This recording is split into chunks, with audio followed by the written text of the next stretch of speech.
Book 10, 1812. Chapter 1. Napoleon began the war with Russia because he could not resist going to Dresden, could not help having his head turned by the homage he received, could not help donning a Polish uniform and yielding to the stimulating influence of a June morning, and could not refrain from bursts of anger in the presence of Kurakin and then of Balashev. Alexander refused negotiations because he felt himself to be personally insulted.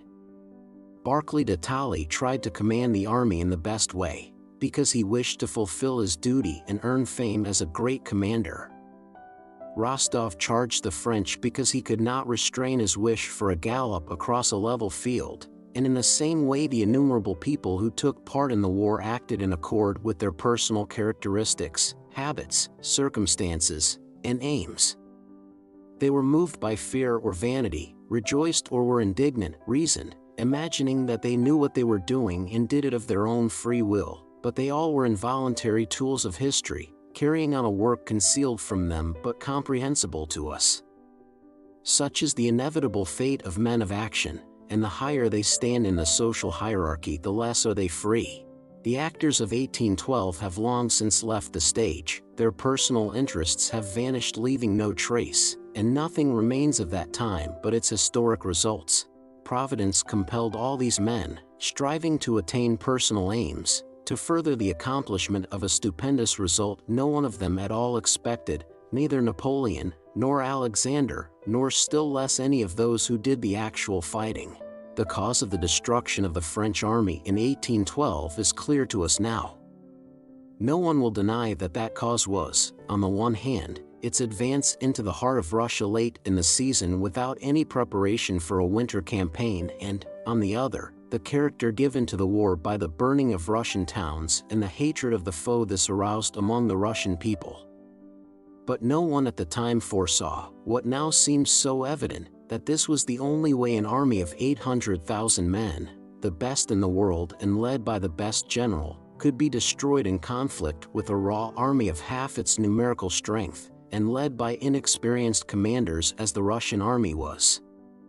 Not only did no one see this, but on the Russian side every effort was made to hinder the only thing that could save Russia, while on the French side, despite Napoleon's experience and so-called military genius, every effort was directed to pushing on to Moscow at the end of the summer, that is, to doing the very thing that was bound to lead to destruction. In historical works on the year 1812, French writers are very fond of saying that Napoleon felt the danger of extending his line, that he sought a battle and that his marshals advised him to stop at Smolensk, and of making similar statements to show that the danger of the campaign was even then understood. Russian authors are still fonder of telling us that from the commencement of the campaign a Scythian war plan was adopted to lure Napoleon into the depths of Russia, and this plan some of them attribute to Pfuel, others to a certain Frenchman, others to Toll, and others again to Alexander himself, pointing to notes, projects, and letters which contain hints of such a line of action. But all these hints at what happened, both from the French side and the Russian, are advanced only because they fit in with the event. Had that event not occurred, these hints would have been forgotten, as we have forgotten the thousands and millions of hints and expectations to the contrary which were current then but have now been forgotten because the event falsified them. There are always so many conjectures as to the issue of any event that however it may end there will always be people to say, "I said then that it would be so," quite forgetting that amid their innumerable conjectures many were to quite the contrary effect. Conjectures as to Napoleon's awareness of the danger of extending his line, and, on the Russian side, as to luring the enemy into the depths of Russia, are evidently of that kind, and only by much straining can historians attribute such conceptions to Napoleon and his marshals, or such plans to the Russian commanders. All the facts are in flat contradiction to such conjectures. During the whole period of the war not only was there no wish on the Russian side to draw the French into the heart of the country, but from their first entry into Russia everything was done to stop them. And not only was Napoleon not afraid to extend his line, but he welcomed every step forward as a triumph and did not seek battle as eagerly as in former campaigns, but very lazily. At the very beginning of the war, our armies were divided, and our sole aim was to unite them, though uniting the armies was no advantage if we meant to retire and lure the enemy into the depths of the country. Our emperor joined the army to encourage it to defend every inch of Russian soil and not to retreat. The enormous Drissa camp was formed on Pfuel's plan, and there was no intention of retiring farther. The emperor reproached the commanders-in-chief for every step they retired. He could not bear the idea of letting the enemy even reach Smolensk, still less could he contemplate the burning of Moscow, and when our armies did unite, he was displeased that Smolensk was abandoned and burned without a general engagement having been fought under its walls. So thought the emperor, and the Russian commanders and people were still more provoked at the thought that our forces were retreating into the depths of the country. Napoleon, having cut our armies apart, advanced far into the country and missed several chances of forcing an engagement. In August he was at Smolensk and thought only of how to advance farther, though as we now see that advance was evidently ruinous to him. The facts clearly show that Napoleon did not foresee the danger of the advance on Moscow, nor did Alexander and the Russian commanders then think of luring Napoleon on, but quite the contrary.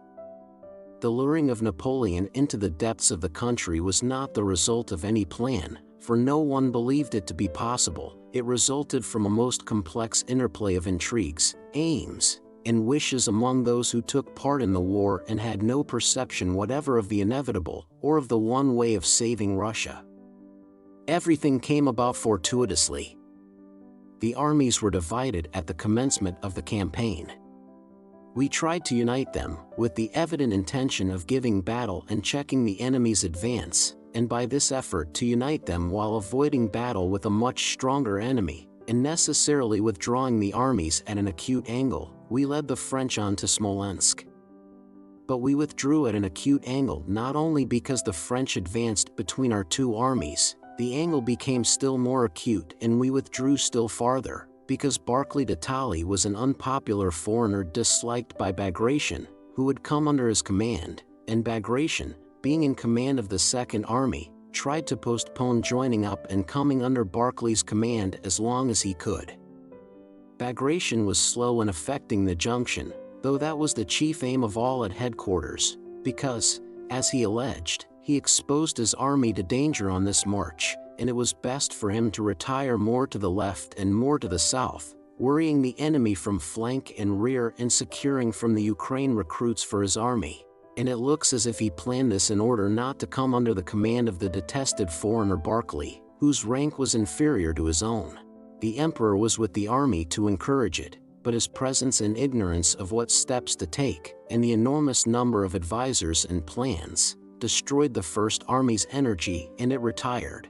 The intention was to make a stand at the Drissa camp, but Paulucci, aiming at becoming commander-in-chief, unexpectedly employed his energy to influence Alexander, and Pfuel's whole plan was abandoned and the command entrusted to Barclay. But as Barclay did not inspire confidence, his power was limited. The armies were divided, there was no unity of command, and Barclay was unpopular, but from this confusion, division, and the unpopularity of the foreign commander-in-chief, there resulted on the one hand indecision and the avoidance of a battle, which we could not have refrained from had the armies been united and had someone else, instead of Barclay, been in command, and on the other an ever-increasing indignation against the foreigners and an increase in patriotic zeal. At last the emperor left the army, and as the most convenient and indeed the only pretext for his departure, it was decided that it was necessary for him to inspire the people in the capitals and arouse the nation in general to a patriotic war. And by this visit of the emperor to Moscow the strength of the Russian army was trebled. He left in order not to obstruct the commander-in-chief's undivided control of the army, and hoping that more decisive action would then be taken, but the command of the armies became still more confused and enfeebled. Benigsen, the Tsarevich, and a swarm of adjutants general remained with the army to keep the commander-in-chief under observation and arouse his energy, and Barclay, feeling less free than ever under the observation of all these eyes of the emperor, became still more cautious of undertaking any decisive action and avoided giving battle. Barclay stood for caution. The Tsarevich hinted at treachery and demanded a general engagement. Lubomirsky, Brunitsky, Locke, and the others of that group stirred up so much trouble that Barclay, under pretext of sending papers to the emperor, dispatched these Polish adjutants general to Petersburg and plunged into an open struggle with Bennigsen and the Tsarevich. At Smolensk the armies at last reunited, much as Bagration disliked it. Bagration drove up in a carriage to the house occupied by Barclay. Barclay donned his sash and came out to meet and report to his senior officer Bagration. Despite his seniority in rank, Bagration, in this contest of magnanimity, took his orders from Barclay, but, having submitted, agreed with him less than ever. By the emperor's orders, Bagration reported direct to him. He wrote to Arakchev, the emperor's confidant, "It must be as my sovereign pleases, but I cannot work with the minister," meaning Barclay. "For God's sake, send me somewhere else, if only in command of a regiment. I cannot stand it here. Headquarters are so full of Germans that a Russian cannot exist, and there is no sense in anything. I thought I was really serving my sovereign and the fatherland, but it turns out that I am serving Barclay. I confess I do not want to." The swarm of Brunitskys and Winsingerods and their like still further embittered the relations between the commanders-in-chief, and even less unity resulted. Preparations were made to fight the French before Smolensk. A general was sent to survey the position.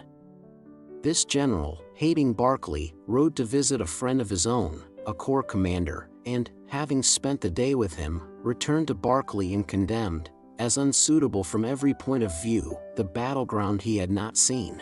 While disputes and intrigues were going on about the future field of battle, and while we were looking for the French, having lost touch with them, the French stumbled upon Neverovsky's division and reached the walls of Smolensk. It was necessary to fight an unexpected battle at Smolensk to save our lines of communication. The battle was fought and thousands were killed on both sides. Smolensk was abandoned contrary to the wishes of the emperor and of the whole people. But Smolensk was burned by its own inhabitants who had been misled by their governor.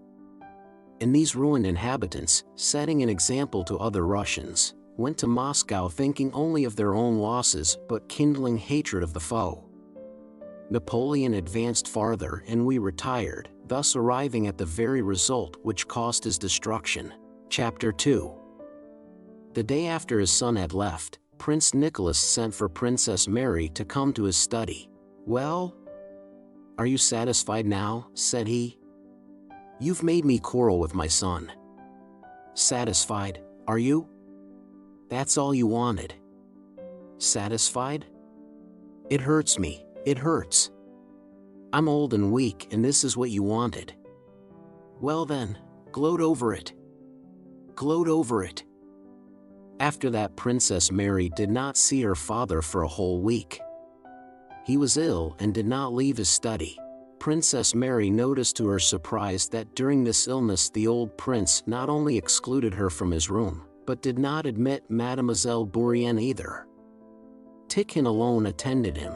At the end of the week the prince reappeared and resumed his former way of life, devoting himself with special activity to building operations and the arrangement of the gardens and completely breaking off his relations with Mademoiselle Bourienne. His looks and cold tone to his daughter seemed to say, "There, you see? You plotted against me, you lied to Prince Andrew about my relations with that Frenchwoman and made me quarrel with him, but you see I need neither her nor you."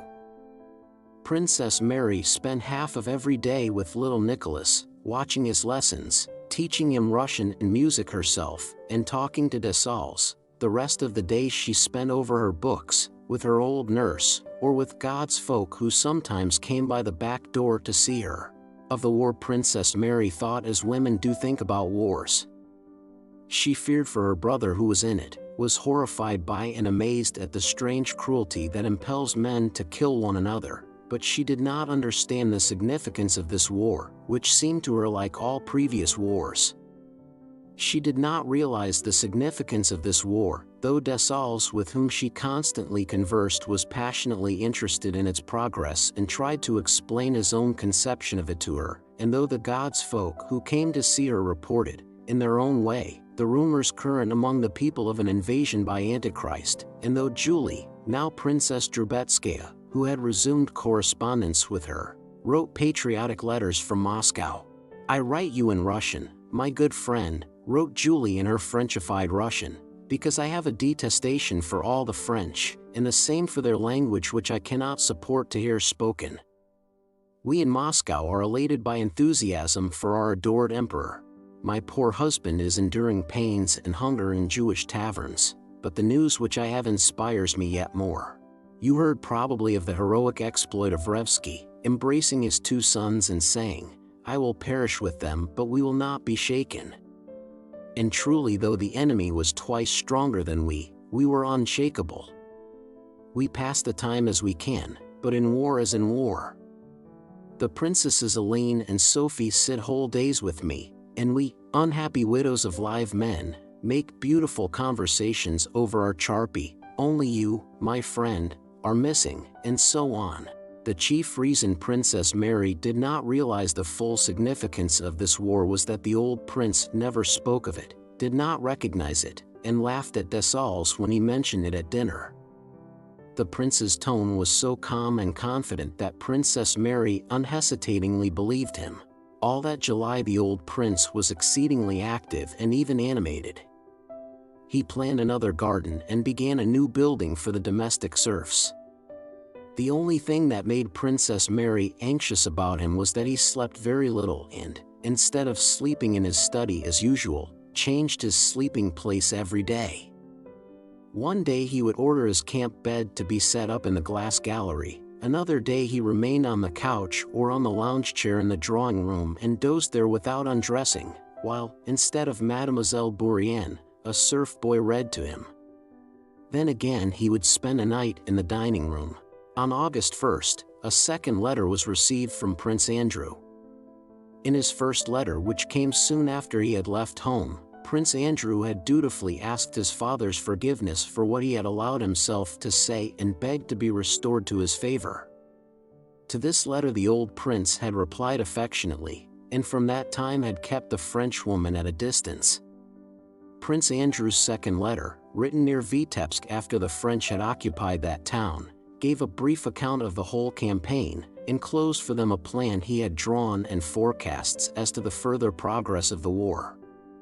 In this letter Prince Andrew pointed out to his father the danger of staying at Bald Hills, so near the theater of war and on the army's direct line of march, and advised him to move to Moscow. At dinner that day, on Dessalles mentioning that the French were said to have already entered Vitebsk, the old prince remembered his son's letter. "There was a letter from Prince Andrew today," he said to Princess Mary. "Haven't you read it?" "No, father," she replied in a frightened voice. She could not have read the letter as she did not even know it had arrived. "He writes about this war," said the prince, with the ironic smile that had become habitual to him in speaking of the present war. "That must be very interesting," said Dessalles. "Prince Andrew is in a position to know." "Oh, very interesting," said Mademoiselle Bourrienne. "Go and get it for me," said the old prince to Mademoiselle Bourrienne. "You know, under the paperweight on the little table." Mademoiselle Bourrienne jumped up eagerly. "No, don't," he exclaimed with a frown.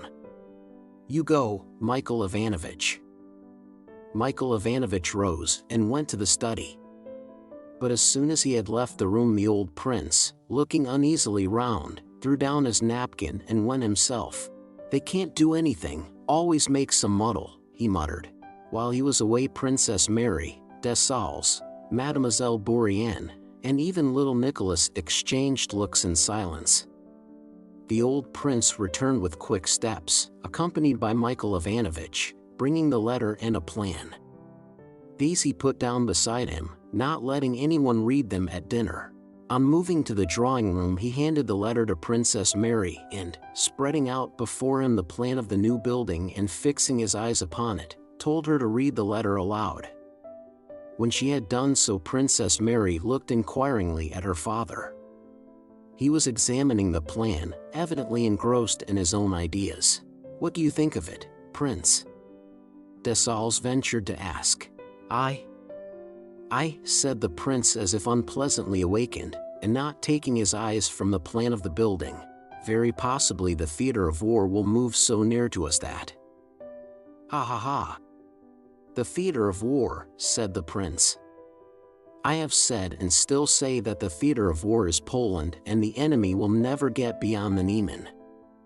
Dessalles looked in amazement at the prince, who was talking of the Niemen when the enemy was already at the Dnieper, but Princess Mary, forgetting the geographical position of the Niemen, thought that what her father was saying was correct. "When the snow melts they'll sink in the Polish swamps." Only they could fail to see it, the prince continued, evidently thinking of the campaign of 1807 which seemed to him so recent. "Bennigsen should have advanced into Prussia sooner, then things would have taken a different turn." "But, Prince," Dessalles began timidly, "the letter mentions Vitebsk." "Ah, the letter?" "Yes," replied the prince peevishly.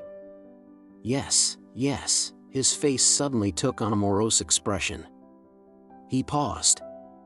"Yes, he writes that the French were beaten at what river is it?" Dessalles dropped his eyes. "The prince says nothing about that," he remarked gently. "Doesn't he? But I didn't invent it myself." No one spoke for a long time. Yes. "Well, Michael Ivanovich," he suddenly went on, raising his head and pointing to the plan of the building, "tell me how you mean to alter it." Michael Ivanovich went up to the plan, and the prince, after speaking to him about the building, looked angrily at Princess Mary and Dessalles and went to his own room. Princess Mary saw Dessalles' embarrassed and astonished look fixed on her father, noticed his silence, and was struck by the fact that her father had forgotten his son's letter on the drawing-room table. But she was not only afraid to speak of it and ask Dessalles the reason of his confusion and silence, but was afraid even to think about it. In the evening Michael Ivanovich, sent by the prince, came to Princess Mary for Prince Andrew's letter which had been forgotten in the drawing-room. She gave it to him and, unpleasant as it was to her to do so, ventured to ask him what her father was doing. "Always busy," replied Michael Ivanovich with a respectfully ironic smile which caused Princess Mary to turn pale. "He's worrying very much about the new building. He has been reading a little, but now," Michael Ivanovich went on, lowering his voice, "now he's at his desk, busy with his will, I expect." One of the prince's favorite occupations of late had been the preparation of some papers he meant to leave at his death and which he called his will. "An Alpatik is being sent to Smolensk?" asked Princess Mary. "Oh, yes, he has been waiting to start for some time." Chapter 3. When Michael Ivanovich returned to the study with the letter, the old prince, with spectacles on and a shade over his eyes, was sitting at his open bureau with screened candles, holding a paper in his outstretched hand, and in a somewhat dramatic attitude was reading his manuscript, his remarks as he termed it, which was to be transmitted to the emperor after his death. When Michael Ivanovich went in, there were tears in the prince's eyes, evoked by the memory of the time when the paper he was now reading had been written. He took the letter from Michael Ivanovich's hand, put it in his pocket, folded up his papers, and called an Alpatik who had long been waiting. The prince had a list of things to be bought in Smolensk and, walking up and down the room past Alpatik who stood by the door, he gave his instructions. "First, notepaper, do you hear? 8 quires, like this sample, gilt-edged, it must be exactly like the sample. Varnish, sealing wax, as in Michael Ivanovich's list." He paced up and down for a while and glanced at his notes, then hand to the governor in person a letter about the deed. Next, bolts for the doors of the new building were wanted and had to be of a special shape the prince had himself designed, and a leather case had to be ordered to keep the will in. The instructions to Alpatik took over 2 hours and still the prince did not let him go. He sat down, sank into thought, closed his eyes, and dozed off. Alpatik made a slight movement. "Well, go. If anything more is wanted, I'll send after you." Alpatik went out. The prince again went to his bureau, glanced into it, fingered his papers, closed the bureau again, and sat down at the table to write to the governor. It was already late when he rose after sealing the letter. He wished to sleep, but he knew he would not be able to, and that most depressing thoughts came to him in bed. So he called Tikhon and went through the rooms with him to show him where to set up the bed for that night. He went about looking at every corner. Every place seemed unsatisfactory, but worst of all was his customary couch in the study. That couch was dreadful to him, probably because of the oppressive thoughts he had had when lying there. It was unsatisfactory everywhere, but the corner behind the piano in the sitting room was better than other places. He had never slept there yet. With the help of a footman, Tikhon brought in the bedstead and began putting it up. "That's not right. That's not right," cried the prince, and himself pushed it a few inches from the corner and then closer and again. "Well, at last I've finished. Now I'll rest," thought the prince, and let Tikhon undress him. Frowning with vexation at the effort necessary to divest himself of his coat and trousers, the prince undressed, sat down heavily on the bed, and appeared to be meditating as he looked contemptuously at his withered yellow legs.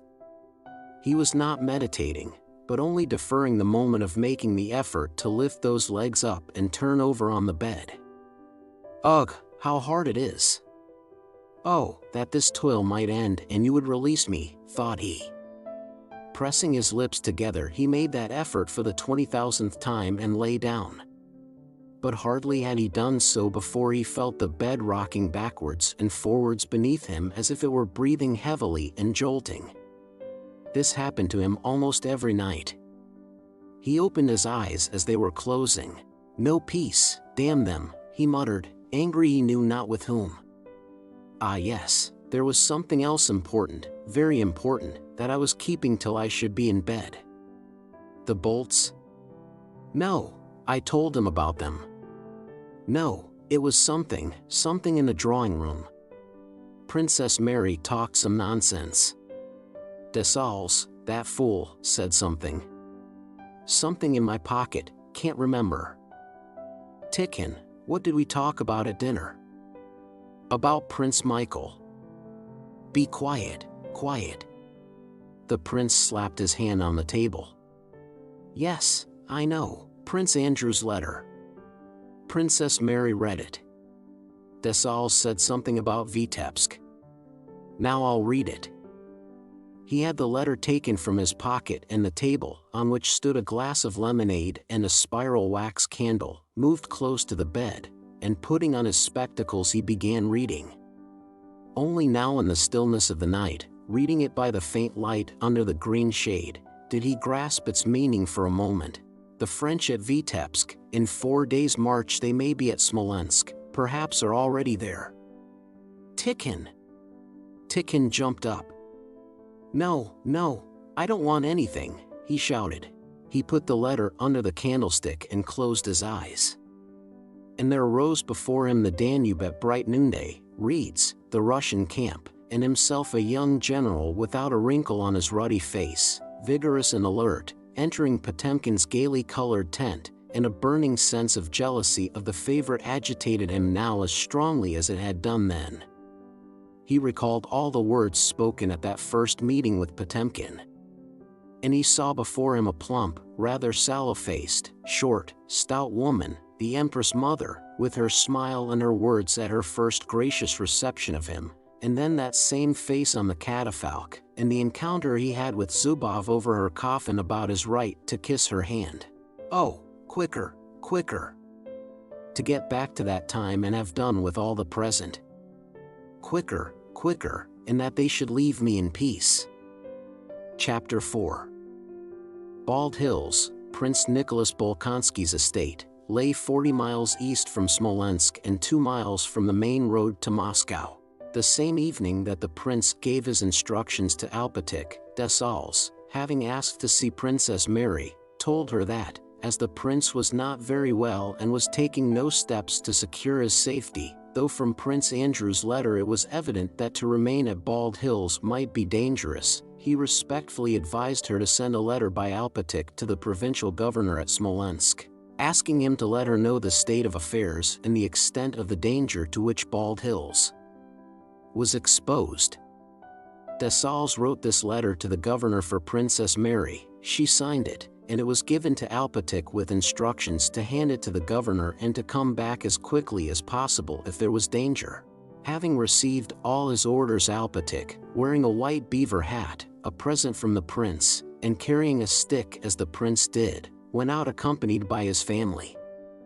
3 well-fed roans stood ready harnessed to a small conveyance with a leather hood. The larger bell was muffled and the little bells on the harness stuffed with paper. The prince allowed no one at Bald Hills to drive with ringing bells, but on a long journey Alpatik liked to have them. His satellites, the senior clerk, a counting house clerk, a scullery maid, a cook, 2 old women, a little page boy, the coachman, and various domestic serfs, were seeing him off. His daughter placed chintz-covered down cushions for him to sit on and behind his back. His old sister-in-law popped in a small bundle, and one of the coachmen helped him into the vehicle. There. Women's fuss. Women, said Alpatik, puffing and speaking rapidly just as the prince did, and he climbed into the trap. After giving the clerk orders about the work to be done, Alpatik, not trying to imitate the prince now, lifted the hat from his bald head and crossed himself 3 times. If there is anything, come back, Yakov Alpatik. For Christ's sake think of us, cried his wife, referring to the rumors of war and the enemy. Women's fuss, muttered Alpatik to himself and started on his journey, looking round at the fields of yellow rye and the still green, thickly growing oats, and at other quite black fields just being plowed a second time. As he went along he looked with pleasure at the year's splendid crop of corn, scrutinized the strips of rye field which here and there were already being reaped, made his calculations as to the sowing and the harvest, and asked himself whether he had not forgotten any of the prince's orders. Having baited the horses twice on the way, he arrived at the town toward evening on the 4th of August. Alpatik kept meeting and overtaking baggage trains and troops on the road. As he approached Smolensk he heard the sounds of distant firing, but these did not impress him. What struck him most was the sight of a splendid field of oats in which a camp had been pitched and which was being mown down by the soldiers, evidently for fodder. This fact impressed Alpatik, but in thinking about his own business he soon forgot it. All the interests of his life for more than 30 years had been bounded by the will of the prince, and he never went beyond that limit. Everything not connected with the execution of the prince's orders did not interest and did not even exist for Alpatik. On reaching Smolensk on the evening of the 4th of August he put up in the Gachina suburb across the Dnieper, at the inn kept by Ferepontov, where he had been in the habit of putting up for the last 30 years. Some 30 years ago Ferepontov, by Alpatik's advice, had bought a wood from the prince, had begun to trade, and now had a house, an inn, and a corn dealer's shop in that province. He was a stout, dark, red-faced peasant in the 40s, with thick lips, a broad knob of a nose, similar knobs over his black frowning brows, and a round belly. Wearing a waistcoat over his cotton shirt, Ferepontov was standing before his shop which opened onto the street. On seeing Alpatik he went up to him. "You're welcome, Yakov Alpatik. Folks are leaving the town, but you have come to it," said he. "Why are they leaving the town?" asked Alpatik. "That's what I say. Folks are foolish. Always afraid of the French." Women's fuss, said Alpatik. "Just what I think, Yakov Alpatik. What I say is, orders have been given not to let them in, so that must be right. And the peasants are asking 3 rubles for carting. It isn't Christian." Yakov Alpatik heard without heeding. He asked for a samovar and for hay for his horses, and when he had had his tea he went to bed. All night long troops were moving past the inn. Next morning Alpatik donned a jacket he wore only in town and went out on business. It was a sunny morning and by 8 o'clock it was already hot. A good day for harvesting, thought Alpatych. From beyond the town, firing had been heard since early morning. At 8 o'clock the booming of cannon was added to the sound of musketry. Many people were hurrying through the streets and there were many soldiers, but cabs were still driving about, tradesmen stood at their shops, and service was being held in the churches as usual. Alpatych went to the shops, to government offices, to the post office, and to the governor's. In the offices and shops and at the post office everyone was talking about the army and about the enemy who was already attacking the town. Everybody was asking what should be done, and all were trying to calm one another. In front of the governor's house Alpatych found a large number of people, Cossacks, and a traveling carriage of the governor's. At the porch he met two of the landed gentry, one of whom he knew. This man, an ex-captain of police, was saying angrily, "It's no joke, you know. It's all very well if you're single. One man though undone is but one, as the proverb says, but with 13 in your family and all the property. They've brought us to utter ruin. What sort of governors are they to do that? They ought to be hanged, the brigands." "Oh come, that's enough," said the other. "What do I care? Let him hear." "We're not dogs," said the ex-captain of police, and looking round he noticed Alpatych. "Oh, Yakov Alpatych. What have you come for?" "To see the governor by His Excellency's order," answered Alpatych, lifting his head and proudly thrusting his hand into the bosom of his coat as he always did when he mentioned the prince. "He has ordered me to inquire into the position of affairs," he added. "Yes, go and find out," shouted the angry gentleman. "They've brought things to such a pass that there are no carts or anything. There it is again, do you hear?" said he, pointing in the direction whence came the sounds of firing. "They've brought us all to ruin, the brigands," he repeated, and descended the porch steps. Alpatych swayed his head and went upstairs. In the waiting room were tradesmen, women, and officials, looking silently at one another. The door of the governor's room opened and they all rose and moved forward. An official ran out, said some words to a merchant, called a stout official with a cross hanging on his neck to follow him, and vanished again, evidently wishing to avoid the inquiring looks and questions addressed to him. Alpatych moved forward and next time the official came out addressed him, one hand placed in the breast of his button coat, and handed him 2 letters. "To His Honor Baron Ash, from General-in-Chief Prince Bolkonsky," he announced with such solemnity and significance that the official turned to him and took the letters. A few minutes later the governor received Alpatych and hurriedly said to him, "Inform the prince and princess that I knew nothing. I acted on the highest instructions. Here," and he handed a paper to Alpatych. "Still, as the prince is unwell, my advice is that they should go to Moscow. I am just starting myself. Inform them." But the governor did not finish. A dusty, perspiring officer ran into the room and began to say something in French. The governor's face expressed terror.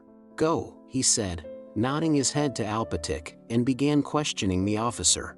Eager, frightened, helpless glances were turned on Alpatych when he came out of the governor's room.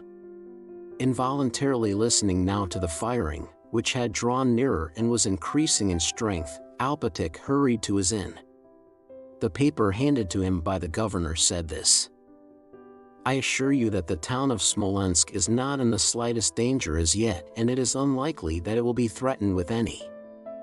I from the one side and Prince Bagration from the other are marching to unite our forces before Smolensk, which junction will be effected on the 22nd instant, and both armies with their united forces will defend our compatriots of the province entrusted to your care till our efforts shall have beaten back the enemies of our fatherland, or till the last warrior in our valiant ranks has perished.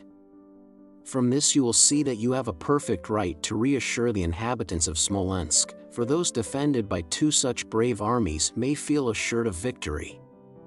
Instructions from Barclay de Tolly to Baron Ash, the civil governor of Smolensk, 1812. People were anxiously roaming about the streets. Carts piled high with household utensils, chairs, and cupboards kept emerging from the gates of the yards and moving along the streets. Loaded carts stood at the house next to Ferepantov's, and women were wailing and lamenting as they said goodbye. A small watchdog ran round barking in front of the harnessed horses. Alpatik entered the inn yard at a quicker pace than usual and went straight to the shed where his horses and trap were. The coachman was asleep. He woke him up, told him to harness, and went into the passage. From the host's room came the sounds of a child crying, the despairing sobs of a woman, and the hoarse angry shouting of Ferepontov. The cook began running hither and thither in the passage like a frightened hen, just as Alpatik entered. He's done her to death. Killed the mistress. Beat her, dragged her about so. What for? Asked Alpatik. She kept begging to go away. She's a woman. Take me away, says she. Don't let me perish with my little children. Folks, she says, are all gone, so why, she says, don't we go? And he began beating and pulling her about so. At these words Alpatik nodded as if in approval, and not wishing to hear more went to the door of the room opposite the innkeeper's, where he had left his purchases. You brute, you murderer, screamed a thin, pale woman who, with a baby in her arms and her kerchief torn from her head, burst through the door at that moment and down the steps into the yard. Ferepontov came out after her, but on seeing Alpatik adjusted his waistcoat, smoothed his hair, yawned, and followed Alpatik into the opposite room. Going already, said he. Alpatik, without answering or looking at his host, sorted his packages and asked how much he owed. We'll reckon up. Well, have you been to the governor's? Asked Ferepontov. What has been decided? Alpatik replied that the governor had not told him anything definite. With our business, how can we get away? Said Ferepontov.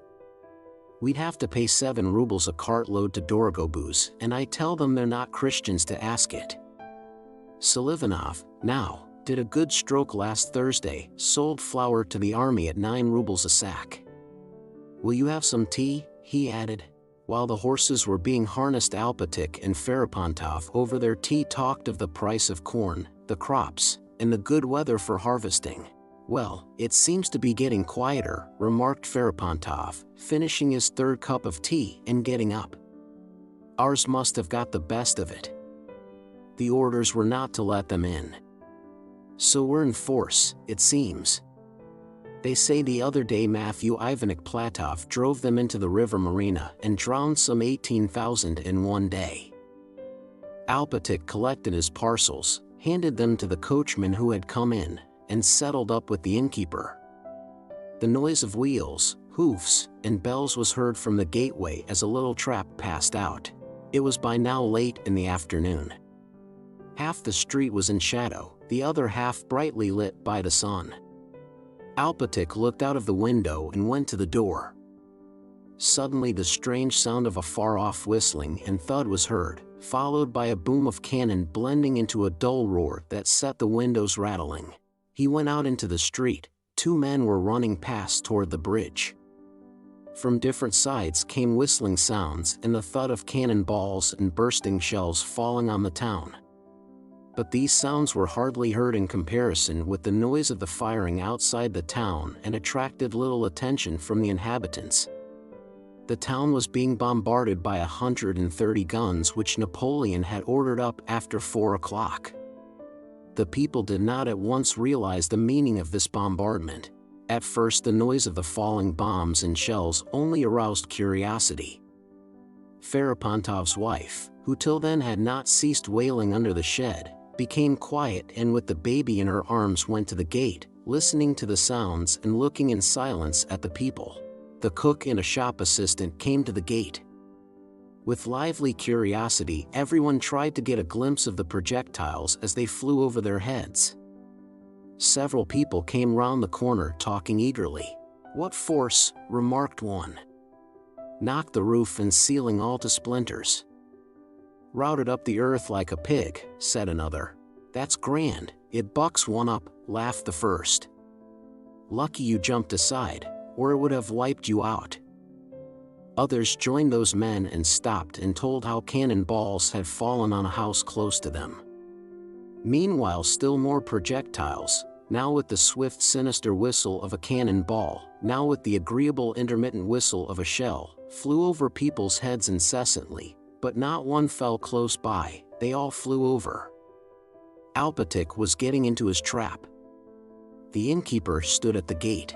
"What are you staring at?" he shouted to the cook, who in her red skirt, with sleeves rolled up, swinging her bare elbows, had stepped to the corner to listen to what was being said.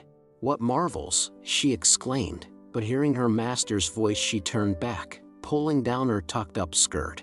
Once more something whistled, but this time quite close, swooping downwards like a little bird. A flame flashed in the middle of the street, something exploded, and the street was shrouded in smoke. "Scoundrel, what are you doing?" shouted the innkeeper, rushing to the cook. At that moment the pitiful wailing of women was heard from different sides. The frightened baby began to cry, and people crowded silently with pale faces round the cook. The loudest sound in that crowd was her wailing. "Oh, dear souls, dear kind souls. Don't let me die. My good souls." 5 minutes later no one remained in the street. The cook, with her thigh broken by a shell splinter, had been carried into the kitchen. Alpatik, his coachman, Ferapontov's wife and children, and the house porter were all sitting in the cellar, listening. The roar of guns, the whistling of projectiles, and the piteous moaning of the cook, which rose above the other sounds, did not cease for a moment. The mistress rocked and hushed her baby, and when anyone came into the cellar asked in a pathetic whisper what had become of her husband who had remained in the street. A shopman who entered told her that her husband had gone with others to the cathedral, whence they were fetching the wonder-working icon of Smolensk. Toward dusk the cannonade began to subside. Alpatik left the cellar and stopped in the doorway. The evening sky that had been so clear was clouded with smoke, through which, high up, the sickle of the new moon shone strangely. Now that the terrible din of the guns had ceased, a hush seemed to reign over the town, broken only by the rustle of footsteps, the moaning, the distant cries, and the crackle of fires which seemed widespread everywhere. The cook's moans had now subsided. On two sides black curling clouds of smoke rose and spread from the fires. Through the streets soldiers in various uniforms walked or ran confusedly in different directions like ants from a ruined ant-hill. Several of them ran into Ferapontov's yard before Alpatik's eyes. Alpatik went out to the gate. A retreating regiment, thronging and hurrying, blocked the street. Noticing him, an officer said, "The town is being abandoned. Get away, and then, turning to the soldiers, shouted, 'I'll teach you to run into the yards.'" Alpatik went back to the house, called the coachman, and told him to set off. Ferapontov's whole household came out too, following Alpatik and the coachman.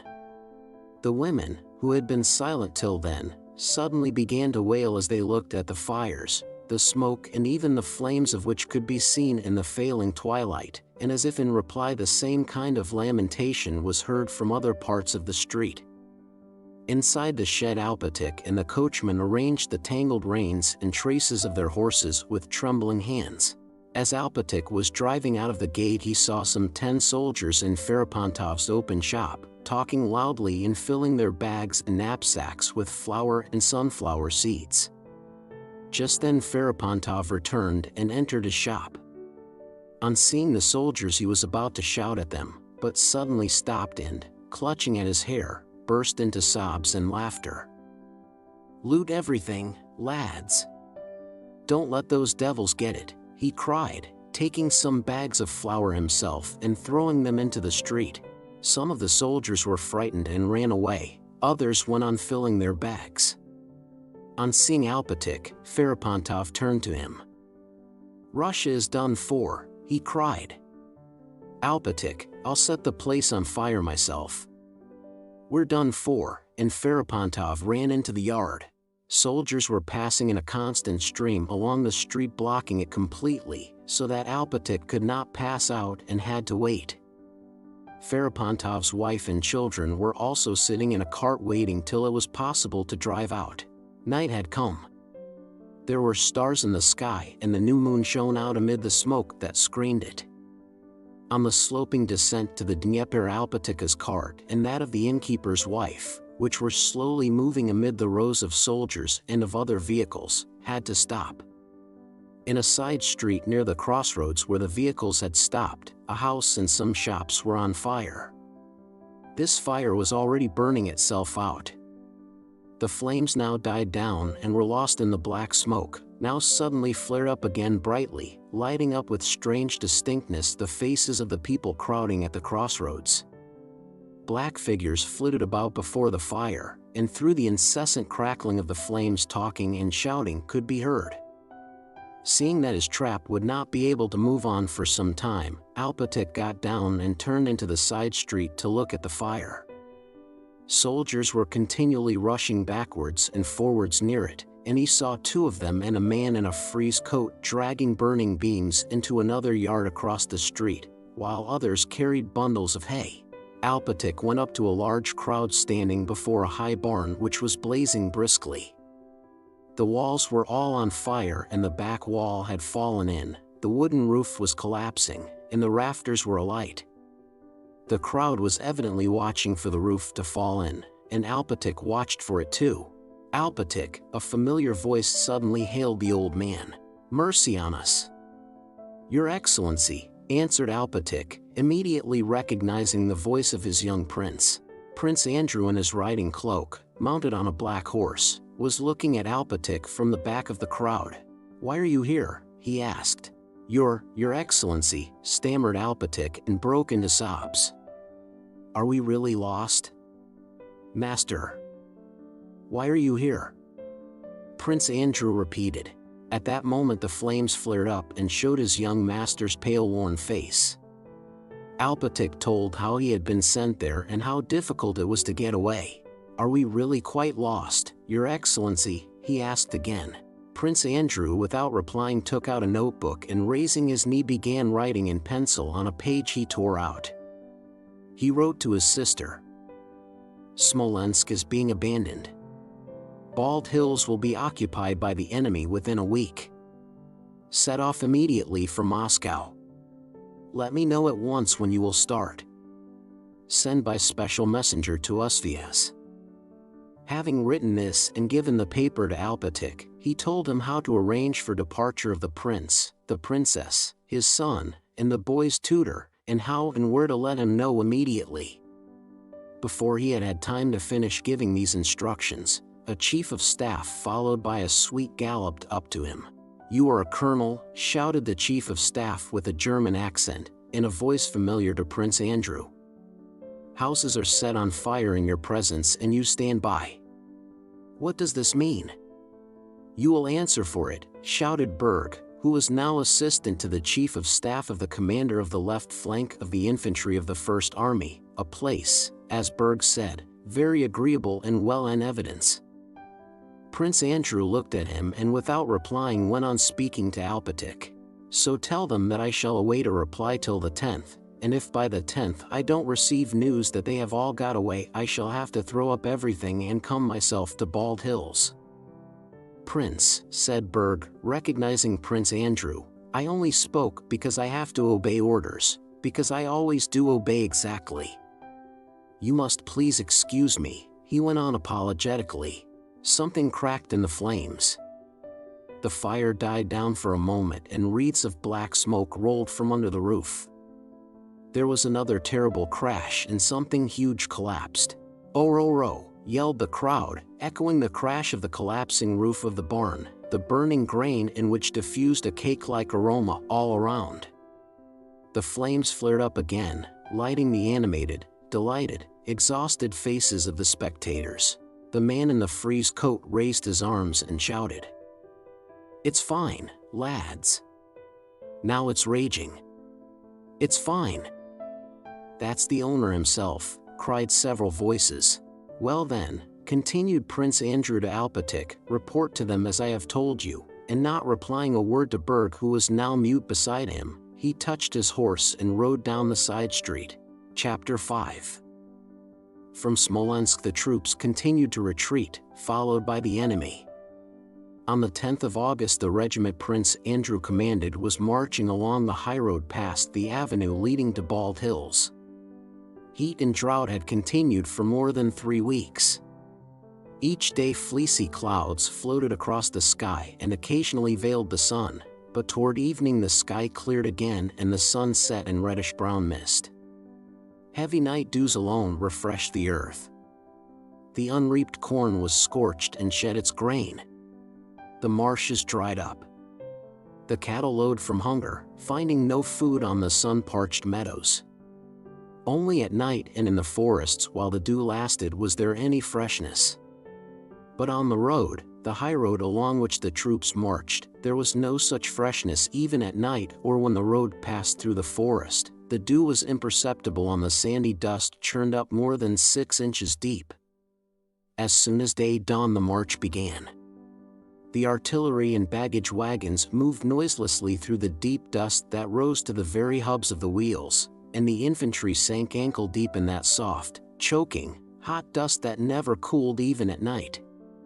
Some of this dust was kneaded by the feet and wheels, while the rest rose and hung like a cloud over the troops, settling in eyes, ears, hair, and nostrils, and worst of all in the lungs of the men and beasts as they moved along that road. The higher the sun rose the higher rose that cloud of dust, and through the screen of its hot fine particles one could look with naked eye at the sun, which showed like a huge crimson ball in the unclouded sky. There was no wind, and the men choked in that motionless atmosphere. They marched with handkerchiefs tied over their noses and mouths.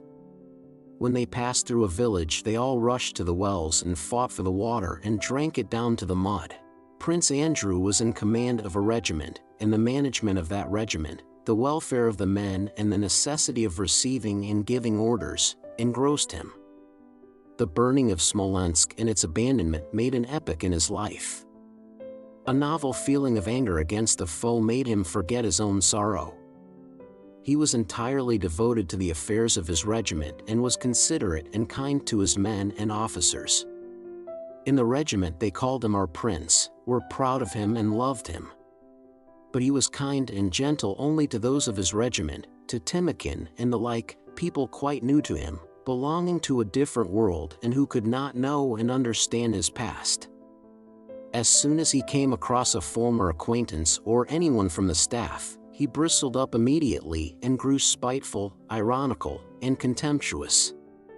Everything that reminded him of his past was repugnant to him, and so in his relations with that former circle he confined himself to trying to do his duty and not to be unfair. In truth, everything presented itself in a dark and gloomy light to Prince Andrew, especially after the abandonment of Smolensk on the 6th of August. He considered that it could and should have been defended, and after his sick father had had to flee to Moscow, abandoning to pillage his dearly beloved Bald Hills which he had built and peopled. But despite this, thanks to his regiment, Prince Andrew had something to think about entirely apart from general questions. 2 days previously he had received news that his father, son, and sister had left for Moscow, and though there was nothing for him to do at Bald Hills, Prince Andrew, with a characteristic desire to foment his own grief, decided that he must ride there. He ordered his horse to be saddled and, leaving his regiment on the march, rode to his father's estate where he had been born and spent his childhood. Riding past the pond where there used always to be dozens of women chattering as they rinsed their linen or beat it with wooden beetles, Prince Andrew noticed that there was not a soul about and that the little washing wharf, torn from its place and half submerged, was floating on its side in the middle of the pond. He rode to the keeper's lodge. No one was at the stone entrance gates of the drive and the door stood open.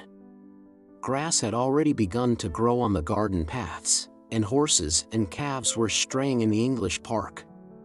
Prince Andrew rode up to the hothouse. Some of the glass panes were broken, and of the trees and tubs some were overturned and others dried up. He called for Taras the gardener, but no one replied. Having gone round the corner of the hothouse to the ornamental garden, he saw that the carved garden fence was broken and branches of the plum trees had been torn off with the fruit. An old peasant whom Prince Andrew in his childhood had often seen at the gate was sitting on a green garden seat, plaiting a bast shoe. He was deaf and did not hear Prince Andrew ride up. He was sitting on the seat the old prince used to like to sit on, and beside him strips of bast were hanging on the broken and withered branch of a magnolia. Prince Andrew rode up to the house. Several limes in the old garden had been cut down, and a piebald mare and her foal were wandering in front of the house among the rose bushes. The shutters were all closed, except at one window which was open. A little serf boy, seeing Prince Andrew, ran into the house. Alpatic, having sent his family away, was alone at Bald Hills and was sitting indoors reading the lives of the saints. On hearing that Prince Andrew had come, he went out with his spectacles on his nose, buttoning his coat, and, hastily stepping up, without a word began weeping and kissing Prince Andrew's knee. Then, vexed at his own weakness, he turned away and began to report on the position of affairs. Everything precious and valuable had been removed to Bogucharovo. 70 quarters of grain had also been carted away. The hay and the spring corn, of which Alpatic said there had been a remarkable crop that year, had been commandeered by the troops and mown down while still green. The peasants were ruined, some of them too had gone to Bogucharovo, only a few remained. Without waiting to hear him out, Prince Andrew asked, "When did my father and sister leave?" meaning when did they leave for Moscow? Alpatic, understanding the question to refer to their departure for Bogucharovo, replied that they had left on the 7th and again went into details concerning the estate management, asking for instructions. "Am I to let the troops have the oats, and to take a receipt for them?" "We have still 600 quarters left," he inquired. "What am I to say to him?" thought Prince Andrew, looking down on the old man's bald head shining in the sun and seeing by the expression on his face that the old man himself understood how untimely such questions were and only asked them to allay his grief. "Yes, let them have it," replied Prince Andrew. "If you noticed some disorder in the garden," said Alpatic, "it was impossible to prevent it. 3 regiments have been here and spent the night, dragoons mostly. I took down the name and rank of their commanding officer, to hand in a complaint about it." "Well, and what are you going to do? Will you stay here if the enemy occupies the place?" asked Prince Andrew. Alpatic turned his face to Prince Andrew, looked at him, and suddenly with a solemn gesture raised his arm. "He is my refuge." "His will be done," he exclaimed. A group of bareheaded peasants was approaching across the meadow toward the prince. "Well, goodbye," said Prince Andrew, bending over to Alpatic. "You must go away too. Take away what you can and tell the serfs to go to the Ryazan estate or to the one near Moscow." Alpatic clung to Prince Andrew's leg and burst into sobs. Gently disengaging himself, the prince spurred his horse and rode down the avenue at a gallop. The old man was still sitting in the ornamental garden, like a fly impassive on the face of a loved one who is dead, tapping the last on which he was making the bast shoe, and 2 little girls, running out from the hothouse carrying in their skirts plums they had plucked from the trees there, came upon Prince Andrew. On seeing the young master, the elder one with frightened look clutched her younger companion by the hand and hid with her behind a birch tree, not stopping to pick up some green plums they had dropped. Prince Andrew turned away with startled haste, unwilling to let them see that they had been observed. He was sorry for the pretty frightened little girl, was afraid of looking at her, and yet felt an irresistible desire to do so. A new sensation of comfort and relief came over him when, seeing these girls, he realized the existence of other human interests entirely aloof from his own and just as legitimate as those that occupied him. Evidently these girls passionately desired one thing, to carry away and eat those green plums without being caught, and Prince Andrew shared their wish for the success of their enterprise. He could not resist looking at them once more. Believing their danger past, they sprang from their ambush and, chirping something in their shrill little voices and holding up their skirts, their bare little sunburned feet scampered merrily and quickly across the meadow grass. Prince Andrew was somewhat refreshed by having ridden off the dusty highroad along which the troops were moving. But not far from Bald Hills he again came out on the road and overtook his regiment at its halting place by the dam of a small pond. It was past 1 o'clock. The sun, a red ball through the dust, burned and scorched his back intolerably through his black coat. The dust always hung motionless above the buzz of talk that came from the resting troops. There was no wind. As he crossed the dam, Prince Andrew smelled the ooze and freshness of the pond.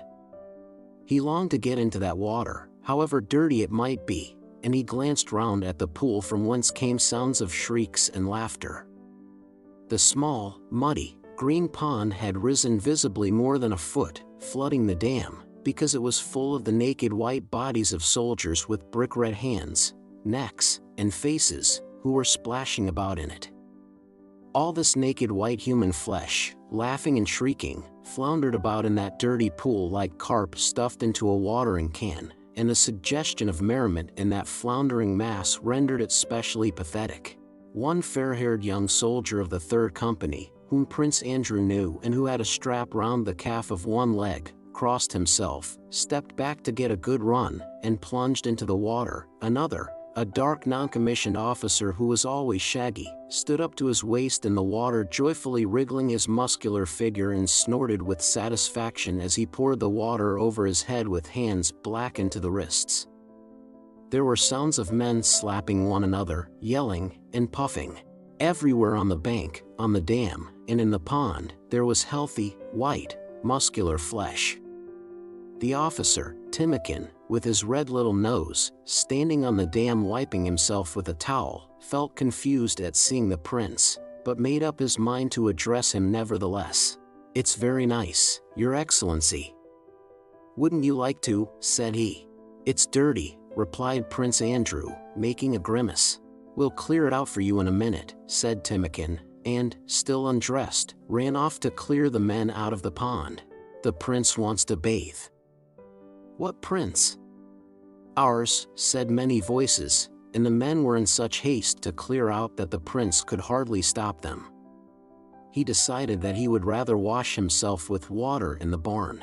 Flesh, bodies, cannon fodder, he thought, and he looked at his own naked body and shuddered, not from cold but from a sense of disgust and horror he did not himself understand, aroused by the sight of that immense number of bodies splashing about in the dirty pond.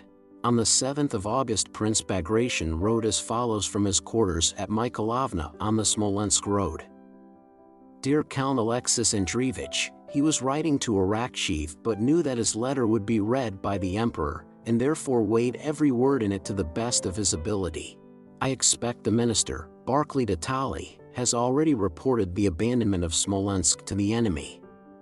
It is pitiable and sad, and the whole army is in despair that this most important place has been wantonly abandoned.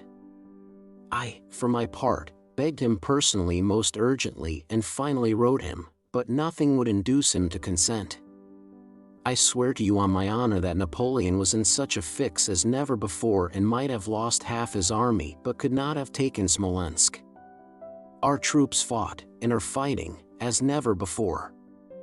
With 15,000 men I held the enemy at bay for 35 hours and beat him, but he would not hold out even for 14 hours. It is disgraceful, a stain on our army, and as for him, he ought, it seems to me, not to live. If he reports that our losses were great, it is not true, perhaps about 4,000, not more, and not even that, but even were they 10,000, that's war. But the enemy has lost masses. What would it have cost him to hold out for another 2 days? They would have had to retire of their own accord, for they had no water for men or horses.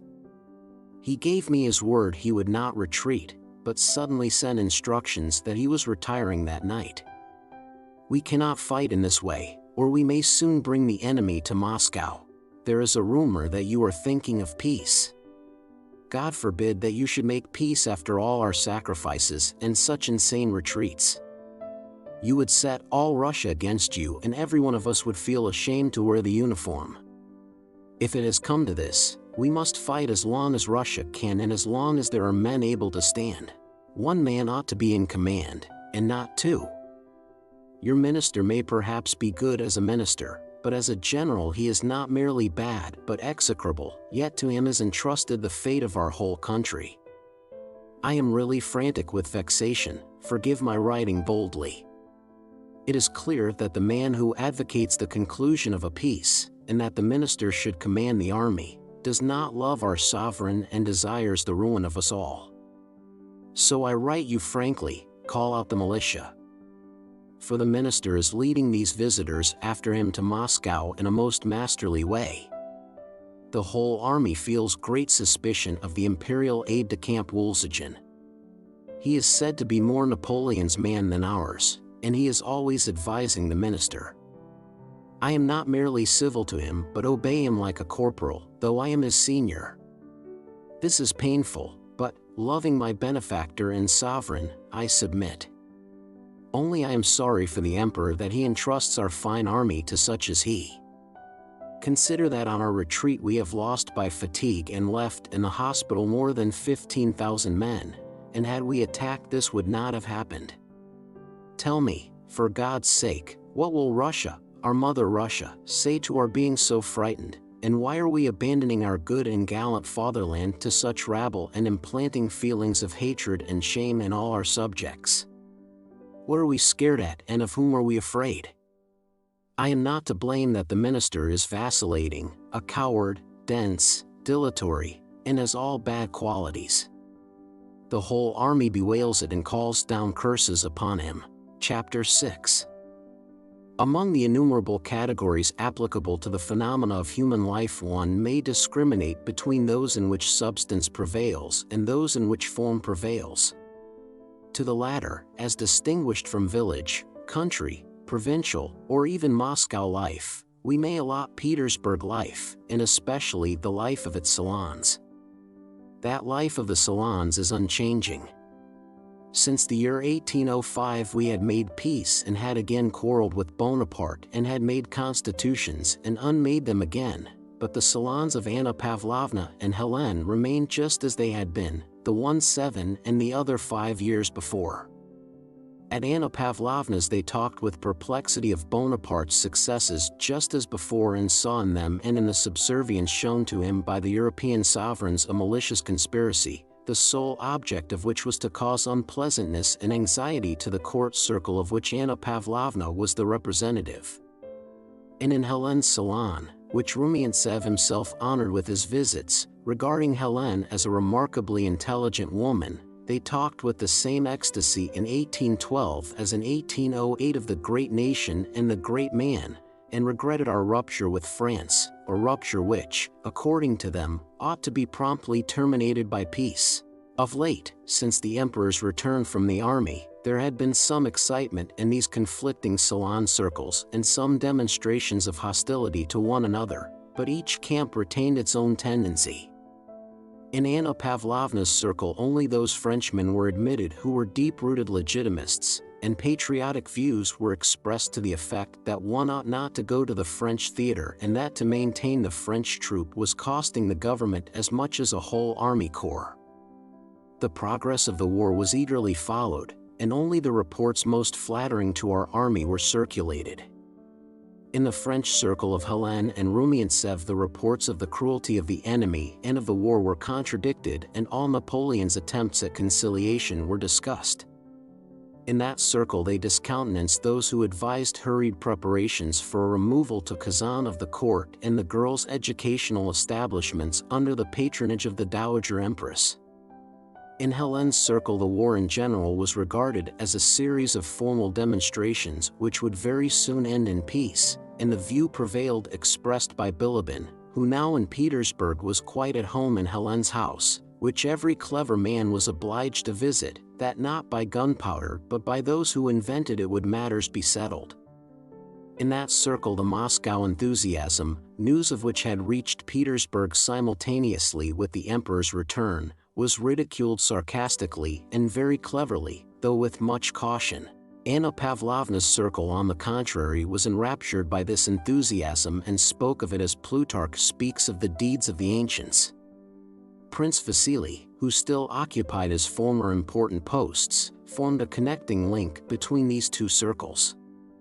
He visited his good friend Anna Pavlovna as well as his daughter's diplomatic salon, and often in his constant comings and goings between the two camps became confused and said at Helen's what he should have said at Anna Pavlovna's and vice versa. Soon after the emperor's return, Prince Vasily, in a conversation about the war at Anna Pavlovna's, severely condemned Barclay de Tolly, but was undecided as to who ought to be appointed commander-in-chief. One of the visitors, usually spoken of as a man of great merit, having described how he had that day seen Kutuzov, the newly chosen chief of the Petersburg militia, presiding over the enrollment of recruits at the treasury, cautiously ventured to suggest that Kutuzov would be the man to satisfy all requirements. Anna Pavlovna remarked with a melancholy smile that Kutuzov had done nothing but cause the emperor annoyance. "I have talked and talked at the assembly of the nobility," Prince Vasily interrupted, "but they did not listen to me. I told them his election as chief of the militia would not please the emperor. They did not listen to me. It's all this mania for opposition," he went on. "And who for?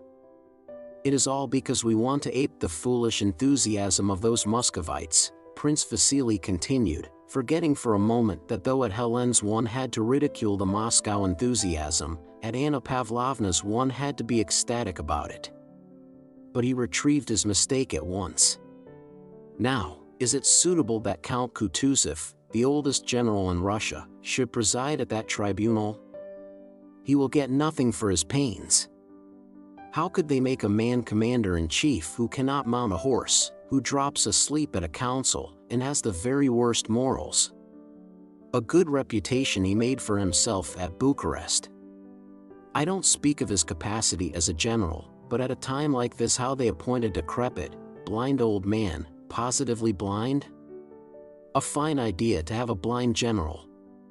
He can't see anything. To play blind man's buff? He can't see at all." No one replied to his remarks. This was quite correct on the 24th of July. But on the 29th of July Kutuzov received the title of prince. This might indicate a wish to get rid of him, and therefore Prince Vasily's opinion continued to be correct, though he was not now in any hurry to express it. But on the 8th of August a committee, consisting of Field Marshal Saltykov, Arakcheyev, Vyazmitynov, Lopukhin, and Kochubey met to consider the progress of the war. This committee came to the conclusion that our failures were due to a want of unity in the command, and though the members of the committee were aware of the emperor's dislike of Kutuzov, after a short deliberation they agreed to advise his appointment as commander-in-chief. That same day Kutuzov was appointed commander-in-chief with full powers over the armies and over the whole region occupied by them.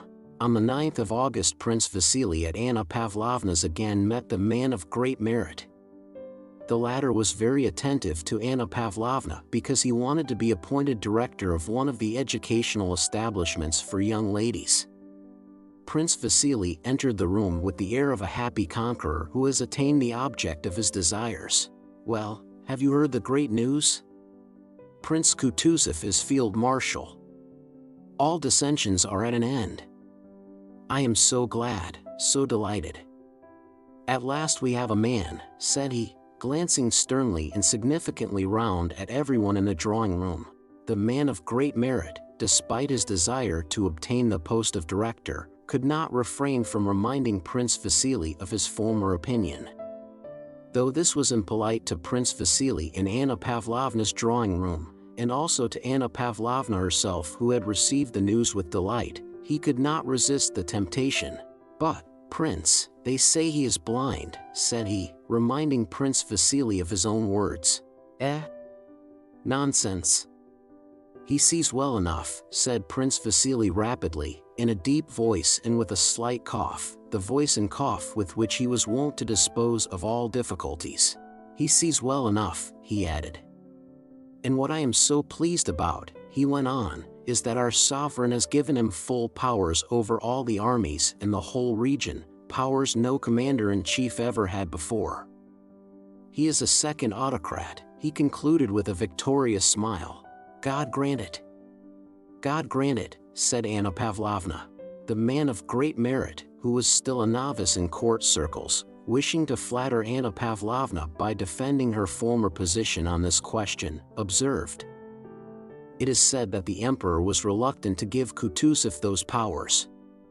They say he blushed like a girl to whom Jokon is read, when he said to Kutuzov, 'Your emperor in the fatherland award you this honor.'" "Perhaps the heart took no part in that speech," said Anna Pavlovna. "Oh, no, no," warmly rejoined Prince Vasily, who would not now yield Kutuzov to anyone. In his opinion, Kutuzov was not only admirable himself, but was adored by everybody. "No, that's impossible," said he, "for our sovereign appreciated him so highly before." "God grant only that Prince Kutuzov assumes real power and does not allow anyone to put a spoke in his wheel," observed Anna Pavlovna. Understanding at once to whom she alluded, Prince Vasily said in a whisper, "I know for a fact that Kutuzov made it an absolute condition that the Tsarevich should not be with the army. Do you know what he said to the emperor?" And Prince Vasily repeated the words supposed to have been spoken by Kutuzov to the emperor. "I can neither punish him if he does wrong nor reward him if he does right." "Oh, a very wise man is Prince Kutuzov. I have known him a long time.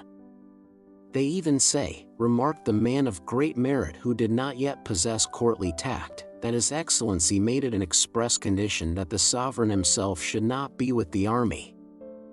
As soon as he said this, both Prince Vasily and Anna Pavlovna turned away from him and glanced sadly at one another with a sigh at his naivete. Chapter 7. While this was taking place in Petersburg, the French had already passed Smolensk and were drawing nearer and nearer to Moscow. Napoleon's historian Thiers, like other of his historians, trying to justify his hero, says that he was drawn to the walls of Moscow against his will. He is as right as other historians who look for the explanation of historic events in the will of one man. He is as right as the Russian historians who maintain that Napoleon was drawn to Moscow by the skill of the Russian commanders. Here, besides the law of retrospection, which regards all the past as a preparation for events that subsequently occur, the law of reciprocity comes in, confusing the whole matter. A good chess player, having lost a game, is sincerely convinced that his loss resulted from a mistake he made and looks for that mistake in the opening, but forgets that at each stage of the game there were similar mistakes and that none of his moves were perfect. He only notices the mistake to which he pays attention, because his opponent took advantage of it. How much more complex than this is the game of war, which occurs under certain limits of time, and where it is not one will that manipulates lifeless objects, but everything results from innumerable conflicts of various wills. After Smolensk, Napoleon sought a battle beyond Dorogobuz at Vyazma, and then at Tsarevo-Zaymsh, but it happened that owing to a conjunction of innumerable circumstances the Russians could not give battle till they reached Borodino, 70 miles from Moscow. From Vyazma, Napoleon ordered a direct advance on Moscow. Moscou, la capitale asiatique de ce grand empire, la ville sacrée de peuples d'Alexandre, Moscou avec ses innombrables églises and famille de pagodas chinoises. This Moscow gave Napoleon's imagination no rest. On the march from Vyazma to Tsarevo-Zaymsh he rode his light bay bobtailed ambler accompanied by his guards, his bodyguard, his pages, and aides-de-camp. Berthier, his chief of staff, dropped behind to question a Russian prisoner captured by the cavalry. Followed by Lalorne d'Ideville, an interpreter, he overtook Napoleon at a gallop and reined in his horse with an amused expression. Moscow, the Asiatic capital of this great empire, the sacred city of Alexander's people, Moscow with its innumerable churches shaped like Chinese pagodas. Well, asked Napoleon. One of Platov's Cossacks says that Platov's corps is joining up with the main army and that Kutuzov has been appointed commander-in-chief. He is a very shrewd and garrulous fellow. Napoleon smiled and told them to give the Cossack a horse and bring the man to him. He wished to talk to him himself. Several adjutants galloped off, and an hour later, Lavrushka, the serf Denisov had handed over to Rostov, rode up to Napoleon in an orderly's jacket and on a French cavalry saddle, with a merry and tipsy face. Napoleon told him to ride by his side and began questioning him. "You are a Cossack?" "Yes, a Cossack, Your Honor." The Cossack, not knowing in what company he was, for Napoleon's plain appearance had nothing about it that would reveal to an Oriental mind the presence of a monarch, talked with extreme familiarity of the incidents of the war, says Thiers, narrating this episode. In reality, Lavrushka, having got drunk the day before and left his master dinnerless, had been whipped and sent to the village in quest of chickens, where he engaged in looting till the French took him prisoner. Lavrushka was one of those coarse, barefaced lackeys who have seen all sorts of things, consider it necessary to do everything in a mean and cunning way, are ready to render any sort of service to their master, and are keen at guessing their master's baser impulses, especially those prompted by vanity and pettiness. Finding himself in the company of Napoleon, whose identity he had easily and surely recognized, Lavrushka was not in the least abashed, but merely did his utmost to gain his new master's favor. He knew very well that this was Napoleon, but Napoleon's presence could no more intimidate him than Rostov's, or a sergeant major's with the rods, would have done, for he had nothing that either the sergeant major or Napoleon could deprive him of. So he rattled on, telling all the gossip he had heard among the orderlies. Much of it true. But when Napoleon asked him whether the Russians thought they would beat Bonaparte or not, Lavrushka screwed up his eyes and considered. In this question he saw subtle cunning, as men of his type see cunning in everything, so he frowned and did not answer immediately. "It's like this," he said thoughtfully, "if there's a battle soon, yours will win." "That's right. But if 3 days pass, then after that, well, then that same battle will not soon be over." Lalorne d'Ideville smilingly interpreted this speech to Napoleon thus: "If a battle takes place within the next 3 days, the French will win, but if later, God knows what will happen." Napoleon did not smile, though he was evidently in high good humor, and he ordered these words to be repeated. Lavrushka noticed this, and to entertain him further, pretending not to know who Napoleon was, added, "We know that you have Bonaparte and that he has beaten everybody in the world, but we are a different matter," without knowing why or how this bit of boastful patriotism slipped out at the end. The interpreter translated these words without the last phrase, and Bonaparte smiled. "The young Cossack made his mighty interlocutor smile," says Thiers. After riding a few paces in silence, Napoleon turned to Berthier and said he wished to see how the news that he was talking to the emperor himself, to that very emperor who had written his immortally victorious name on the pyramids, would affect this enfant du Don. Asterisk. Asterisk, child of the Don. The fact was accordingly conveyed to Lavrushka. Lavrushka, understanding that this was done to perplex him and that Napoleon expected him to be frightened, to gratify his new masters, promptly pretended to be astonished and awestruck, opened his eyes wide, and assumed the expression he usually put on when taken to be whipped. As soon as Napoleon's interpreter had spoken, says Thiers, the Cossack, seized by amazement, did not utter another word, but rode on, his eyes fixed on the conqueror whose fame had reached him across the steppes of the East. All his loquacity was suddenly arrested and replaced by a naive and silent feeling of admiration. Napoleon, after making the Cossack a present, had him set free like a bird restored to its native fields. Napoleon rode on, dreaming of the Moscow that so appealed to his imagination, and the bird restored to its native fields galloped to our outposts, inventing on the way all that had not taken place but that he meant to relate to his comrades. What had really taken place he did not wish to relate because it seemed to him not worth telling. He found the Cossacks, inquired for the regiment operating with Platov's detachment, and by evening found his master, Nicholas Rostov, quartered at Yankovo. Rostov was just mounting to go for a ride round the neighboring villages with Aline. He let Lavrushka have another horse and took him along with him. Chapter 8. Princess Mary was not in Moscow and out of danger as Prince Andrew supposed.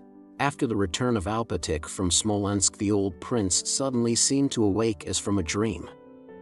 He ordered the militiamen to be called up from the villages and armed, and wrote a letter to the commander-in-chief informing him that he had resolved to remain at Bald Hills to the last extremity and to defend it, leaving to the commander-in-chief's discretion to take measures or not for the defense of Bald Hills, where one of Russia's oldest generals would be captured or killed, and he announced to his household that he would remain at Bald Hills. But while himself remaining, he gave instructions for the departure of the princess and Dessalles with the little prince to Bogucharovo and thence to Moscow. Princess Mary, alarmed by her father's feverish and sleepless activity after his previous apathy, could not bring herself to leave him alone and for the first time in her life ventured to disobey him. She refused to go away and her father's fury broke over her in a terrible storm. He repeated every injustice he had ever inflicted on her. Trying to convict her, he told her she had worn him out, had caused his quarrel with his son, had harbored nasty suspicions of him, making it the object of her life to poison his existence, and he drove her from his study telling her that if she did not go away it was all the same to him. He declared that he did not wish to remember her existence and warned her not to dare to let him see her. The fact that he did not, as she had feared, order her to be carried away by force but only told her not to let him see her cheered Princess Mary. She knew it was a proof that in the depth of his soul he was glad she was remaining at home and had not gone away. The morning after little Nicholas had left, the old prince donned his full uniform and prepared to visit the commander-in-chief. His caleche was already at the door. Princess Mary saw him walk out of the house in his uniform wearing all his orders and go down the garden to review his armed peasants and domestic serfs. She sat by the window listening to his voice which reached her from the garden. Suddenly several men came running up the avenue with frightened faces. Princess Mary ran out to the porch, down the flower-bordered path, and into the avenue. A large crowd of militiamen and domestics were moving toward her, and in their midst several men were supporting by the armpits and dragging along a little old man in a uniform and decorations. She ran up to him and, in the play of the sunlight that fell in small round spots through the shade of the lime tree avenue, could not be sure what change there was in his face. All she could see was that his former stern and determined expression had altered to one of timidity and submission. On seeing his daughter he moved his helpless lips and made a hoarse sound. It was impossible to make out what he wanted. He was lifted up, carried to his study, and laid on the very couch he had so feared of late. The doctor, who was fetched that same night, bled him and said that the prince had had a seizure paralyzing his right side.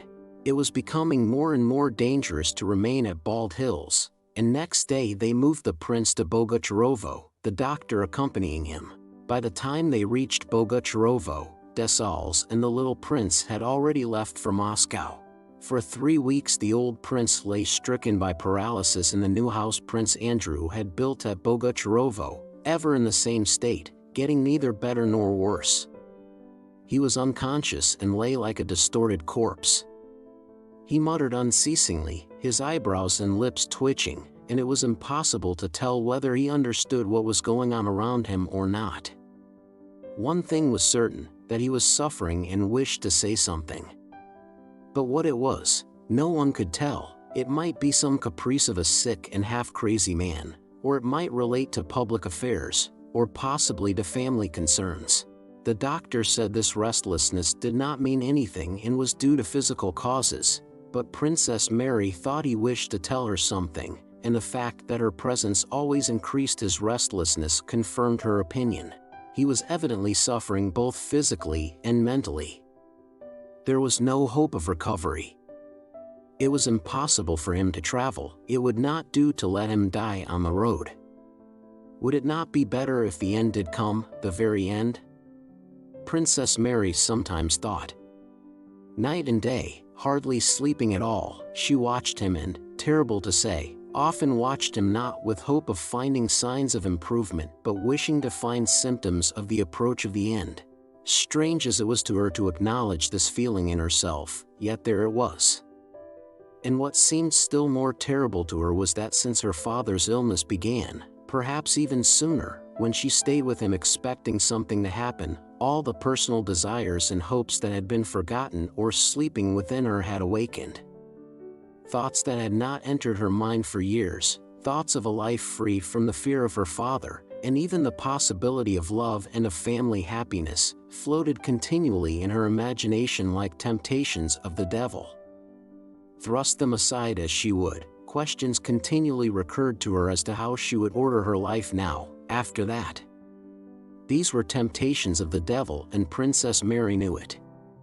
She knew that the sole weapon against him was prayer, and she tried to pray. She assumed an attitude of prayer, looked at the icons, repeated the words of a prayer, but she could not pray. She felt that a different world had now taken possession of her, the life of a world of strenuous and free activity, quite opposed to the spiritual world in which till now she had been confined and in which her greatest comfort had been prayer. She could not pray, could not weep, and worldly cares took possession of her. It was becoming dangerous to remain in Bogucharovo. News of the approach of the French came from all sides, and in one village, 10 miles from Bogucharovo, a homestead had been looted by French marauders. The doctor insisted on the necessity of moving the prince. The provincial marshal of the nobility sent an official to Princess Mary to persuade her to get away as quickly as possible, and the head of the rural police, having come to Bogucharovo, urged the same thing, saying that the French were only some 25 miles away, that French proclamations were circulating in the villages, and that if the princess did not take her father away before the 15th, he could not answer for the consequences. The princess decided to leave on the 15th. The cares of preparation and giving orders, for which everyone came to her, occupied her all day. She spent the night of the 14th as usual, without undressing, in the room next to the one where the prince lay. Several times, waking up, she heard his groans and muttering, the creak of his bed, and the steps of Tikhon and the doctor when they turned him over. Several times she listened at the door, and it seemed to her that his mutterings were louder than usual and that they turned him over oftener. She could not sleep and several times went to the door and listened, wishing to enter but not deciding to do so. Though he did not speak, Princess Mary saw and knew how unpleasant every sign of anxiety on his account was to him. She had noticed with what dissatisfaction he turned from the look she sometimes involuntarily fixed on him. She knew that her going in during the night at an unusual hour would irritate him, but never had she felt so grieved for him or so much afraid of losing him. She recalled all her life with him, and in every word and act of his found an expression of his love of her. Occasionally amid these memories temptations of the devil would surge into her imagination, thoughts of how things would be after his death, and how her new, liberated life would be ordered. But she drove these thoughts away with disgust. Toward morning he became quiet and she fell asleep. She woke late. That sincerity which often comes with waking showed her clearly what chiefly concerned her about her father's illness. On waking she listened to what was going on behind the door and, hearing him groan, said to herself with a sigh that things were still the same. But what could have happened? What did I want? I want his death, she cried with a feeling of loathing for herself. She washed, dressed, said her prayers, and went out to the porch. In front of it stood carriages without horses and things were being packed into the vehicles. It was a warm, gray morning. Princess Mary stopped at the porch, still horrified by her spiritual baseness and trying to arrange her thoughts before going to her father. The doctor came downstairs and went out to her. "He is a little better today," said he. "I was looking for you. One can make out something of what he is saying. His head is clearer. Come in, he is asking for you." Princess Mary's heart beat so violently at this news that she grew pale and leaned against the wall to keep from falling. To see him, talk to him, feel his eyes on her now that her whole soul was overflowing with those dreadful, wicked temptations, was a torment of joy and terror. "Come," said the doctor. Princess Mary entered her father's room and went up to his bed. He was lying on his back propped up high, and his small bony hands with their knotted purple veins were lying on the quilt. His left eye gazed straight before him, his right eye was awry, and his brows and lips motionless. He seemed altogether so thin, small, and pathetic. His face seemed to have shriveled or melted, his features had grown smaller. Princess Mary went up and kissed his hand. His left hand pressed hers so that she understood that he had long been waiting for her to come. He twitched her hand, and his brows and lips quivered angrily. She looked at him in dismay, trying to guess what he wanted of her. When she changed her position so that his left eye could see her face, he calmed down, not taking his eyes off her for some seconds.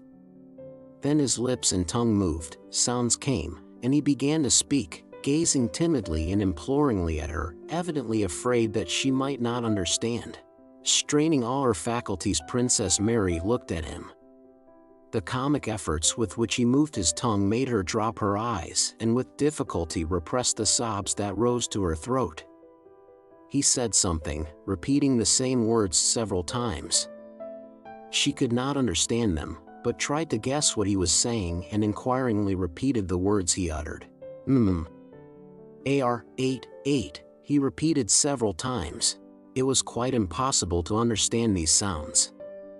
The doctor thought he had guessed them and inquiringly repeated, "Mary, are you afraid?" The prince shook his head, again repeated the same sounds. My mind aches," questioned Princess Mary.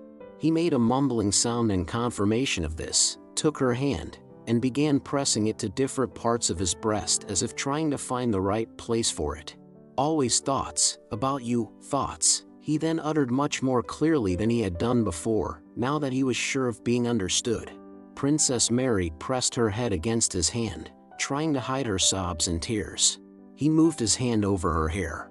"I have been calling you all night," he brought out. "If only I had known," she said through her tears. "I was afraid to come in." He pressed her hand. "Weren't you asleep?" "No, I did not sleep," said Princess Mary, shaking her head. Unconsciously imitating her father, she now tried to express herself as he did, as much as possible by signs, and her tongue too seemed to move with difficulty. "Dear one." "Dearest." Princess Mary could not quite make out what he had said, but from his look it was clear that he had uttered a tender caressing word such as he had never used to her before. "Why didn't you come in?" "And I was wishing for his death," thought Princess Mary. He was silent a while. "Thank you, daughter dear. For all, forgive. Thank you. Forgive. Thank you," and tears began to flow from his eyes. "Call Andrew," he said suddenly, and a childish, timid expression of doubt showed itself on his face as he spoke. He himself seemed aware that his demand was meaningless. So at least it seemed to Princess Mary. "I have a letter from him," she replied. He glanced at her with timid surprise. "Where is he?" "He's with the army, father, at Smolensk." He closed his eyes and remained silent a long time. Then, as if in answer to his doubts and to confirm the fact that now he understood and remembered everything, he nodded his head and reopened his eyes. "Yes," he said, softly and distinctly. "Russia has perished. They've destroyed her." And he began to sob, and again tears flowed from his eyes. Princess Mary could no longer restrain herself and wept while she gazed at his face. Again he closed his eyes. His sobs ceased, he pointed to his eyes, and Tikhon, understanding him, wiped away the tears. Then he again opened his eyes and said something none of them could understand for a long time, till at last Tikhon understood and repeated it. Princess Mary had sought the meaning of his words in the mood in which he had just been speaking. She thought he was speaking of Russia, or Prince Andrew, of herself, of his grandson, or of his own death, and so she could not guess his words. "Put on your white dress." "I like it," was what he said. Having understood this, Princess Mary sobbed still louder, and the doctor, taking her arm, led her out to the veranda, soothing her and trying to persuade her to prepare for her journey. When she had left the room, the prince again began speaking about his son, about the war, and about the emperor, angrily twitching his brows and raising his hoarse voice, and then he had a second and final stroke. Princess Mary stayed on the veranda. The day had cleared, it was hot and sunny. She could understand nothing, think of nothing and feel nothing, except passionate love for her father, love such as she thought she had never felt till that moment. She ran out sobbing into the garden and as far as the pond, along the avenues of young lime trees Prince Andrew had planted. Yes. I wished for his death. Yes, I wanted it to end quicker. I wished to be at peace.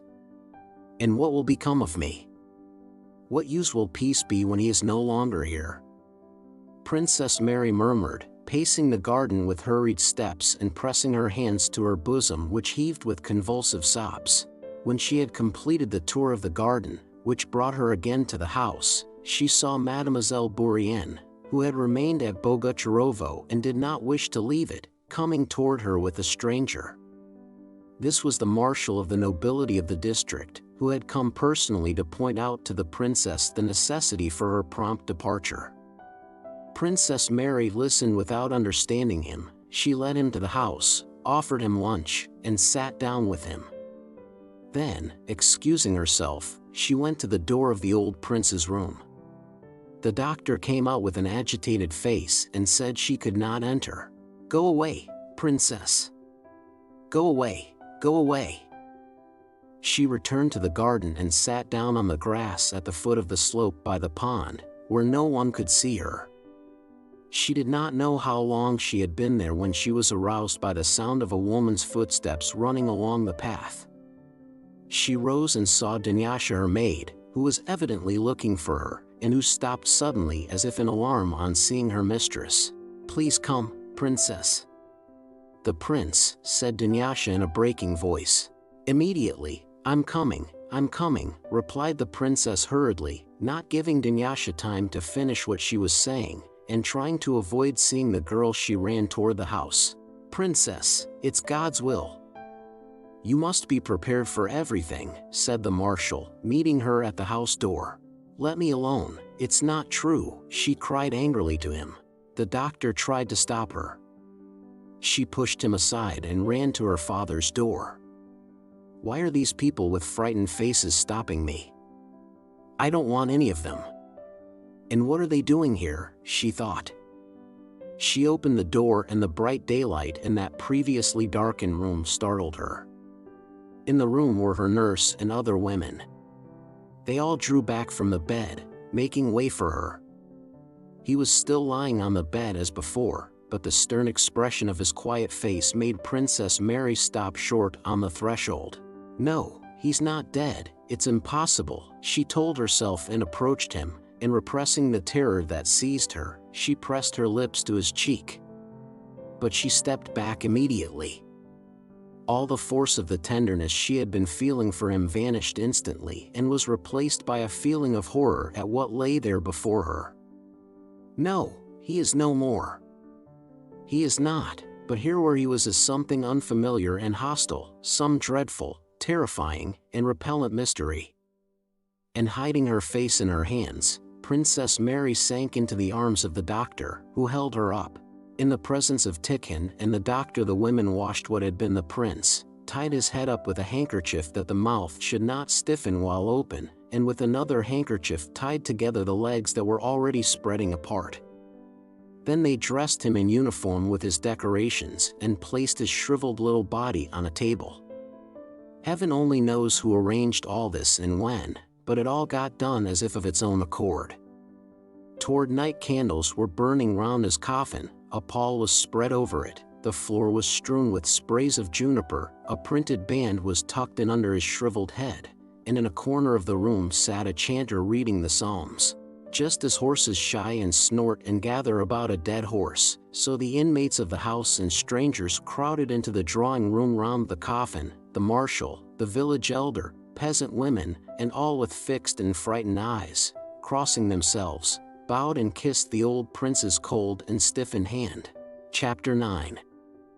Until Prince Andrew settled in Bogucharovo, its owners had always been absentees, and its peasants were of quite a different character from those of Bald Hills.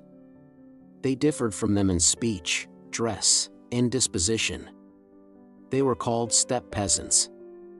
The old prince used to approve of them for their endurance at work when they came to Bald Hills to help with the harvest, or to dig ponds and ditches, but he disliked them for their boorishness. Prince Andrew's last stay at Bogucharovo, when he introduced hospitals and schools and reduced the quit rent the peasants had to pay, had not softened their disposition but had on the contrary strengthened in them the traits of character the old prince called boorishness. Various obscure rumors were always current among them, at one time a rumor that they would all be enrolled as Cossacks, at another of a new religion to which they were all to be converted, then of some proclamation of the Tsars and of an oath to the Tsar Paul in 1797, in connection with which it was rumored that freedom had been granted them but the landowners had stopped it, then of Peter Fedorovitch's return to the throne in 7 years' time, when everything would be made free and so simple that there would be no restrictions. Rumors of the war with Bonaparte and his invasion were connected in their minds with the same sort of vague notions of Antichrist, the end of the world, and pure freedom. In the vicinity of Bogucharovo were large villages belonging to the crown or to owners whose serfs paid quit rent and could work where they pleased. There were very few resident landlords in the neighborhood and also very few domestic or literate serfs, and in the lives of the peasantry of those parts the mysterious undercurrents in the life of the Russian people, the causes and meaning of which are so baffling to contemporaries, were more clearly and strongly noticeable than among others. One instance, which had occurred some 20 years before, was a movement among the peasants to emigrate to some unknown warm rivers. Hundreds of peasants, among them the Bogucharovo folk, suddenly began selling their cattle and moving in whole families toward the southeast. As birds migrate to somewhere beyond the sea, so these men with their wives and children streamed to the southeast, to parts where none of them had ever been. They set off in caravans, bought their freedom one by one or ran away, and drove or walked toward the warm rivers. Many of them were punished, some sent to Siberia, many died of cold and hunger on the road, many returned of their own accord, and the movement died down of itself just as it had sprung up, without apparent reason. But such undercurrents still existed among the people and gathered new forces ready to manifest themselves just as strangely, unexpectedly, and at the same time simply, naturally, and forcibly. Now in 1812, to anyone living in close touch with these people it was apparent that these undercurrents were acting strongly and nearing an eruption.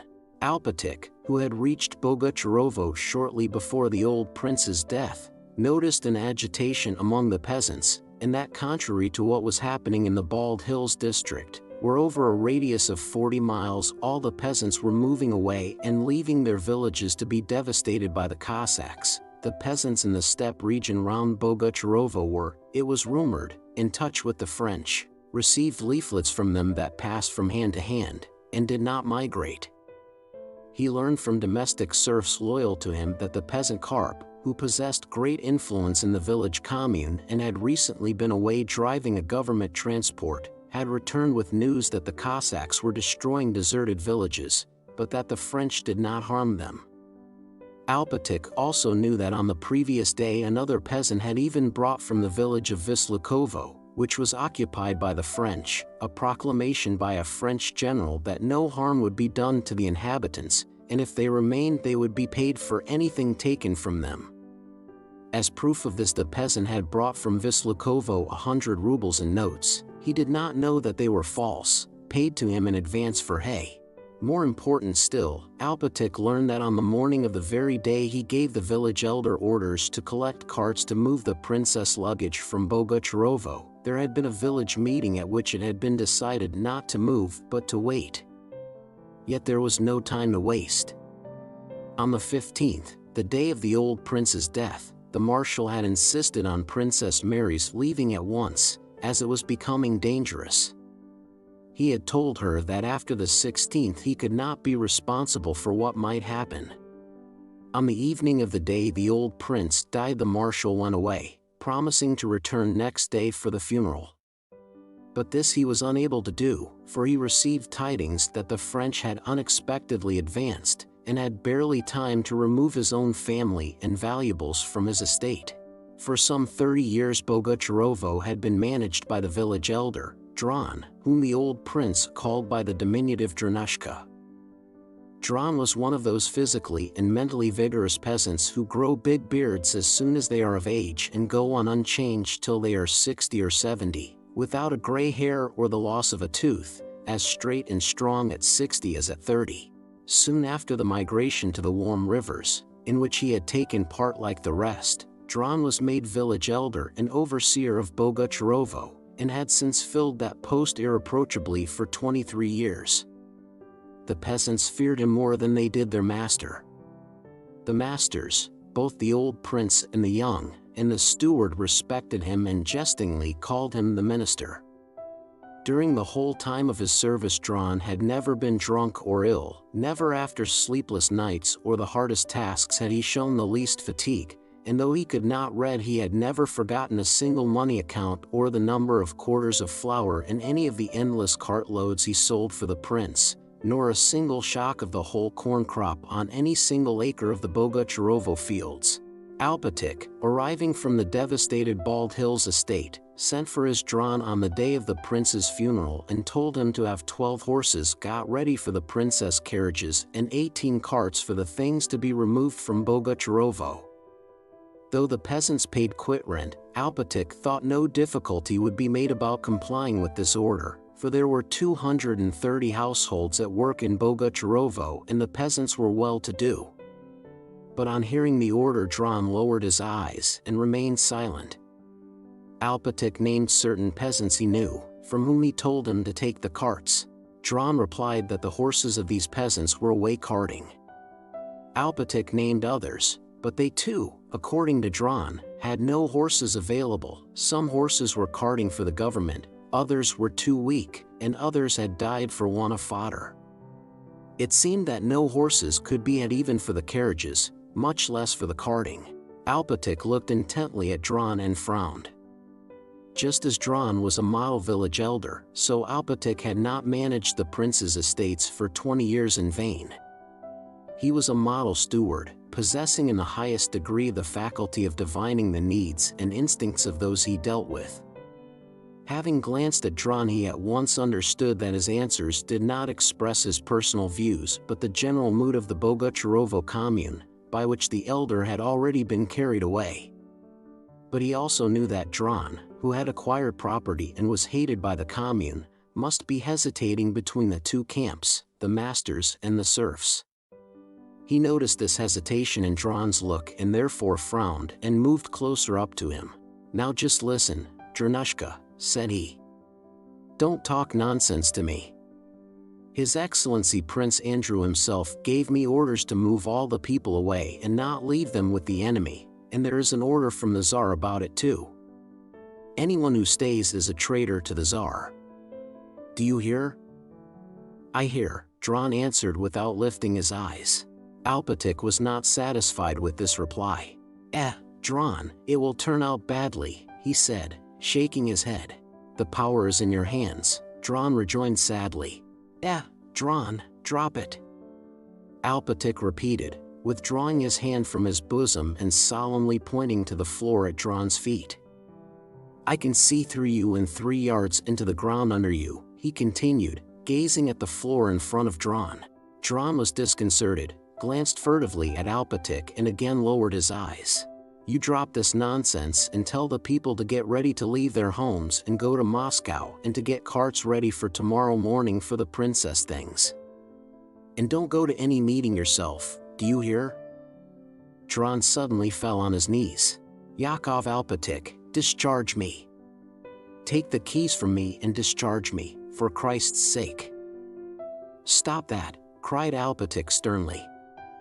"I see through you and 3 yards under you," he repeated, knowing that his skill in beekeeping, his knowledge of the right time to sow the oats, and the fact that he had been able to retain the old prince's favor for 20 years had long since gained him the reputation of being a wizard, and that the power of seeing 3 yards under a man is considered an attribute of wizards. Dron got up and was about to say something, but Alpatych interrupted him. "What is it you have got into your heads, eh? What are you thinking of, eh?" "What am I to do with the people?" said Dron. "They're quite beside themselves. I have already told them." "Told them, I dare say," said Alpatych. "Are they drinking?" he asked abruptly. "Quite beside themselves, Yakov Alpatych, they've fetched another barrel." "Well, then, listen. I'll go to the police officer, and you tell them so, and that they must stop this and the carts must be got ready." "I understand." Alpatych did not insist further. He had managed people for a long time and knew that the chief way to make them obey is to show no suspicion that they can possibly disobey.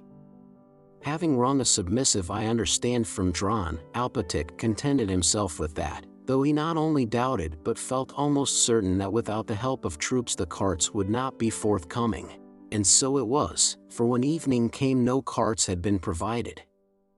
In the village, outside the drink shop, another meeting was being held, which decided that the horses should be driven out into the woods and the carts should not be provided.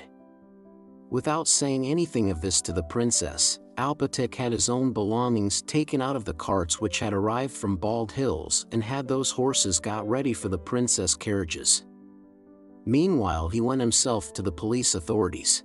Chapter 10.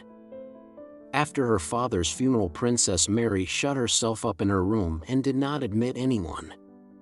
A maid came to the door to say that Alpatych was asking for orders about their departure. This was before his talk with Dron. Princess Mary raised herself on the sofa on which she had been lying and replied through the closed door that she did not mean to go away and begged to be left in peace. The windows of the room in which she was lying looked westward. She lay on the sofa with her face to the wall, fingering the buttons of the leather cushion and seeing nothing but that cushion, and her confused thoughts were centered on one subject, the irrevocability of death, and her own spiritual baseness, which she had not suspected, but which had shown itself during her father's illness. She wished to pray but did not dare to, dared not in her present state of mind address herself to God. She lay for a long time in that position. The sun had reached the other side of the house, and its slanting rays shone into the open window, lighting up the room and part of the morocco cushion at which Princess Mary was looking. The flow of her thoughts suddenly stopped. Unconsciously she sat up, smoothed her hair, got up, and went to the window, involuntarily inhaling the freshness of the clear but windy evening. "Yes, you can well enjoy the evening now. He is gone and no one will hinder you," she said to herself, and sinking into a chair she let her head fall on the windowsill. Someone spoke her name in a soft and tender voice from the garden and kissed her head. She looked up. It was Mademoiselle Bourienne in a black dress and weepers. She softly approached Princess Mary, sighed, kissed her, and immediately began to cry. The princess looked up at her. All their former disharmony and her own jealousy recurred to her mind. But she remembered too how he had changed of late toward Mademoiselle Bourienne and could not bear to see her, thereby showing how unjust were the reproaches Princess Mary had mentally addressed to her. Besides, is it for me who desired his death, to condemn anyone, she thought. Princess Mary vividly pictured to herself the position of Mademoiselle Bourienne, whom she had of late kept at a distance, but who yet was dependent on her and living in her house. She felt sorry for her and held out her hand with a glance of gentle inquiry.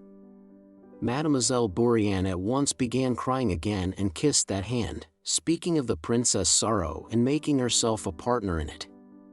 She said her only consolation was the fact that the princess allowed her to share her sorrow, that all the old misunderstandings should sink into nothing but this great grief, that she felt herself blameless in regard to everyone, and that he, from above, saw her affection and gratitude. The princess heard her, not heeding her words but occasionally looking up at her and listening to the sound of her voice. "Your position is doubly terrible, dear princess," said Mademoiselle Bourienne after a pause. "I understand that you could not, and cannot, think of yourself, but with my love for you I must do so. Has Alpatik been to you? Has he spoken to you of going away?" she asked. Princess Mary did not answer. She did not understand who was to go or where to. Is it possible to plan or think of anything now? Is it not all the same, she thought, and did not reply. "You know, chère Marie," said Mademoiselle Bourienne, "that we are in danger, are surrounded by the French. It would be dangerous to move now. If we go we are almost sure to be taken prisoners, and God knows." Princess Mary looked at her companion without understanding what she was talking about. "Oh, if anyone knew how little anything matters to me now," she said. "Of course I would on no account wish to go away from him. Alpatik did say something about going. Speak to him. I can do nothing, and don't want to. I've spoken to him. He hopes we should be in time to get away tomorrow, but I think it would now be better to stay here," said Mademoiselle Bourienne. "Because, you will agree, chère Marie, to fall into the hands of the soldiers or of riotous peasants would be terrible." Mademoiselle Bourienne took from her reticule a proclamation, not printed on ordinary Russian paper, of General Rameau's, telling people not to leave their homes and that the French authorities would afford them proper protection. She handed this to the princess. "I think it would be best to appeal to that general," she continued, "and I am sure that all due respect would be shown you." Princess Mary read the paper, and her face began to quiver with stifled sobs. "From whom did you get this?" she asked. "They probably recognized that I am French." "By my name," replied Mademoiselle Bourienne, blushing. Princess Mary, with the paper in her hand, rose from the window and with a pale face went out of the room and into what had been Prince Andrew's study. "Dunyasha, send Alpatik, or Dranushka, or somebody to me," she said, "and tell Mademoiselle Bourienne not to come to me," she added, hearing Mademoiselle Bourienne's voice. "We must go at once, she said, appalled at the thought of being left in the hands of the French. "If Prince Andrew heard that I was in the power of the French, that I, the daughter of Prince Nicholas Bolkonsky, asked General Rameau for protection and accepted his favor." This idea horrified her, made her shudder, blush, and feel such a rush of anger and pride as she had never experienced before. All that was distressing, and especially all that was humiliating, in her position rose vividly to her mind. They, the French, would settle in this house. Le General Rameau would occupy Prince Andrew's study and amuse himself by looking through and reading his letters and papers. Mademoiselle Bourienne would do the honors of Bogucharovo for him. I should be given a small room as a favor. The soldiers would violate my father's newly dug grave to steal his crosses and stars. They would tell me of their victories over the Russians, and would pretend to sympathize with my sorrow, thought Princess Mary, not thinking her own thoughts but feeling bound to think like her father and her brother. For herself she did not care where she remained or what happened to her, but she felt herself the representative of her dead father and of Prince Andrew. Involuntarily she thought their thoughts and felt their feelings. What they would have said and what they would have done she felt bound to say and do. She went into Prince Andrew's study, trying to enter completely into his ideas, and considered her position. The demands of life, which had seemed to her annihilated by her father's death, all at once rose before her with a new, previously unknown force and took possession of her. Agitated and flushed she paced the room, sending now for Michael Ivanovich and now for Tikhon or Dron. Dunyasha, the nurse, and the other maids could not say in how far Mademoiselle Bourienne's statement was correct. Alpatik was not at home. he had gone to the police. Neither could the architect Michael Ivanovich, who on being sent for came in with sleepy eyes, tell Princess Mary anything. With just the same smile of agreement with which for 15 years he had been accustomed to answer the old prince without expressing views of his own, he now replied to Princess Mary, so that nothing definite could be got from his answers. The old valet Tikhon, with sunken, emaciated face that bore the stamp of inconsolable grief, replied, "Yes, Princess," to all Princess Mary's questions and hardly refrained from sobbing as he looked at her. At length Dron, the village elder, entered the room and with a deep bow to Princess Mary came to a halt by the doorpost. Princess Mary walked up and down the room and stopped in front of him. "Dranushka," she said, regarding as a sure friend this Dranushka who always used to bring a special kind of gingerbread from his visit to the fair at Vyazma every year and smilingly offer it to her. "Dranushka, now since our misfortune," she began, but could not go on. "We are all in God's hands," said he, with a sigh. They were silent for a while. "Dranushka, Alpatik has gone off somewhere and I have no one to turn to. Is it true, as they tell me, that I can't even go away?" "Why shouldn't you go away, Your Excellency?"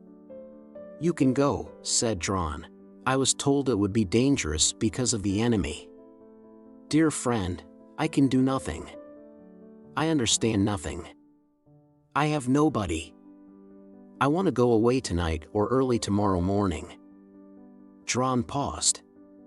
He looked askance at Princess Mary and said, "There are no horses. I told Yakov Alpatik so." "Why are there none?" asked the princess. "It's all God's scourge," said Dron. "What horses we had have been taken for the army or have died, this is such a year. It's not a case of feeding horses, we may die of hunger ourselves. As it is, some go 3 days without eating. We've nothing, we've been ruined." Princess Mary listened attentively to what he told her. "The peasants are ruined? They have no bread?" she asked. "They're dying of hunger," said Dron. "It's not a case of carting." "But why didn't you tell me, Dranushka? Isn't it possible to help them? I'll do all I can." To Princess Mary it was strange that now, at a moment when such sorrow was filling her soul, there could be rich people and poor, and the rich could refrain from helping the poor. She had heard vaguely that there was such a thing as landlord's corn which was sometimes given to the peasants. She also knew that neither her father nor her brother would refuse to help the peasants in need. She only feared to make some mistake in speaking about the distribution of the grain she wished to give. She was glad such cares presented themselves, enabling her without scruple to forget her own grief. She began asking Dron about the peasants' needs and what there was in Bogucharovo that belonged to the landlord. "But we have grain belonging to my brother," she said. "The landlord's grain is all safe," replied Dron proudly. "Our prince did not order it to be sold. Give it to the peasants, let them have all they need. I give you leave in my brother's name," said she. Dron made no answer but sighed deeply. "Give them that corn if there is enough of it. Distribute it all. I give this order in my brother's name, and tell them that what is ours is theirs. We do not grudge them anything. Tell them so." Dron looked intently at the princess while she was speaking. "Discharge me, little mother, for God's sake. Order the keys to be taken from me," said he. "I have served 23 years and have done no wrong. Discharge me, for God's sake." Princess Mary did not understand what he wanted of her or why he was asking to be discharged. She replied that she had never doubted his devotion and that she was ready to do anything for him and for the peasants. Chapter 11. An hour later Dunyasha came to tell the princess that Dron had come, and all the peasants had assembled at the barn by the princess' order and wished to have word with their mistress. "But I never told them to come," said Princess Mary. "I only told Dron to let them have the grain. Only, for God's sake, princess dear, have them sent away and don't go out to them." "It's all a trick," said Dunyasha. and when Yakov Alpatik returns let us get away, and please don't." "What is a trick?" asked Princess Mary in surprise. "I know it is, only listen to me for God's sake. Ask Nurse too. They say they don't agree to leave Bogucharovo as you ordered. You're making some mistake." "I never ordered them to go away," said Princess Mary. "Call Dranoushka." Dran came and confirmed Dunyasha's words. The peasants had come by the princess' order. "But I never sent for them," declared the princess. "You must have given my message wrong. I only said that you were to give them the grain." Dran only sighed in reply. "If you order it they will go away," said he. "No, no. I'll go out to them," said Princess Mary, and in spite of the nurses and Dunyasha's protests she went out into the porch, Dran, Dunyasha, the nurse, and Michael Ivanovich following her. "They probably think I am offering them the grain to bribe them to remain here, while I myself go away leaving them to the mercy of the French," thought Princess Mary. "I will offer them monthly rations and housing at our Moscow estate. I am sure Andrew would do even more in my place," she thought as she went out in the twilight toward the crowd standing on the pasture by the barn. The men crowded closer together, stirred, and rapidly took off their hats. Princess Mary lowered her eyes and, tripping over her skirt, came close up to them. So many different eyes, old and young, were fixed on her, and there were so many different faces, that she could not distinguish any of them and, feeling that she must speak to them all at once, did not know how to do it. But again the sense that she represented her father and her brother gave her courage, and she boldly began her speech. "I am very glad you have come," she said without raising her eyes, and feeling her heart beating quickly and violently. "Dranoushka tells me that the war has ruined you. That is our common misfortune, and I shall grudge nothing to help you.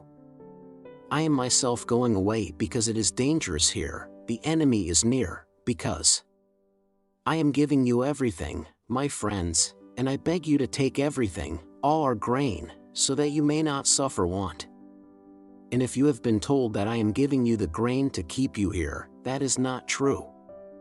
On the contrary, I ask you to go with all your belongings to our estate near Moscow, and I promise you I will see to it that there you shall want for nothing. You shall be given food and lodging." The princess stopped. Sighs were the only sound heard in the crowd.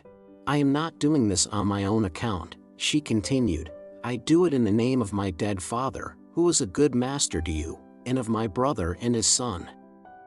Again she paused. No one broke the silence. "Ours is a common misfortune and we will share it together.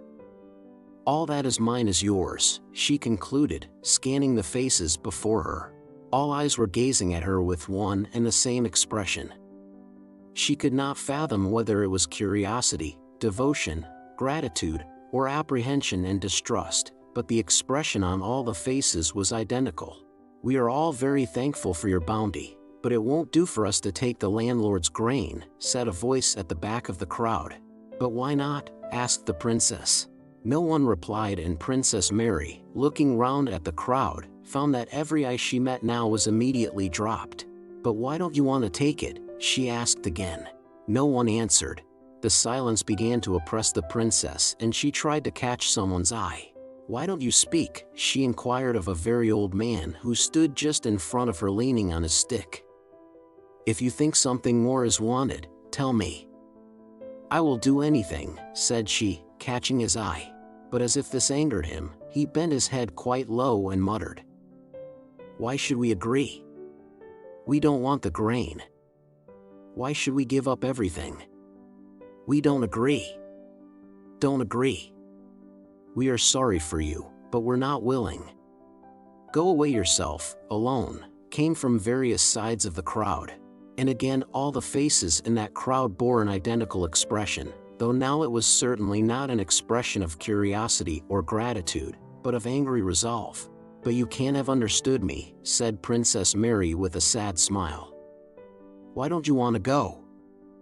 I promised to house and feed you, while here the enemy would ruin you." But her voice was drowned by the voices of the crowd. We're not willing. Let them ruin us. We won't take your grain. We don't agree." Again Princess Mary tried to catch someone's eye, but not a single eye in the crowd was turned to her. Evidently they were all trying to avoid her look. She felt strange and awkward. Oh yes, an artful tale. Follow her into slavery. Pull down your houses and go into bondage. I dare say.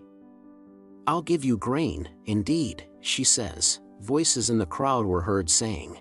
With drooping head Princess Mary left the crowd and went back to the house.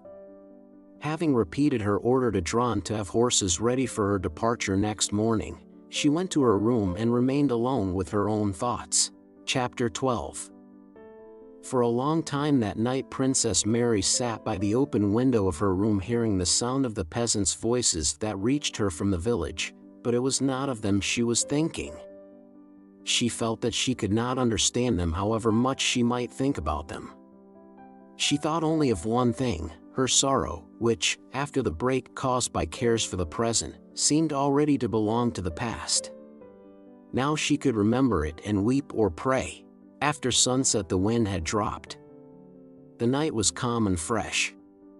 Toward midnight the voices began to subside, a cock crowed, the full moon began to show from behind the lime trees, a fresh white dewy mist began to rise, and stillness reigned over the village and the house. Pictures of the near past, her father's illness and last moments, rose one after another to her memory. With mournful pleasure she now lingered over these images, repelling with horror only the last one, the picture of his death, which she felt she could not contemplate even in imagination at this still and mystic hour of night. And these pictures presented themselves to her so clearly and in such detail that they seemed now present, now past, and now future. She vividly recalled the moment when he had his first stroke and was being dragged along by his armpits through the garden at Bald Hills, muttering something with his helpless tongue, twitching his gray eyebrows and looking uneasily and timidly at her. Even then he wanted to tell me what he told me the day he died, she thought. He had always thought what he said then. And she recalled in all its detail the night at Bald Hills before he had the last stroke, when with a foreboding of disaster she had remained at home against his will. She had not slept and had stolen downstairs on tiptoe, and going to the door of the conservatory where he slept that night had listened at the door. In a suffering and weary voice he was saying something to Tikhon, speaking of the Crimea and its warm nights and of the Empress. Evidently he had wanted to talk. And why didn't he call me? Why didn't he let me be there instead of Tikhon? Princess Mary had thought and thought again now. Now he will never tell anyone what he had in his soul. Never will that moment return for him or for me when he might have said all he longed to say, and not Tikhon, but I might have heard and understood him. Why didn't I enter the room, she thought. Perhaps he would then have said to me what he said the day he died. While talking to Tikhon he asked about me twice. He wanted to see me, and I was standing close by, outside the door. It was sad and painful for him to talk to Tikhon who did not understand him. I remember how he began speaking to him about Lise as if she were alive. He had forgotten she was dead, and Tikhon reminded him that she was no more, and he shouted, "Fool!" He was greatly depressed. From behind the door I heard how he lay down on his bed groaning and loudly exclaimed, "My God! Why didn't I go in then? What could he have done to me? What could I have lost?" And perhaps he would then have been comforted and would have said that word to me. And Princess Mary uttered aloud the caressing word he had said to her on the day of his death. "Dearest," she repeated, and began sobbing, with tears that relieved her soul. She now saw his face before her. And not the face she had known ever since she could remember and had always seen at a distance, but the timid, feeble face she had seen for the first time quite closely, with all its wrinkles and details, when she stooped near to his mouth to catch what he said. "Dearest," she repeated again. What was he thinking when he uttered that word? What is he thinking now?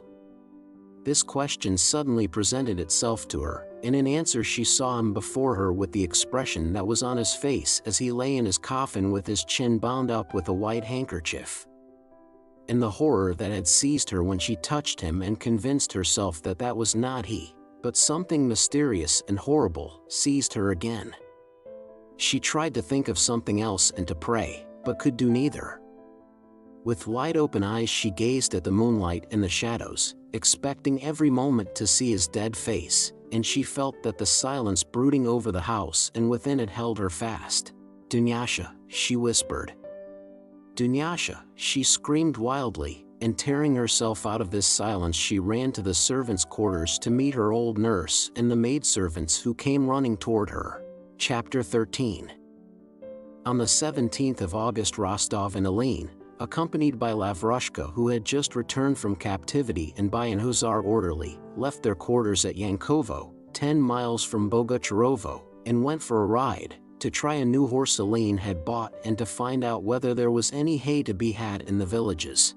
For the last 3 days Bogucharovo had lain between the two hostile armies, so that it was as easy for the Russian rearguard to get to it as for the French vanguard. Rostov, as a careful squadron commander, wished to take such provisions as remained at Bogucharovo before the French could get them.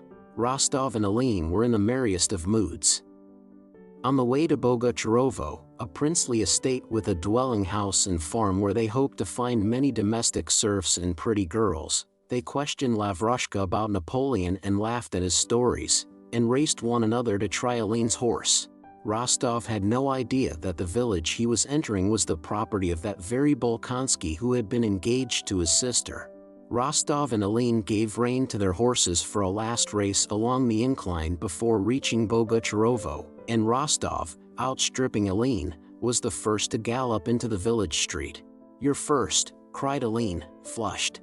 "Yes, always first both on the grassland and here," answered Rostov, stroking his heated Donet's horse. "And I'd have one on my Frenchie, Your Excellency," said Lavrushka from behind, alluding to his shabby cart horse, "only I didn't wish to mortify you." They rode at a foot pace to the barn, where a large crowd of peasants was standing. Some of the men bared their heads, others stared at the new arrivals without doffing their caps. 2 tall old peasants with wrinkled faces and scanty beards emerged from the tavern, smiling, staggering, and singing some incoherent song, and approached the officers. "Fine fellows," said Rostov, laughing. "Is there any hay here?" "And how like one another," said Aline. "Amost mrry koompa," sang one of the peasants with a blissful smile. One of the men came out of the crowd and went up to Rostov. "Who do you belong to?" he asked. "The French," replied Aline jestingly, "and here is Napoleon himself," and he pointed to Lavrushka. "Then you are Russians?" the peasant asked again. "And is there a large force of you here?" said another, a short man, coming up. "Very large," answered Rostov. "But why have you collected here?" he added. "Is it a holiday?" "The old men have met to talk over the business of the commune," replied the peasant, moving away. At that moment, on the road leading from the big house, 2 women and a man in a white hat were seen coming toward the officers. "The one in pink is mine, so keep off," said Aline on seeing Dunyasha running resolutely toward him. "She'll be ours," said Lavrushka to Aline, winking. "What do you want, my pretty?" said Aline with a smile. "The princess ordered me to ask your regiment and your name." "This is Count Rostov, squadron commander, and I am your humble servant." "Koompa, New York," roared the tipsy peasant with a beatific smile as he looked at Aline talking to the girl. Following Dunyasha, Alpatik advanced to Rostov, having bared his head while still at a distance. "May I make bold to trouble your honor?" said he respectfully, but with a shade of contempt for the youthfulness of this officer and with a hand thrust into his bosom. "My mistress, daughter of General-in-Chief Prince Nicholas Bolkonsky, who died on the 15th of this month, finding herself in difficulties owing to the boorishness of these people," he pointed to the peasants, "asks you to come up to the house." "Won't you, please, ride on a little farther?" said Alpatik with a melancholy smile, "as it is not convenient in the presence of He pointed to the two peasants who kept as close to him as horseflies to a horse. "Ah, Alpatik. Ah, Yakov Alpatik. Grand. Forgive us for Christ's sake, said the peasants, smiling joyfully at him. Rostov looked at the tipsy peasants and smiled. Or perhaps they amuse your honor, remarked Alpatik with a staid air, as he pointed at the old men with his free hand. No, there's not much to be amused at here, said Rostov, and rode on a little way. What's the matter? He asked. I make bold to inform your honor that the rude peasants here don't wish to let the mistress leave the estate, and threaten to unharness her horses, so that though everything has been packed up since morning, Her Excellency cannot get away. Impossible, exclaimed Rostov. I have the honor to report to you the actual truth, said Alpatik. Rostov dismounted, gave his horse to the orderly, and followed Alpatik to the house, questioning him as to the state of affairs. It appeared that the princess' offer of corn to the peasants the previous day, and her talk with Dron and at the meeting, had actually had so bad an effect that Dron had finally given up the keys and joined the peasants and had not appeared when Alpatik sent for him, and that in the morning when the princess gave orders to harness for her journey, the peasants had come in a large crowd to the barn and sent word that they would not let her leave the village, that there was an order not to move, and that they would unharness the horses. Alpatik had gone out to admonish them, but was told it was chiefly Karp who did the talking, Dron not showing himself in the crowd, that they could not let the princess go, that there was an order to the contrary, but that if she stayed they would serve her as before and obey her in everything. At the moment when Rostov and Aline were galloping along the road, Princess Mary, despite the dissuasions of Alpatik, her nurse, and the maids, had given orders to harness and intended to start, but when the cavalrymen were espied they were taken for Frenchmen, the coachman ran away, and the women in the house began to wail. Father! Benefactor! God has sent you, exclaimed deeply moved voices as Rostov passed through the anteroom. Princess Mary was sitting helpless and bewildered in the large sitting room when Rostov was shown in. She could not grasp who he was and why he had come, or what was happening to her. When she saw his Russian face, and by his walk and the first words he uttered recognized him as a man of her own class, she glanced at him with her deep radiant look and began speaking in a voice that faltered and trembled with emotion. This meeting immediately struck Rostov as a romantic event. A helpless girl overwhelmed with grief, left to the mercy of coarse, rioting peasants. And what a strange fate sent me here. What gentleness and nobility there are in her features and expression, thought he as he looked at her and listened to her timid story. When she began to tell him that all this had happened the day after her father's funeral, her voice trembled. She turned away, and then, as if fearing he might take her words as meant to move him to pity, looked at him with an apprehensive glance of inquiry. There were tears in Rostov's eyes. Princess Mary noticed this and glanced gratefully at him with that radiant look which caused the plainness of her face to be forgotten. I cannot express, Princess, how glad I am that I happened to ride here and am able to show my readiness to serve you, said Rostov, rising. Go when you please, and I give you my word of honor that no one shall dare to cause you annoyance if only you will allow me to act as your escort. And bowing respectfully, as if to a lady of royal blood, he moved toward the door. Rostov's deferential tone seemed to indicate that though he would consider himself happy to be acquainted with her, he did not wish to take advantage of her misfortunes to intrude upon her. Princess Mary understood this and appreciated his delicacy. I am very, very grateful to you, she said in French, but I hope it was all a misunderstanding and that no one is to blame for it. She suddenly began to cry. Excuse me, she said. Rostov, knitting his brows, left the room with another low bow. Chapter 14. Well, is she pretty? Ah, friend, my pink one is delicious, her name is Dunyasha. But on glancing at Rostov's face Aline stopped short. He saw that his hero and commander was following quite a different train of thought. Rostov glanced angrily at Aline and without replying strode off with rapid steps to the village. I'll show them, I'll give it to them, the brigands, said he to himself. Alpatic at a gliding trot, only just managing not to run, kept up with him with difficulty. What decision have you been pleased to come to, said he. Rostov stopped and, clenching his fists, suddenly and sternly turned on Alpatic. Decision? What decision? Old dotard, cried he. What have you been about? The peasants are rioting, and you can't manage them? You're a traitor yourself. I know you. I'll flay you all alive, and as if afraid of wasting his store of anger, he left Alpatic and went rapidly forward. Alpatic, mastering his offended feelings, kept pace with Rostov at a gliding gait and continued to impart his views. He said the peasants were obdurate and that at the present moment it would be imprudent to over-resist them without an armed force, and would it not be better first to send for the military? I'll give them armed force. I'll over-resist them, uttered Rostov meaninglessly, breathless with irrational animal fury and the need to vent it. Without considering what he would do, he moved unconsciously with quick, resolute steps toward the crowd. And the nearer he drew to it, the more Alpatic felt that this unreasonable action might produce good results. The peasants in the crowd were similarly impressed when they saw Rostov's rapid, firm steps and resolute, frowning face. After the hussars had come to the village and Rostov had gone to see the princess, a certain confusion and dissension had arisen among the crowd.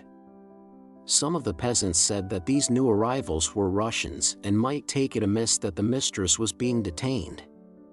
Dron was of this opinion, but as soon as he expressed it, Karp and others attacked their ex-elder. How many years have you been fattening on the commune? Karp shouted at him. It's all one to you. You'll dig up your pot of money and take it away with you. What does it matter to you whether our homes are ruined or not?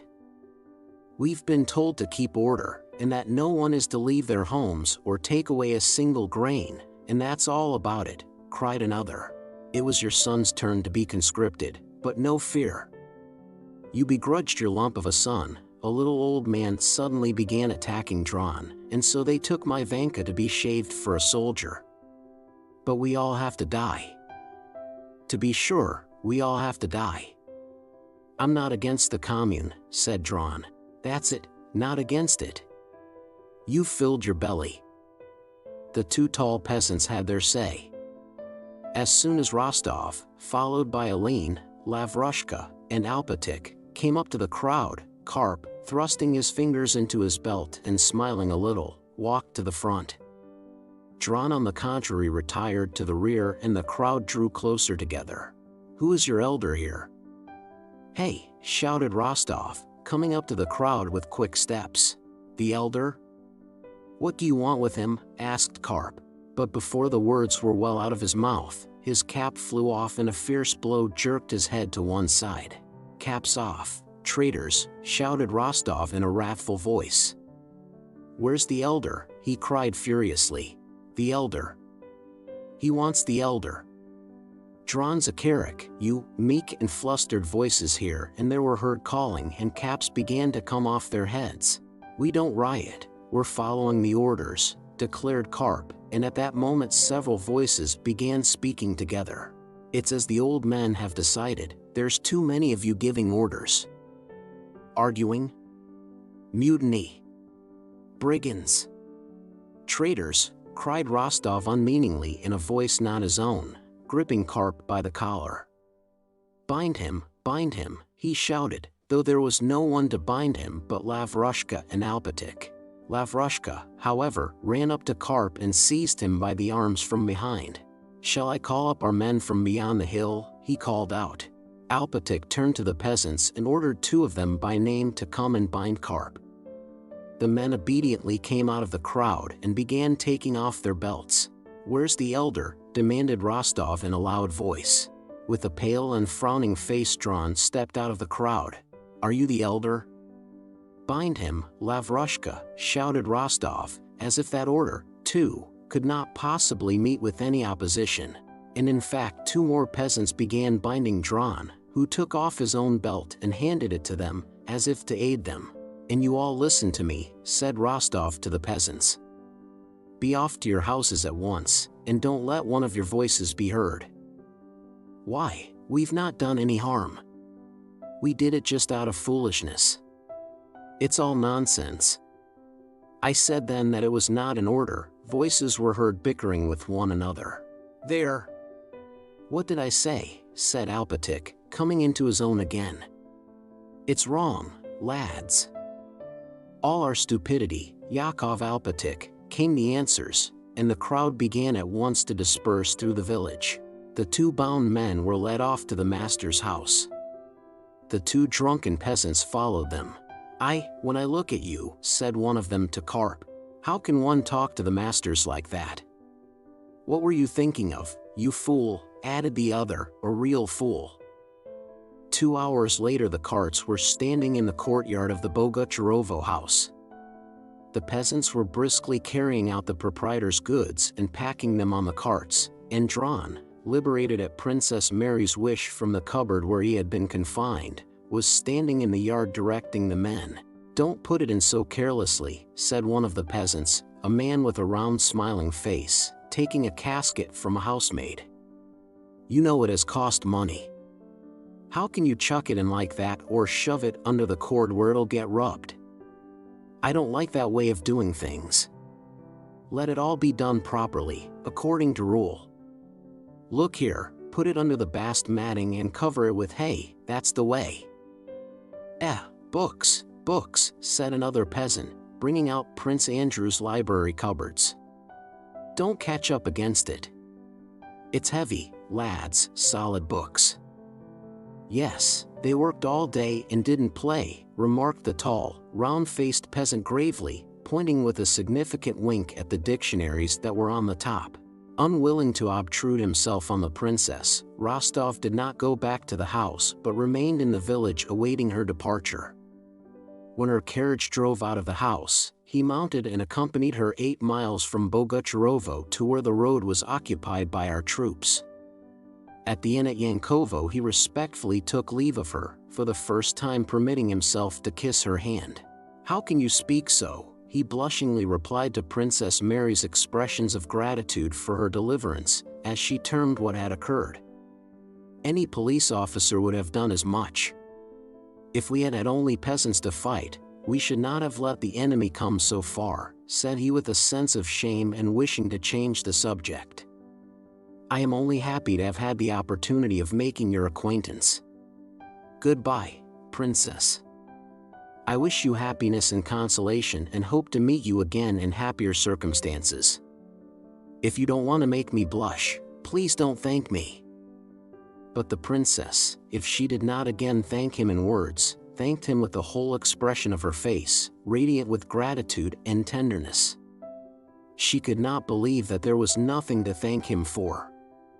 On the contrary, it seemed to her certain that had he not been there she would have perished at the hands of the mutineers and of the French, and that he had exposed himself to terrible and obvious danger to save her, and even more certain was it that he was a man of lofty and noble soul, able to understand her position and her sorrow. His kind, honest eyes, with the tears rising in them when she herself had begun to cry as she spoke of her loss, did not leave her memory. When she had taken leave of him and remained alone she suddenly felt her eyes filling with tears, and then not for the first time the strange question presented itself to her, did she love him? On the rest of the way to Moscow, though the princess' position was not a cheerful one, Dunyasha, who went with her in the carriage, more than once noticed that her mistress leaned out of the window and smiled at something with an expression of mingled joy and sorrow. Well, supposing I do love him, thought Princess Mary. Ashamed as she was of acknowledging to herself that she had fallen in love with a man who would perhaps never love her, she comforted herself with the thought that no one would ever know it and that she would not be to blame if, without ever speaking of it to anyone, she continued to the end of her life to love the man with whom she had fallen in love for the first and last time in her life. Sometimes when she recalled his looks, his sympathy, and his words, happiness did not appear impossible to her. It was at those moments that Dunyasha noticed her smiling as she looked out of the carriage window. Was it not fate that brought him to Bogucharovo, And at that very moment, thought Princess Mary. And that caused his sister to refuse my brother? And in all this Princess Mary saw the hand of Providence. The impression the princess made on Rostov was a very agreeable one. To remember her gave him pleasure, and when his comrades, hearing of his adventure at Bogucharovo, rallied him on having gone to look for hay and having picked up one of the wealthiest heiresses in Russia, he grew angry. It made him angry just because the idea of marrying the gentle Princess Mary, who was attractive to him and had an enormous fortune, had against his will more than once entered his head. For himself personally, Nicholas could not wish for a better wife. By marrying her he would make the Countess, his mother, happy, would be able to put his father's affairs in order, and would even, he felt it, ensure Princess Mary's happiness. But Sonia? And his plighted word? That was why Rostov grew angry when he was rallied about Princess Bolkonskaya. Chapter 15. On receiving command of the armies, Kutuzov remembered Prince Andrew and sent an order for him to report at headquarters. Prince Andrew arrived at Tsarevo-Zaymsh on the very day and at the very hour that Kutuzov was reviewing the troops for the first time. He stopped in the village at the priest's house, in front of which stood the commander-in-chief's carriage, and he sat down on the bench at the gate awaiting His Serene Highness, as everyone now called Kutuzov. From the field beyond the village came now sounds of regimental music and now the roar of many voices shouting hurrah to the new commander-in-chief. 2 orderlies, a courier and a major domo, stood nearby, some 10 paces from Prince Andrew, availing themselves of Kutuzov's absence and of the fine weather. A short, swarthy lieutenant colonel of hussars with thick mustaches and whiskers rode up to the gate and, glancing at Prince Andrew, inquired whether His Serene Highness was putting up there and whether he would soon be back. Prince Andrew replied that he was not on His Serene Highness' staff but was himself a new arrival. The lieutenant colonel turned to a smart orderly, who, with the peculiar contempt with which a commander-in-chief's orderly speaks to officers, replied, "What? His Serene Highness? I expect he'll be here soon. What do you want?" The lieutenant colonel of hussars smiled beneath his mustache at the orderly's tone, dismounted, gave his horse to a dispatch runner, and approached Bolkonsky with a slight bow. Bolkonsky made room for him on the bench and the lieutenant colonel sat down beside him. "You're also waiting for the commander-in-chief," said he. "They say he receives everyone, thank God. It's awful with those sausage eaters. Ermolov had reason to ask to be promoted to be a German. Now PWAP's Russians will get a look in." As it was, devil only knows what was happening. We kept wet-wetting and wet-wetting. "Did you take part in the campaign?" he asked. "I had the pleasure," replied Prince Andrew, "not only of taking part in the retreat but of losing in that retreat all I held dear, not to mention the estate and home of my birth, my father, who died of grief. I belong to the province of Smolensk." "Ah, you're Prince Bolkonsky? Very glad to make your acquaintance." "I'm Lieutenant Colonel Denisov, better known as Vaska," said Denisov, pressing Prince Andrew's hand and looking into his face with a particularly kindly attention. "Yes, I heard," said he sympathetically, and after a short pause added, "Yes, it's Scythian warfare. It's all very well, only not for those who get it in the neck." "So you are Prince Andrei Bolkonsky?" He swayed his head. "Very pleased, Prince, to make your acquaintance," he repeated again, smiling sadly, and he again pressed Prince Andrew's hand. Prince Andrew knew Denisov from what Natasha had told him of her first suitor. This memory carried him sadly and sweetly back to those painful feelings of which he had not thought lately, but which still found place in his soul. Of late he had received so many new and very serious impressions, such as the retreat from Smolensk, his visit to Bald Hills, and the recent news of his father's death, and had experienced so many emotions, that for a long time past those memories had not entered his mind, and now that they did not act on him with nearly their former strength. For Denisov, too, The memories awakened by the name of Bolkonsky belonged to a distant, romantic past, when after supper and after Natasha's singing he had proposed to a little girl of 15 without realizing what he was doing. He smiled at the recollection of that time and of his love for Natasha, and passed at once to what now interested him passionately and exclusively. This was a plan of campaign he had devised while serving at the outposts during the retreat. He had proposed that plan to Barclay de Tolly and now wished to propose it to Kutuzov. The plan was based on the fact that the French line of operation was too extended, and it proposed that instead of, or concurrently with, action on the front to bar the advance of the French, we should attack their line of communication. He began explaining his plan to Prince Andrew. They can't hold all that line. It's impossible.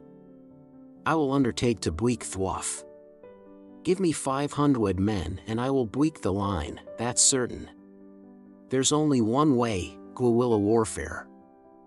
Denisov rose and began gesticulating as he explained his plan to Bolkonsky. In the midst of his explanation, shouts were heard from the army, growing more incoherent and more diffused, mingling with music and songs and coming from the field where the review was held. Sounds of hoofs and shouts were nearing the village. "He's coming! He's coming!" shouted a Cossack standing at the gate.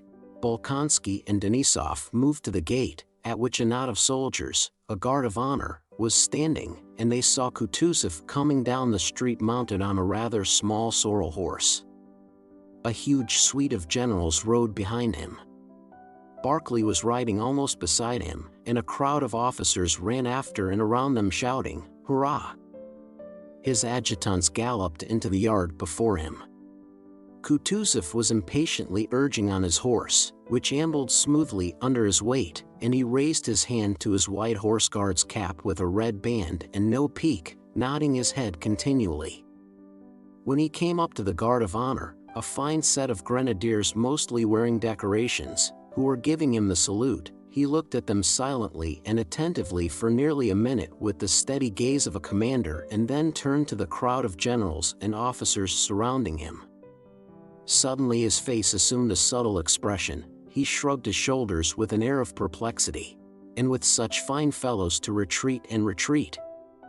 "Well, goodbye, General," he added, and rode into the yard past Prince Andrew and Denisov. "Hurrah! Hurrah! Hurrah!" shouted those behind him. Since Prince Andrew had last seen him, Kutuzov had grown still more corpulent, flaccid, and fat. But the bleached eyeball, the scar, and the familiar weariness of his expression were still the same. He was wearing the white horse guard's cap and a military overcoat with a whip hanging over his shoulder by a thin strap. He sat heavily and swayed limply on his brisk little horse. "Phew, phew, phew," he whistled just audibly as he rode into the yard. His face expressed the relief of relaxed strain felt by a man who means to rest after a ceremony. He drew his left foot out of the stirrup and, lurching with his whole body and puckering his face with the effort, raised it with difficulty onto the saddle, leaned on his knee, groaned, and slipped down into the arms of the Cossacks and adjutants who stood ready to assist him. He pulled himself together, looked round, screwing up his eyes, glanced at Prince Andrew, and, evidently not recognizing him, moved with his waddling gait to the porch. "Phew, phew, phew," he whistled, and again glanced at Prince Andrew. As often occurs with old men, it was only after some seconds that the impression produced by Prince Andrew's face linked itself up with Kutuzov's remembrance of his personality. "Ah, how do you do, my dear prince? How do you do, my dear boy? Come along," said he, glancing wearily round, and he stepped onto the porch which creaked under his weight. He unbuttoned his coat and sat down on a bench in the porch. "And how's your father?"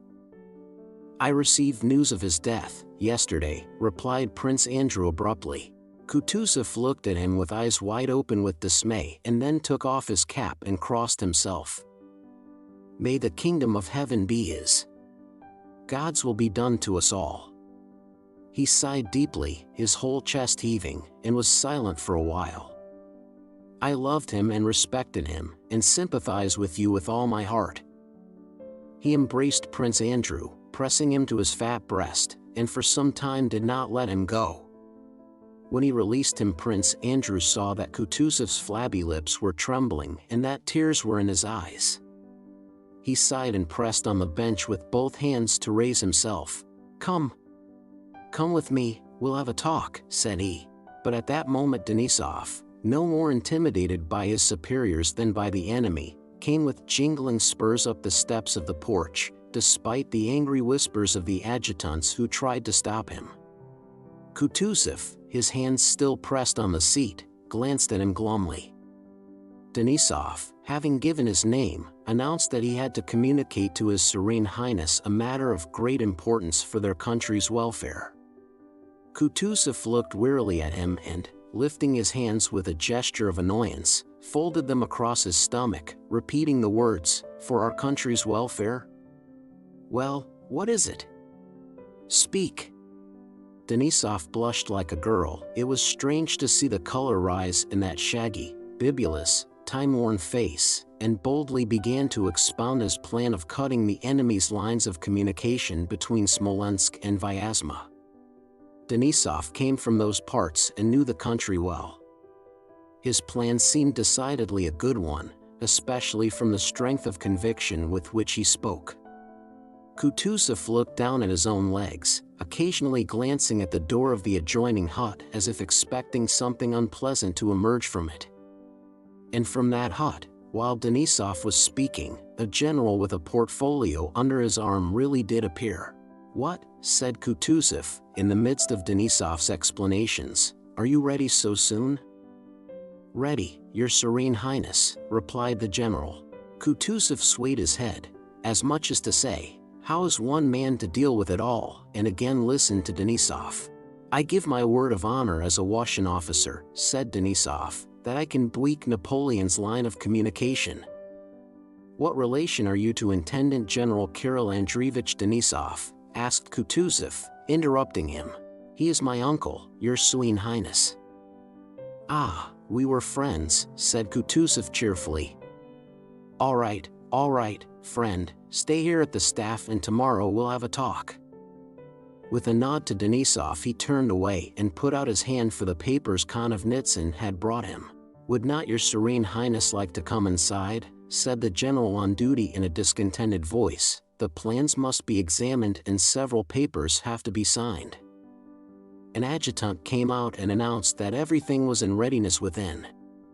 But Kutuzov evidently did not wish to enter that room till he was disengaged. He made a grimace. "No, tell them to bring a small table out here, my dear boy. I'll look at them here," said he. "Don't go away," he added, turning to Prince Andrew, who remained in the porch and listened to the general's report. While this was being given, Prince Andrew heard the whisper of a woman's voice and the rustle of a silk dress behind the door. Several times on glancing that way he noticed behind that door a plump, rosy, handsome woman in a pink dress with a lilac silk kerchief on her head, holding a dish and evidently awaiting the entrance of the commander-in-chief. Kutuzov's adjutant whispered to Prince Andrew that this was the wife of the priest whose home it was, and that she intended to offer His Serene Highness bread and salt. Her husband has welcomed His Serene Highness with the cross at the church, and she intends to welcome him in the house. She's very pretty, added the adjutant with a smile. At those words Kutuzov looked round.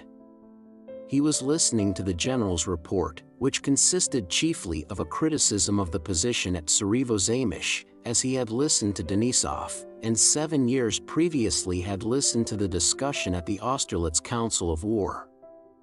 He evidently listened only because he had ears which, though there was a piece of tow in one of them, could not help hearing, but it was evident that nothing the general could say would surprise or even interest him, that he knew all that would be said beforehand, and heard it all only because he had to, as one has to listen to the chanting of a service of prayer. All that Denisov had said was clever and to the point. What the general was saying was even more clever and to the point, but it was evident that Kutuzov despised knowledge and cleverness, and knew of something else that would decide the matter, something independent of cleverness and knowledge. Prince Andrew watched the commander-in-chief's face attentively, and the only expression he could see there was one of boredom, curiosity as to the meaning of the feminine whispering behind the door, and a desire to observe propriety. It was evident that Kutuzov despised cleverness and learning and even the patriotic feeling shown by Denisov, but despised them not because of his own intellect, feelings, or knowledge. He did not try to display any of these, but because of something else. He despised them because of his old age and experience of life. The only instruction Kutuzov gave of his own accord during that report referred to looting by the Russian troops. At the end of the report, the general put before him for signature a paper relating to the recovery of payment from army commanders for greenotes mown down by the soldiers, when landowners lodged petitions for compensation. After hearing the matter, Kutuzov smacked his lips together and shook his head. "Into the stove, into the fire with it. I tell you once for all, my dear fellow," said he, "into the fire with all such things. Let them cut the crops and burn wood to their heart's content. I don't order it or allow it, but I don't exact compensation either. One can't get on without it. When wood is chopped, the chips will fly." He looked at the paper again. "Oh, this German precision," he muttered, shaking his head. Chapter 16. "Well, that's all," said Kutuzov as he signed the last of the documents, and rising heavily and smoothing out the folds in his fat white neck, he moved toward the door with a more cheerful expression. The priest's wife, flushing rosy red, caught up the dish she had after all not managed to present at the right moment, though she had so long been preparing for it, and with a low bow offered it to Kutuzov. He screwed up his eyes, smiled, lifted her chin with his hand, and said, "Ah, what a beauty! Thank you, sweetheart." He took some gold pieces from his trouser pocket and put them on the dish for her. "Well, my dear, and how are we getting on?" he asked, moving to the door of the room assigned to him. The priest's wife smiled, and with dimples in her rosy cheeks followed him into the room. The adjutant came out to the porch and asked Prince Andrew to lunch with him. Half an hour later, Prince Andrew was again called to Kutuzov. He found him reclining in an armchair, still in the same unbuttoned overcoat. He had in his hand a French book which he closed as Prince Andrew entered, marking the place with a knife. Prince Andrew saw by the cover that it was Les Chevaliers du Cygne by Madame de Genlis. "Well, sit down here. Let's have a talk," said Kutuzov. "It's sad, very sad. But remember, my dear fellow, that I am a father to you, a second father." Prince Andrew told Kutuzov all he knew of his father's death, and what he had seen at Bald Hills when he passed through it. What they have brought us to." Kutuzov suddenly cried in an agitated voice, evidently picturing vividly to himself from Prince Andrew's story the condition Russia was in. "But give me time, he said with a grim look, evidently not wishing to continue this agitating conversation, and added, "I sent for you to keep you with me." "I thank your Serene Highness, but I fear I am no longer fit for the staff," replied Prince Andrew with a smile which Kutuzov noticed. Kutuzov glanced inquiringly at him. "But above all," added Prince Andrew, "I have grown used to my regiment, am fond of the officers, and I fancy the men also like me. I should be sorry to leave the regiment. If I decline the honor of being with you, believe me." A shrewd, kindly, yet subtly derisive expression lit up Kutuzov's podgy face. He cut Bolkonsky short. "I am sorry, for I need you. But you're right. It's not here that men are needed. Advisors are always plentiful, but men are not. The regiments would not be what they are if the would-be advisors served there as you do. I remember you at Austerlitz." "I remember, yes, I remember you at the Standard," said Kutuzov, and a flush of pleasure suffused Prince Andrew's face at this recollection.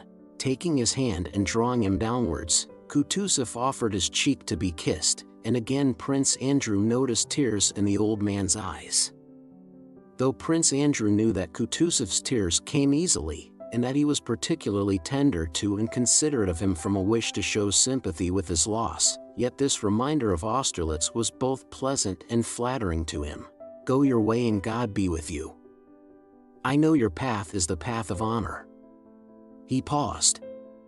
"I missed you at Bucharest, but I needed someone to send." And changing the subject, Kutuzov began to speak of the Turkish war and the peace that had been concluded. "Yes, I have been much blamed," he said, "both for that war and the peace, but everything came at the right time. Tout vint à point à celui que c'est attendre." And there were as many advisers there as here, he went on, returning to the subject of advisers which evidently occupied him. "Ah, those advisers," said he. "If we had listened to them all we should not have made peace with Turkey and should not have been through with that war. Everything in haste, but more haste, less speed. Kamensky would have been lost if he had not died.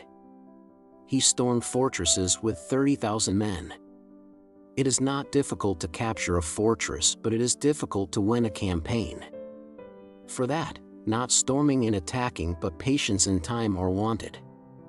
Kamensky sent soldiers to Rustchuk, but I only employed these two things and took more fortresses than Kamensky and made them Turks eat horseflesh." He swayed his head. "And the French shall too, believe me," he went on, growing warmer and beating his chest. "I'll make them eat horseflesh." And tears again dimmed his eyes. Everything comes in time to him who knows how to wait. "But shan't we have to accept battle?" remarked Prince Andrew. "We shall if everybody wants it, it can't be helped. But believe me, my dear boy, there is nothing stronger than those two, patience and time, they will do it all." But the advisers en intendant pas de cet oreille, voilà le mal. Some want a thing, others don't. "What's one to do?" he asked, evidently expecting an answer. "Well, what do you want us to do?" he repeated, and his eyes shone with a deep, shrewd look. "I'll tell you what to do," he continued, as Prince Andrew still did not reply. "I will tell you what to do, and what I do. Dans le doute, mon cher," he paused, "abstinence toi too." He articulated the French proverb deliberately. Don't see it that way, that's the trouble. Too, when in doubt, my dear fellow, do nothing.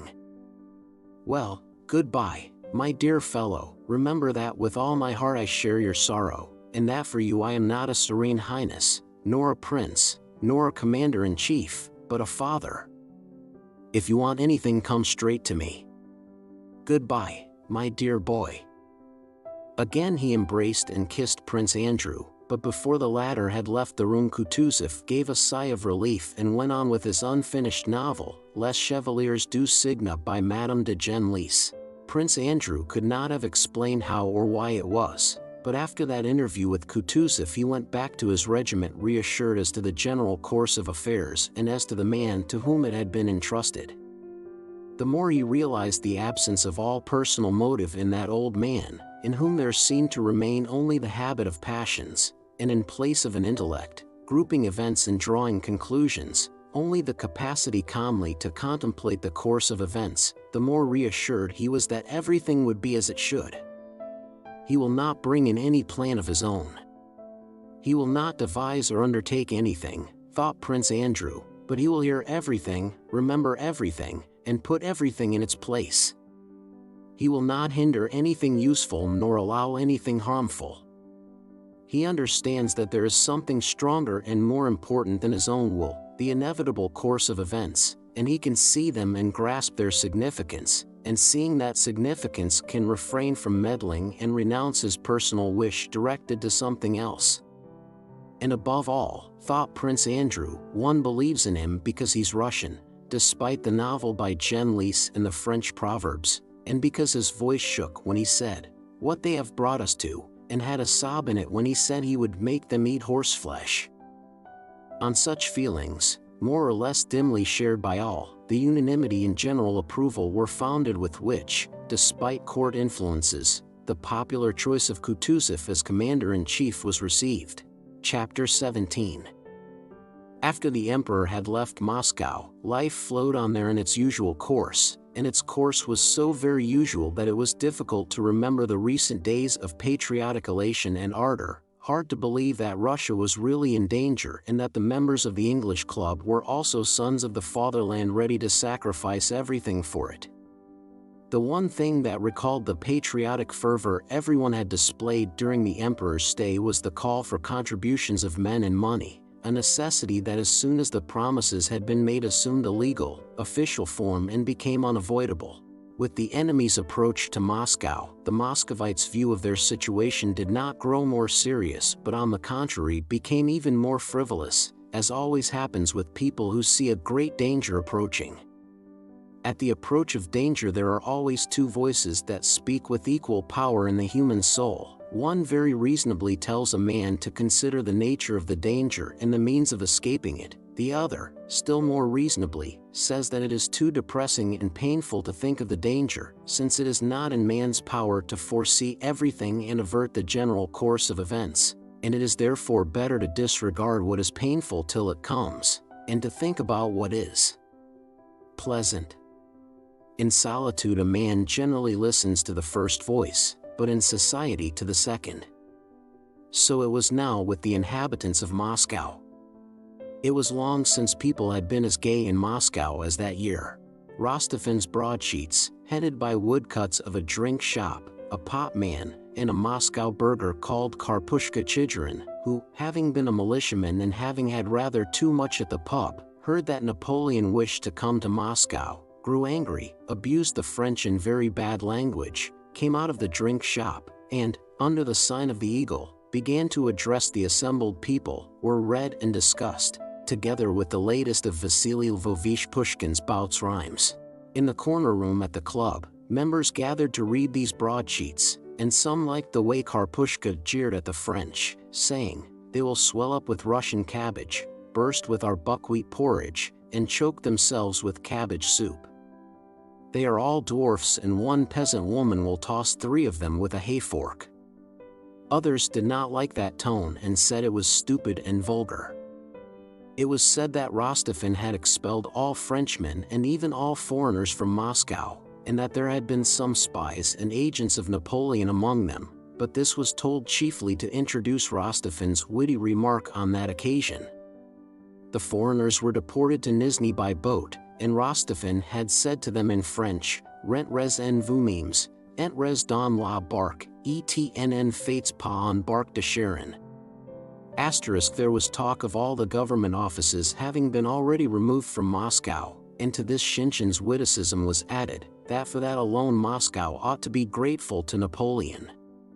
It was said that Mamonov's regiment would cost him 800,000 rubles, and that Bezukhov had spent even more on his, but that the best thing about Bezukhov's action was that he himself was going to don a uniform and ride at the head of his regiment without charging anything for the show.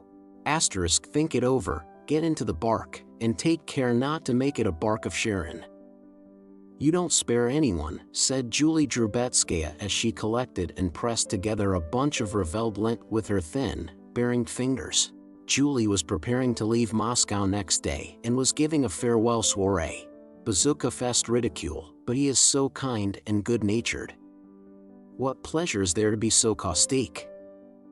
"A forfeit," cried a young man in militia uniform whom Julie called Mon Chevalier, and who was going with her to Nizhny. In Julie's set, as in many other circles in Moscow, it had been agreed that they would speak nothing but Russian and that those who made a slip and spoke French should pay fines to the Committee of Voluntary Contributions. "Another forfeit for a Gallicism," said a Russian writer who was present. "What pleasure is there to be is not Russian." "You spare no one," continued Julie to the young man without heeding the author's remark. "For caustique, I am guilty and will pay, and I am prepared to pay again for the pleasure of telling you the truth. For Gallicisms I won't be responsible," she remarked, turning to the author. "I have neither the money nor the time, like Prince Galitzin, to engage a master to teach me Russian. Ah, here he is, she added. Kwanon. No, no, she said to the militia officer, you won't catch me. Speak of the sun and you see its rays, and she smiled amiably at Pierre. We were just talking of you, she said with the facility and lying natural to a society woman. We were saying that your regiment would be sure to be better than Mamonov's. Oh, don't talk to me of my regiment, replied Pierre, kissing his hostess' hand and taking a seat beside her. I am so sick of it. You will, of course, command it yourself, said Julie, directing a sly, sarcastic glance toward the militia officer. The latter in Pierre's presence had ceased to be caustic, and his face expressed perplexity as to what Julie's smile might mean. In spite of his absent-mindedness and good nature, Pierre's personality immediately checked any attempt to ridicule him to his face. No, said Pierre, with a laughing glance at his big, stout body. I should make too good a target for the French. Besides, I am afraid I should hardly be able to climb onto a horse. Among those whom Julie's guests happened to choose to gossip about were the Rostovs. I hear that their affairs are in a very bad way, said Julie. And he is so unreasonable, the Count himself I mean. The Razumovskys wanted to buy his house and his estate near Moscow, but it drags on and on. He asks too much. No, I think the sale will come off in a few days, said someone. Though it is madness to buy anything in Moscow now. Why? Asked Julie. You don't think Moscow is in danger? Then why are you leaving? What a question. I am going because, well, because everyone is going, and besides, I am not Joan of Arc or an Amazon. Well, of course. Let me have some more strips of linen. If he manages the business properly, he will be able to pay off all his debts, said the militia officer, speaking of Rostov. A kindly old man, but not up to much. And why do they stay on so long in Moscow? They meant to leave for the country long ago. Natalie is quite well again now, isn't she? Julie asked Pierre with a knowing smile. They are waiting for their younger son, Pierre replied. He joined Obolensky's Cossacks and went to Belyatsirkov where the regiment is being formed. But now they have had him transferred to my regiment and are expecting him every day. The Count wanted to leave long ago, but the Countess won't on any account leave Moscow till her son returns. I met them the day before yesterday at the Arkarovs. Natalie has recovered her looks and is brighter. She sang a song. How easily some people get over everything. Get over what? Inquired Pierre, looking displeased. Julie smiled. You know, Count, such nights as you are only found in Madame de Souza's novels. What nights? What do you mean? Demanded Pierre, blushing. Oh, come, my dear Count. C'est la fable de tout Moscou. Je vous admire, ma parole d'honneur. Asterisk. Asterisk, it is the talk of all Moscow. My word, I admire you. Forfeit, cried the militia officer. All right, one can't talk, how tiresome. What is the talk of all Moscow? Pierre asked angrily, rising to his feet. Come now, Count, you know. I don't know anything about it, said Pierre. I know you were friendly with Natalie, and so, but I was always more friendly with Vera, that dear Vera. No, madam. Pierre continued in a tone of displeasure. I have not taken on myself the role of Natalie Rostova's knight at all, and have not been to their house for nearly a month. But I cannot understand the cruelty. Qu'est-ce accuse, asterisk, said Julie, smiling and waving the lent triumphantly, and to have the last word she promptly changed the subject. Do you know what I heard today? Poor Mary Bolkonskaya arrived in Moscow yesterday. Do you know that she has lost her father? Asterisk, who accuses himself. Really? Where is she? I should like very much to see her, said Pierre. I spent the evening with her yesterday. She is going to their estate near Moscow either today or tomorrow morning, with her nephew." "Well, and how is she?" asked Pierre. "She is well, but sad." "But do you know who rescued her? It is quite a romance. Nicholas Rostov. She was surrounded, and they wanted to kill her and had wounded some of her people. He rushed in and saved her." "Another romance," said the militia officer. "Really, this general flight has been arranged to get all the old maids married off. Katish is one and Princess Bolkonskaya another. Do you know, I really believe she is un petit peu amoureuse du jeune homme. Asterisk. Asterisk, a little bit in love with the young man. Forfeit, forfeit, forfeit. But how could one say that in Russian?" Chapter 18. When Pierre returned home, he was handed 2 of Rostopin's broadsheets that had been brought that day. The first declared that the report that Count Rostopin had forbidden people to leave Moscow was false. On the contrary, he was glad that ladies and tradesmen's wives were leaving the city. "There will be less panic and less gossip," ran the broadsheet, "but I will stake my life on it that that scoundrel will not enter Moscow." These words showed Pierre clearly for the first time that the French would enter Moscow. The second broadsheet stated that our headquarters were at Vyazma, that Count Wittgenstein had defeated the French, but that as many of the inhabitants of Moscow wished to be armed, weapons were ready for them at the arsenal, sabers, pistols, and muskets which could be had at a low price. The tone of the proclamation was not as jocose as in the former Chicherin talks. Pierre pondered over these broadsheets. Evidently the terrible storm cloud he had desired with the whole strength of his soul, but which yet aroused involuntary horror in him, was drawing near. "Shall I join the army and enter the service, or wait?" he asked himself for the 100th time. He took a pack of cards that lay on the table and began to lay them out for a game of patience. "If this patience comes out," he said to himself after shuffling the cards, holding them in his hand, and lifting his head, "if it comes out, it means, what does it mean?" He had not decided what it should mean when he heard the voice of the eldest princess at the door asking whether she might come in. "Then it will mean that I must go to the army," said Pierre to himself. Come in," he added to the princess. Only the eldest princess, the one with the stony face and long waist, was still living in Pierre's house. The 2 younger ones had both married. "Excuse my coming to you, cousin," she said in a reproachful and agitated voice. "You know some decision must be come to. What is going to happen? Everyone has left Moscow and the people are rioting. How is it that we are staying on?" "On the contrary, things seem satisfactory, ma cousine," said Pierre in the bantering tone he habitually adopted toward her, always feeling uncomfortable in the role of her benefactor. "Satisfactory, indeed.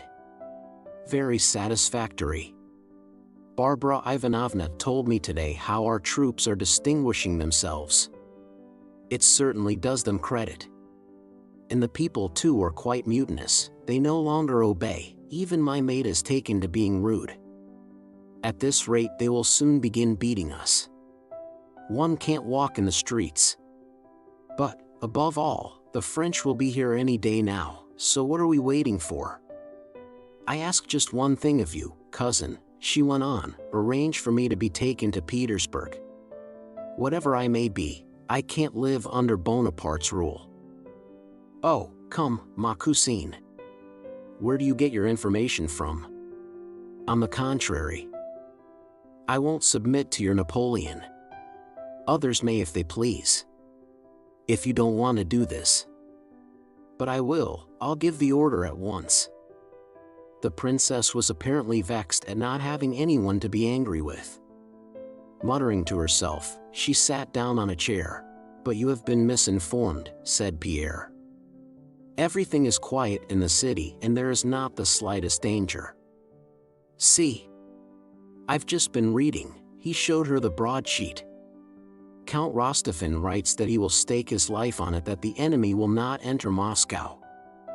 "Oh, that count of yours," said the princess malevolently. "He is a hypocrite, a rascal who has himself roused the people to riot. Didn't he write in those idiotic broadsheets that anyone, whoever it might be, should be dragged to the lockup by his hair?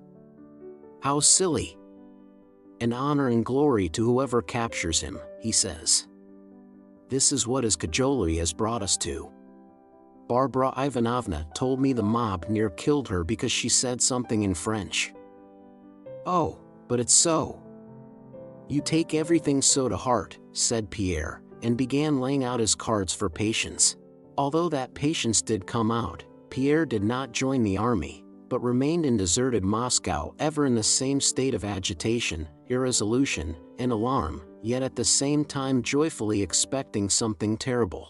Next day toward evening the princess set off, and Pierre's head steward came to inform him that the money needed for the equipment of his regiment could not be found without selling one of the estates. In general, the head steward made out to Pierre that his project of raising a regiment would ruin him. Pierre listened to him, scarcely able to repress a smile. "Well then, sell it," said he. "What's to be done? I can't draw back now." The worse everything became, especially his own affairs, the better was Pierre pleased, and the more evident was it that the catastrophe he expected was approaching. Hardly anyone he knew was left in town. Julie had gone, and so had Princess Mary. Of his intimate friends only the Rostovs remained, but he did not go to see them. To distract his thoughts he drove that day to the village of Vorontsov to see the great balloon Lepich was constructing to destroy the foe, and a trial balloon that was to go up next day. The balloon was not yet ready, but Pierre learned that it was being constructed by the Emperor's desire. The Emperor had written to Count Rostophin as follows: "As soon as Lepich is ready, get together a crew of reliable and intelligent men for his car and send a courier to General Kutuzov to let him know. I have informed him of the matter. Please impress upon Lepich to be very careful where he descends for the first time, that he may not make a mistake and fall into the enemy's hands. It is essential for him to combine his movements with those of the commander-in-chief." On his way home from Vorontsov, as he was passing the Bolotno place, Pierre, seeing a large crowd round the Lobno place, stopped and got out of his trap. A French cook accused of being a spy was being flogged. The flogging was only just over, and the executioner was releasing from the flogging bench a stout man with red whiskers, in blue stockings and a green jacket, who was moaning piteously. Another criminal, thin and pale, stood near. Judging by their faces, they were both Frenchmen. With a frightened and suffering look resembling that on the thin Frenchman's face, Pierre pushed his way in through the crowd. "What is it? Who is it? What is it for?" he kept asking. But the attention of the crowd, officials, burghers, shopkeepers, peasants, and women in cloaks and in pelisses, was so eagerly centered on what was passing in Lobno place that no one answered him. The stout man rose, frowned, shrugged his shoulders, and evidently trying to appear firm began to pull on his jacket without looking about him, but suddenly his lips trembled and he began to cry, in the way full-blooded grown-up men cry, though angry with himself for doing so. In the crowd people began talking loudly, to stifle their feelings of pity as it seemed to Pierre.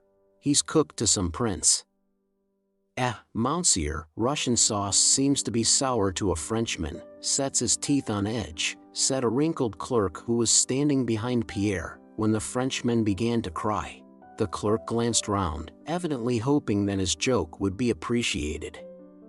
Some people began to laugh, others continued to watch in dismay the executioner who was undressing the other man.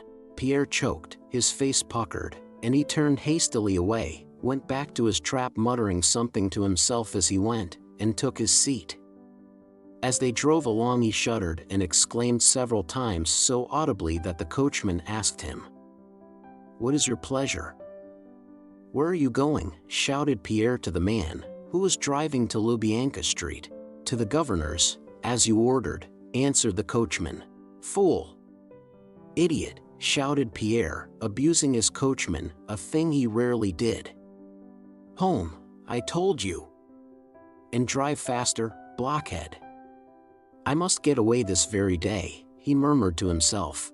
At the sight of the tortured Frenchman and the crowd surrounding the Lobno place, Pierre had so definitely made up his mind that he could no longer remain in Moscow and would leave for the army that very day that it seemed to him that either he had told the coachman this or that the man ought to have known it for himself. On reaching home, Pierre gave orders to Evstafi, his head coachman who knew everything, could do anything, and was known to all Moscow, that he would leave that night for the army at Mozhaysk, and that his saddle horses should be sent there. This could not all be arranged that day, so on Evstafi's representation Pierre had to put off his departure till next day to allow time for the relay horses to be sent on in advance. On the 24th the weather cleared up after a spell of rain, and after dinner Pierre left Moscow. When changing horses that night in Perkashkovo, he learned that there had been a great battle that evening. This was the Battle of Shevardino.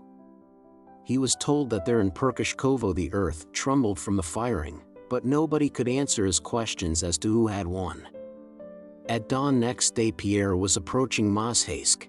Every house in Mozhaysk had soldiers quartered in it, and at the hostel where Pierre was met by his groom and coachman there was no room to be had. It was full of officers. Everywhere in Mozhaysk and beyond it, troops were stationed or on the march.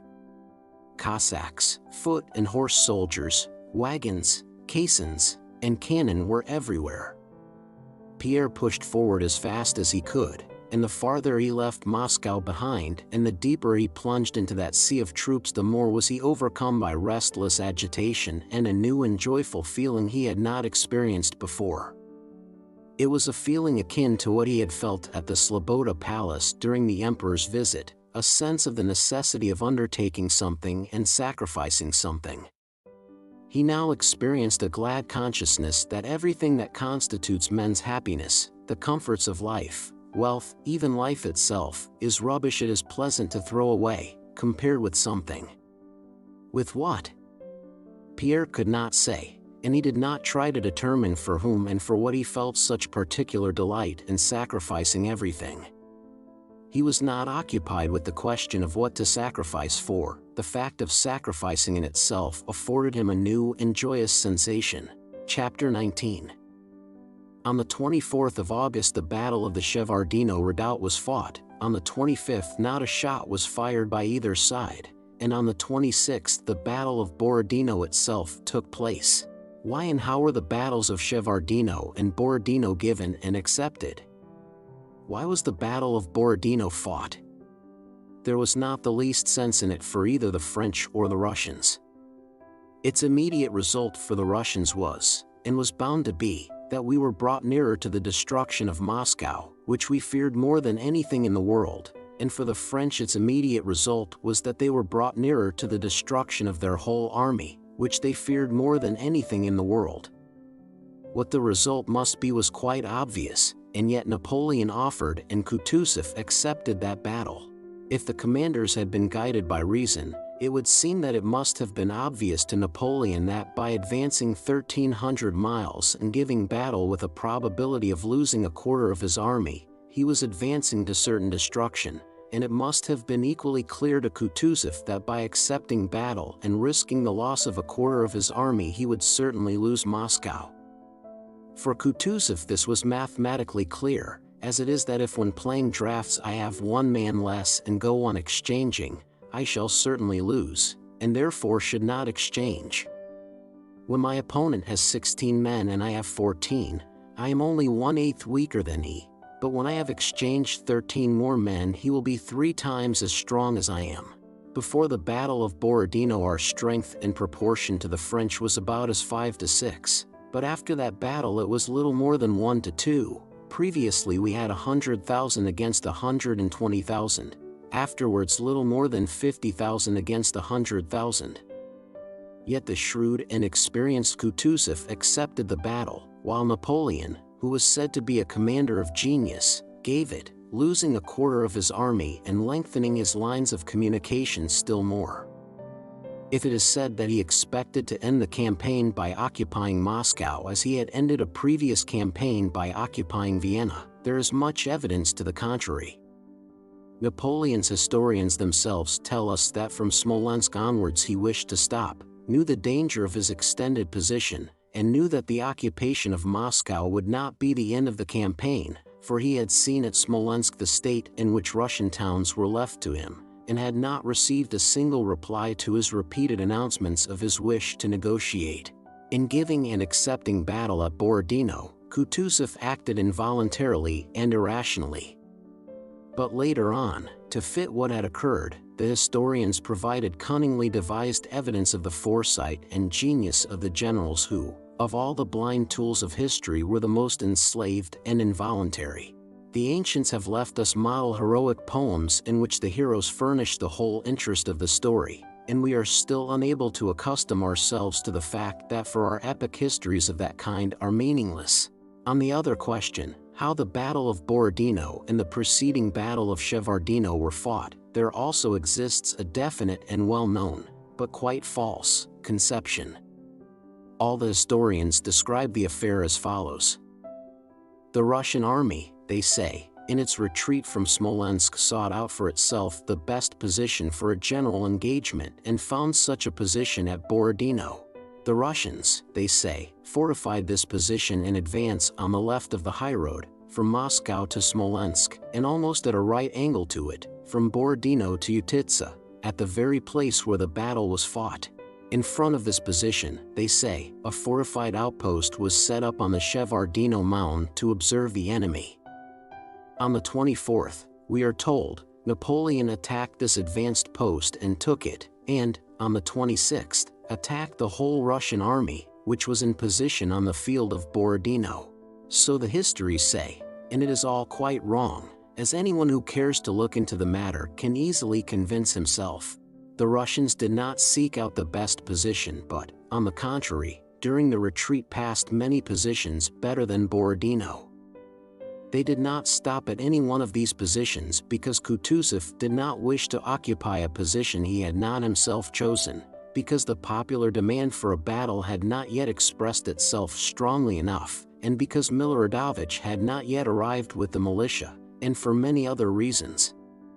The fact is that other positions they had passed were stronger, and that the position at Borodino, the one where the battle was fought, far from being strong, was no more a position than any other spot one might find in the Russian Empire by sticking a pin into the map at hazard. Not only did the Russians not fortify the position on the field of Borodino to the left of, and at a right angle to, the highroad, that is, the position on which the battle took place, but never till the 25th of August, 1812, did they think that a battle might be fought there. This was shown first by the fact that there were no entrenchments there by the 25th and that those begun on the 25th and 26th were not completed, and secondly, by the position of the Shevardino redoubt. That redoubt was quite senseless in front of the position where the battle was accepted. Why was it more strongly fortified than any other post? And why were all efforts exhausted and 6,000 men sacrificed to defend it till late at night on the 24th? A Cossack patrol would have sufficed to observe the enemy. Thirdly, as proof that the position on which the battle was fought had not been foreseen and that the Shevardino redoubt was not an advanced post of that position, we have the fact that up to the 25th, Barclay de Tolly and Bagration were convinced that the Shevardino redoubt was the left flank of the position, and that Kutuzov himself in his report, written in hot haste after the battle, speaks of the Shevardino redoubt as the left flank of the position. It was much later, when reports on the Battle of Borodino were written at leisure, that the incorrect and extraordinary statement was invented, probably to justify the mistakes of a commander-in-chief who had to be represented as infallible, that the Shevardino redoubt was an advanced post, whereas in reality it was simply a fortified point on the left flank, and that the Battle of Borodino was fought by us on an entrenched position previously selected, whereas it was fought on a quite unexpected spot which was almost unentrenched.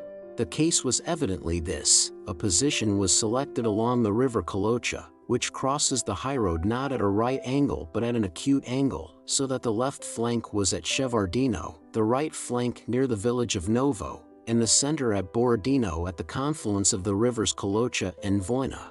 To anyone who looks at the field of Borodino without thinking of how the battle was actually fought, this position, protected by the river Kolocha, presents itself as obvious for an army whose object was to prevent an enemy from advancing along the Smolensk road to Moscow.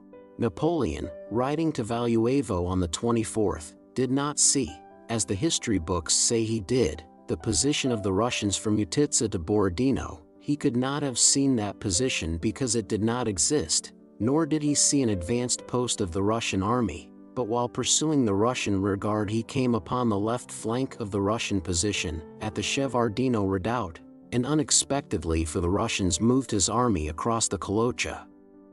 And the Russians, not having time to begin a general engagement, withdrew their left wing from the position they had intended to occupy and took up a new position which had not been foreseen and was not fortified.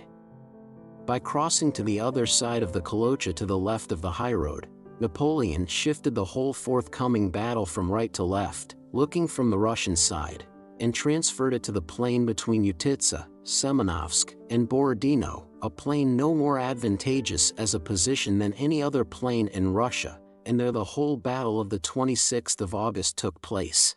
Had Napoleon not ridden out on the evening of the 24th to the Kolocha, and had he not then ordered an immediate attack on the redoubt but had begun the attack next morning, no one would have doubted that the Shevardino redoubt was the left flank of our position, and the battle would have taken place where we expected it. In that case we should probably have defended the Shevardino redoubt, our left flank, still more obstinately. We should have attacked Napoleon in the center or on the right, and the engagement would have taken place on the 25th, in the position we intended and had fortified.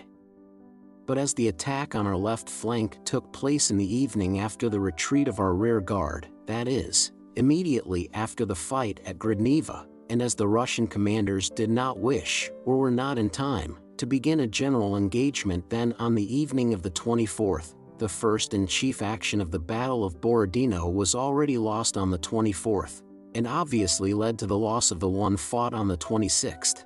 After the loss of the Shevardino redoubt, we found ourselves on the morning of the 25th without a position for our left flank, and were forced to bend it back and hastily entrench it where it chanced to be.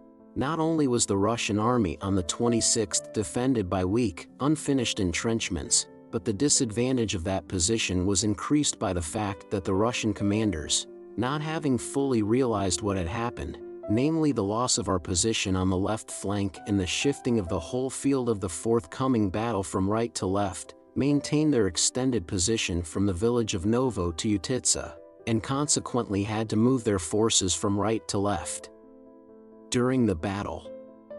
So it happened that throughout the whole battle the Russians opposed the entire French army launched against our left flank with but half as many men.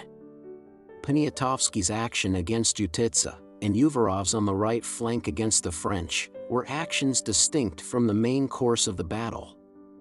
So the Battle of Borodino did not take place at all as, in an effort to conceal our commander's mistakes even at the cost of diminishing the glory due to the Russian army and people, it has been described.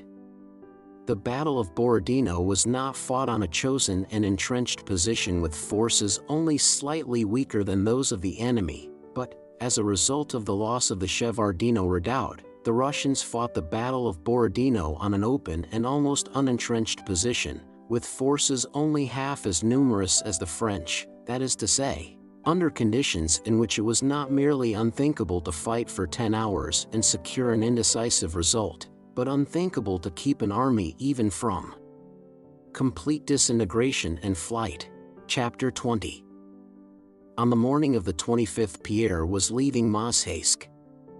At the descent of the high steep hill, down which a winding road led out of the town past the cathedral on the right, where a service was being held and the bells were ringing, Pierre got out of his vehicle and proceeded on foot. Behind him a cavalry regiment was coming down the hill preceded by its singers. Coming up toward him was a train of carts carrying men who had been wounded in the engagement the day before. The peasant drivers, shouting and lashing their horses, kept crossing from side to side. The carts, in each of which 3 or 4 wounded soldiers were lying or sitting, jolted over the stones that had been thrown on the steep incline to make it something like a road. The wounded, bandaged with rags, with pale cheeks, compressed lips, and knitted brows, held onto the sides of the carts as they were jolted against one another. Almost all of them stared with naive, childlike curiosity at Pierre's white hat and green swallowtail coat. Pierre's coachman shouted angrily at the convoy of wounded to keep to one side of the road. The cavalry regiment, as it descended the hill with its singers, surrounded Pierre's carriage and blocked the road. Pierre stopped, being pressed against the side of the cutting in which the road ran. The sunshine from behind the hill did not penetrate into the cutting, and there it was cold and damp, but above Pierre's head was the bright August sunshine, and the bells sounded merrily. One of the carts with wounded stopped by the side of the road close to Pierre. The driver in his bast shoes ran panting up to it, placed a stone under one of its tireless hind wheels, and began arranging the breech band on his little horse.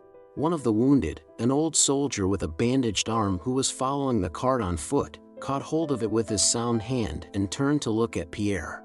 "I say, fellow countryman, will they set us down here or take us on to Moscow?" he asked. Pierre was so deep in thought that he did not hear the question.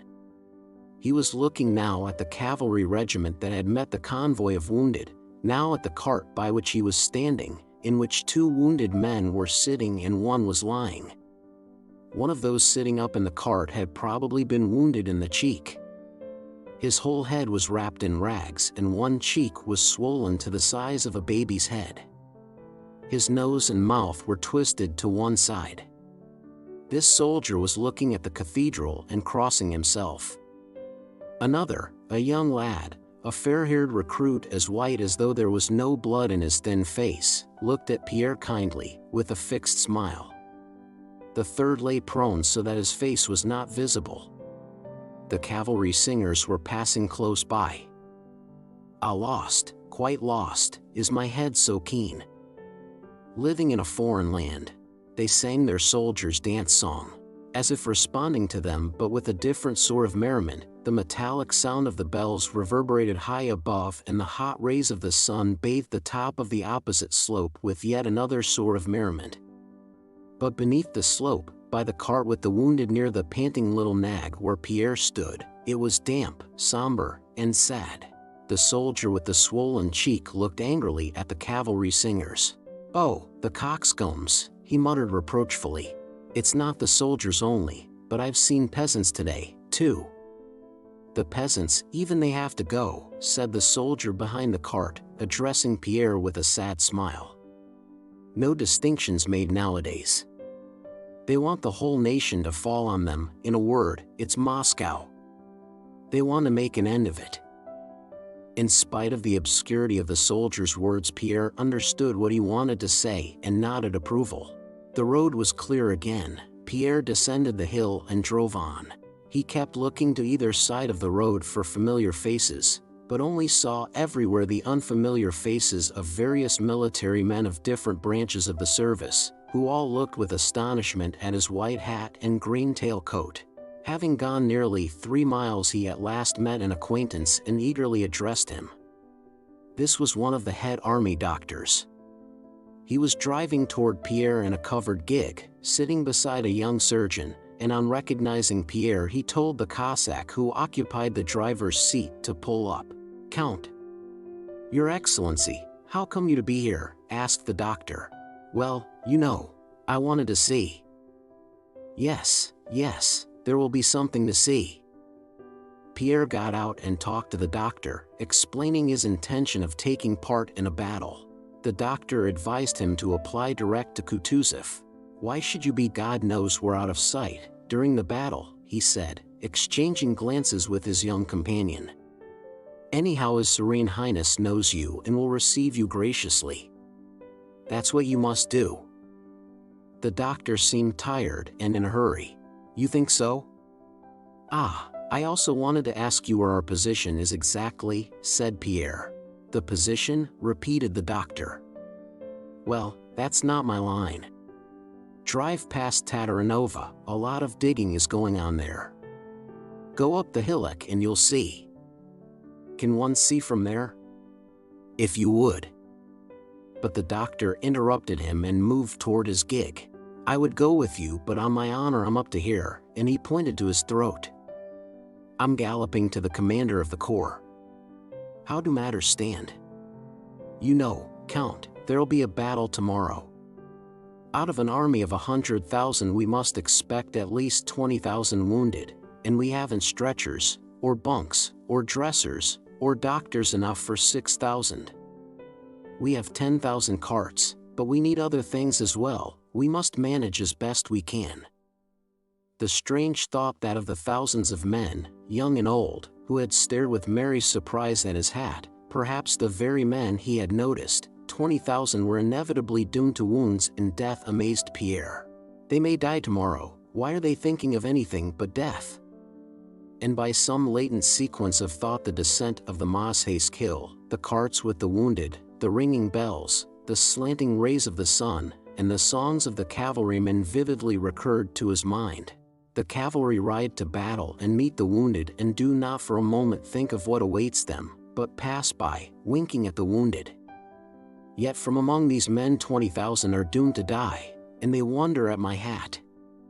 Strange, thought Pierre, continuing his way to Tatarinova. In front of a landowner's house to the left of the road stood carriages, wagons, and crowds of orderlies and sentinels.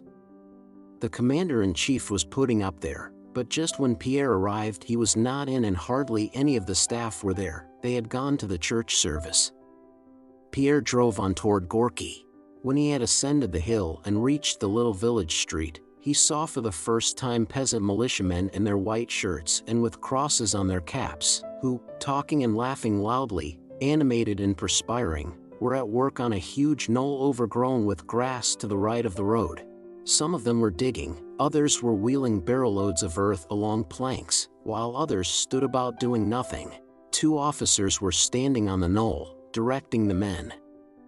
On seeing these peasants, who were evidently still amused by the novelty of their position as soldiers, Pierre once more thought of the wounded men at Mozhaysky and understood what the soldier had meant when he said, "They want the whole nation to fall on them." The sight of these bearded peasants at work on the battlefield, with their queer, clumsy boots and perspiring necks, and their shirts opening from the left toward the middle, unfastened, exposing their sunburned collarbones, impressed Pierre more strongly with the solemnity and importance of the moment than anything he had yet seen or heard. Chapter 21. Pierre stepped out of his carriage and, passing the toiling militiamen, ascended the knoll from which, according to the doctor, the battlefield could be seen. It was about 11 o'clock. The sun shone somewhat to the left and behind him and brightly lit up the enormous panorama which, rising like an amphitheater, extended before him in the clear rarefied atmosphere. From above on the left, bisecting that amphitheater, wound the Smolensk highroad, passing through a village with a white church some 500 paces in front of the knoll and below it. This was Borodino. Below the village the road crossed the river by a bridge and, winding down and up, rose higher and higher to the village of Valuevo, visible about 4 miles away, where Napoleon was then stationed. Beyond Valuevo the road disappeared into a yellowing forest on the horizon. Far in the distance in that birch and fir forest to the right of the road, the cross and belfry of the Kolocha monastery gleamed in the sun. Here and there over the whole of that blue expanse, to right and left of the forest and the road, smoking campfires could be seen and indefinite masses of troops, ours and the enemy's. The ground to the right, along the course of the Kolocha and Moskva rivers, was broken and hilly. Between the hollows the villages of Bezubova and Zakharino showed in the distance. On the left the ground was more level, there were fields of grain, and the smoking ruins of Semenovsk, which had been burned down, could be seen. All that Pierre saw was so indefinite that neither the left nor the right side of the field fully satisfied his expectations. Nowhere could he see the battlefield he had expected to find, but only fields, meadows, troops, woods, the smoke of campfires, villages, mounds, and streams, and try as he could descry no military position in this place which teemed with life, nor could he even distinguish our troops from the enemy's. I must ask someone who knows, he thought, and addressed an officer who was looking with curiosity at his huge unmilitary figure. May I ask you, said Pierre, what village that is in front? Borodino, isn't it, said the officer, turning to his companion. Borodino, the other corrected him. The officer, evidently glad of an opportunity for a talk, moved up to Pierre. Are those our men there? Pierre inquired. Yes, and there, further on, are the French, said the officer.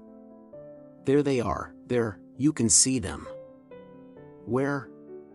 Where? Asked Pierre. One can see them with the naked eye. Why, there. The officer pointed with his hand to the smoke visible on the left beyond the river, and the same stern and serious expression that Pierre had noticed on many of the faces he had met came into his face. Ah, those are the French. And over there, Pierre pointed to a knoll on the left, near which some troops could be seen. Those are ours. Ah, ours. And there, Pierre pointed to another knoll in the distance with a big tree on it, near a village that lay in a hollow where also some campfires were smoking and something black was visible. That's his again, said the officer. It was the Shevardino redoubt. It was ours yesterday, but now it is his. Then how about our position? Our position, replied the officer with a smile of satisfaction. I can tell you quite clearly, because I constructed nearly all our entrenchments. There, you see? There's our center, at Borodino, just there, and he pointed to the village in front of them with the white church. That's where one crosses the Kolocha. You see down there where the rows of hay are lying in the hollow, there's the bridge. That's our center. Our right flank is over there, he pointed sharply to the right, far away in the broken ground, that's where the Moskva River is, and we have thrown up 3 redoubts there, very strong ones. The left flank, here the officer paused. Well, you see, that's difficult to explain. Yesterday our left flank was there at Shevardino, you see, where the oak is, but now we have withdrawn our left wing, now it is over there. Do you see that village and the smoke? That's Semenovsk, yes, there, he pointed to Revsky's knoll. But the battle will hardly be there. His having moved his troops there is only a ruse, he will probably pass round to the right of the Moskva. But wherever it may be, many a man will be missing tomorrow, he remarked. An elderly sergeant who had approached the officer while he was giving these explanations had waited in silence for him to finish speaking, but at this point, evidently not liking the officer's remark, interrupted him. Gabions must be sent for, said he sternly. The officer appeared abashed, as though he understood that one might think of how many men would be missing tomorrow but ought not to speak of it.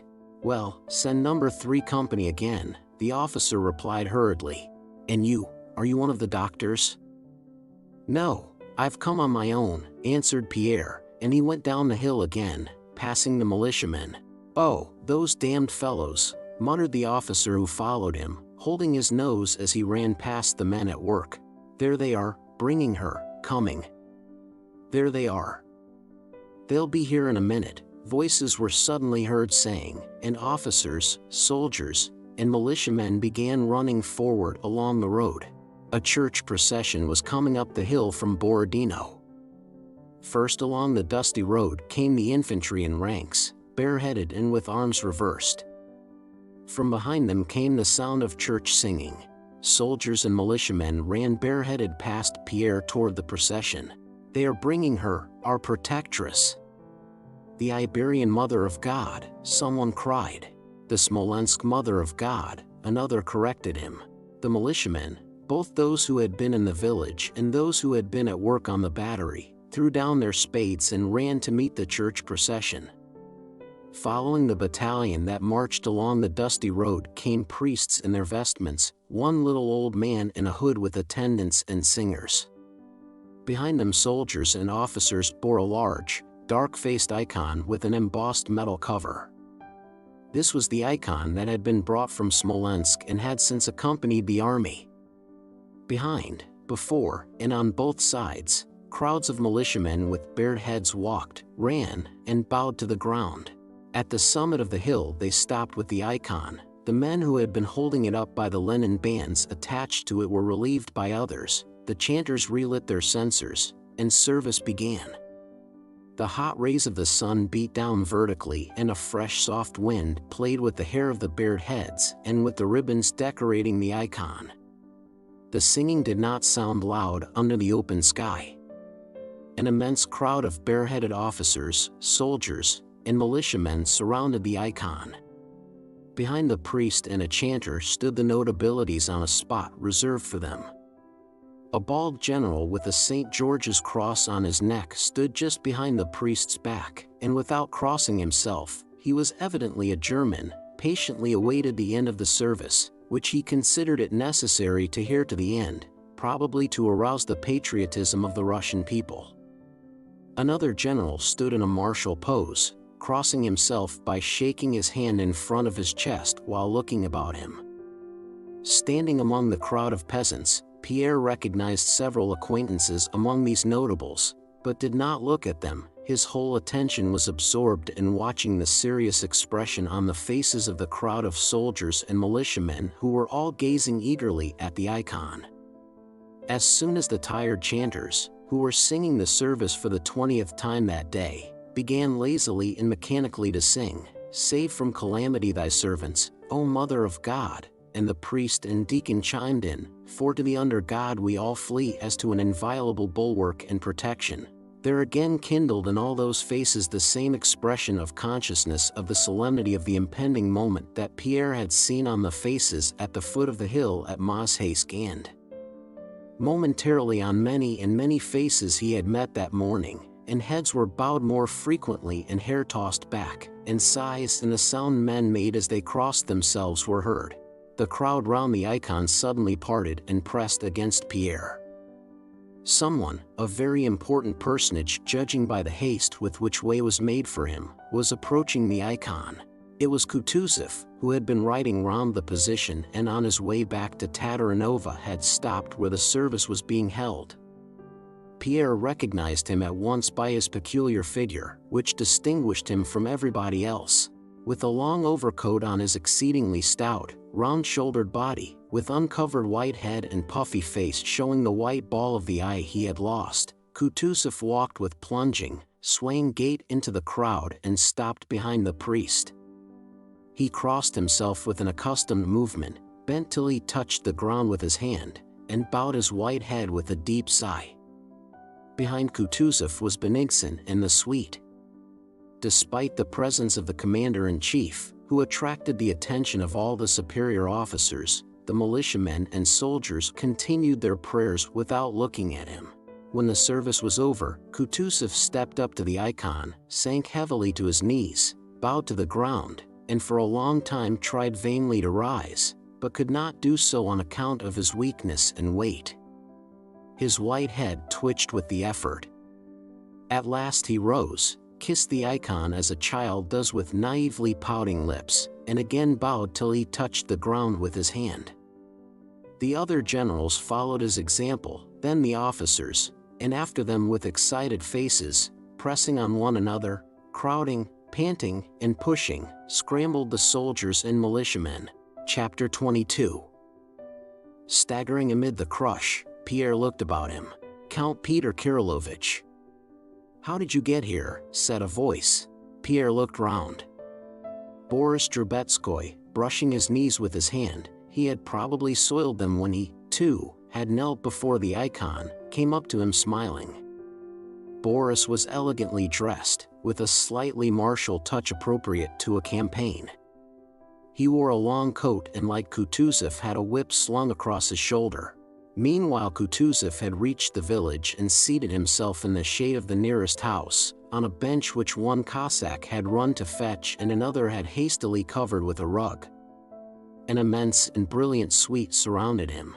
The icon was carried further, accompanied by the throng. Pierre stopped some 30 paces from Kutuzov, talking to Boris. He explained his wish to be present at the battle and to see the position. "This is what you must do," said Boris. "I will do the honors of the camp to you. You will see everything best from where Count Bennigsen will be.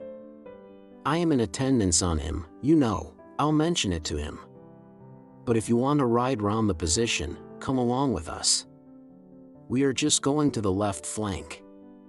Then when we get back, do spend the night with me and we'll arrange a game of cards.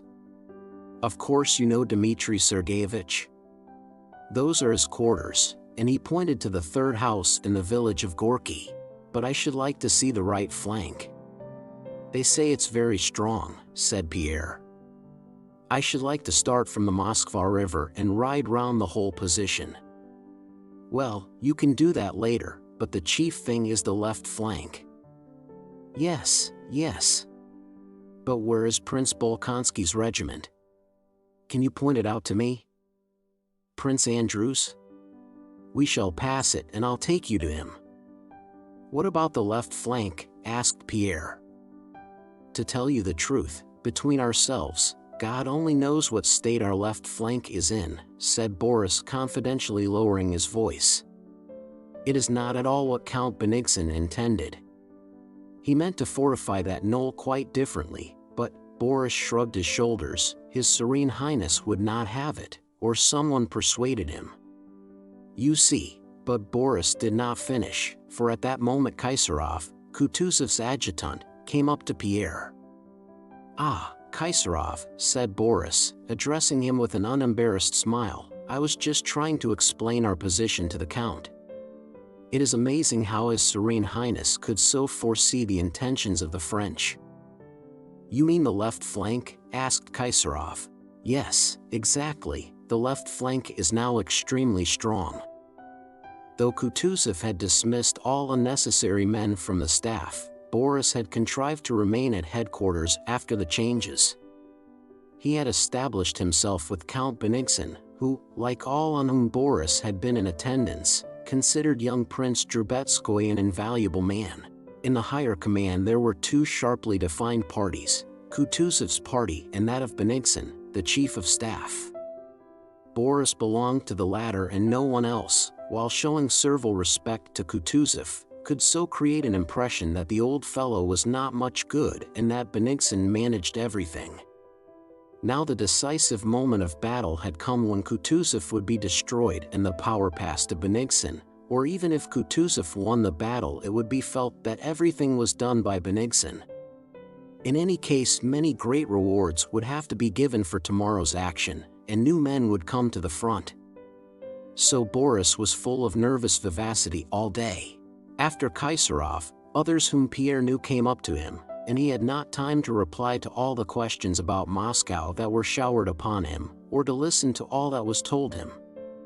The faces all expressed animation and apprehension, but it seemed to Pierre that the cause of the excitement shown in some of these faces lay chiefly in questions of personal success. His mind, however, was occupied by the different expression he saw in other faces, an expression that spoke not of personal matters but of the universal questions of life and death. Kutuzov noticed Pierre's figure and the group gathered round him. "Call him to me," said Kutuzov. An adjutant told Pierre of His Serene Highness' wish, and Pierre went toward Kutuzov's bench. But a militiaman got there before him. It was Dolokhov. "How did that fellow get here?" asked Pierre.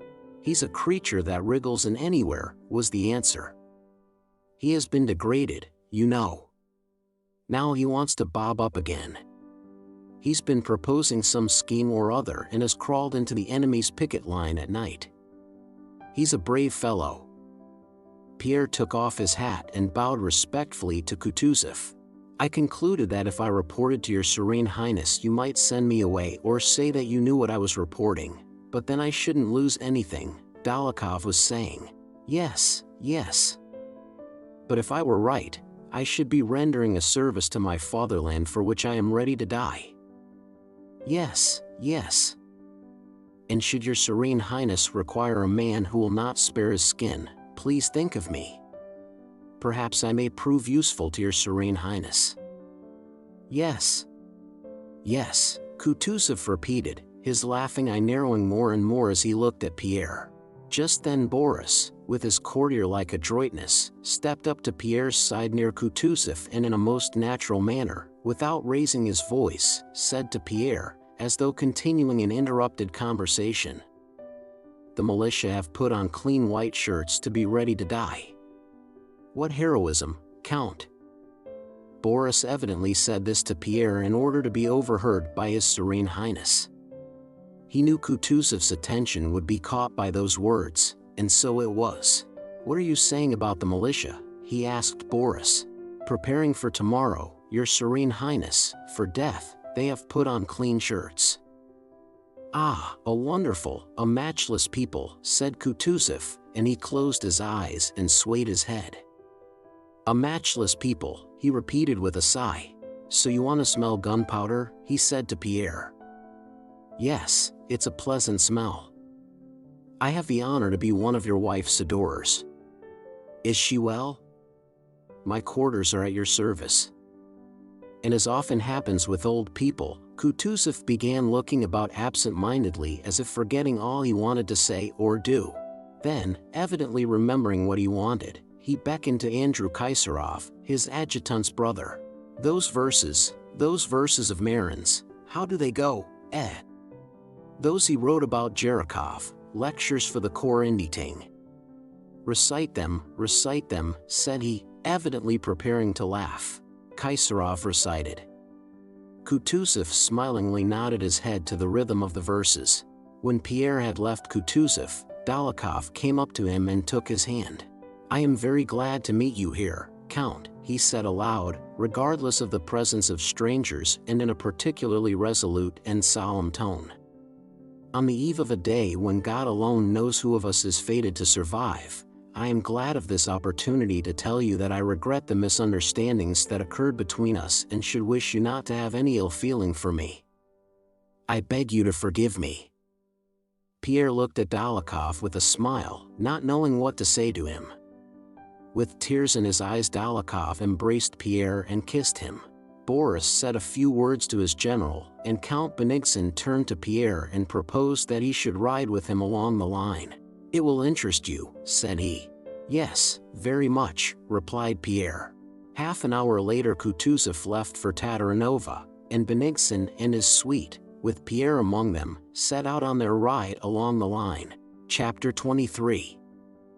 From Gorky, Benigsen descended the highroad to the bridge which, when they had looked at it from the hill, the officer had pointed out as being the center of our position and where rows of fragrant new-mown hay lay by the riverside.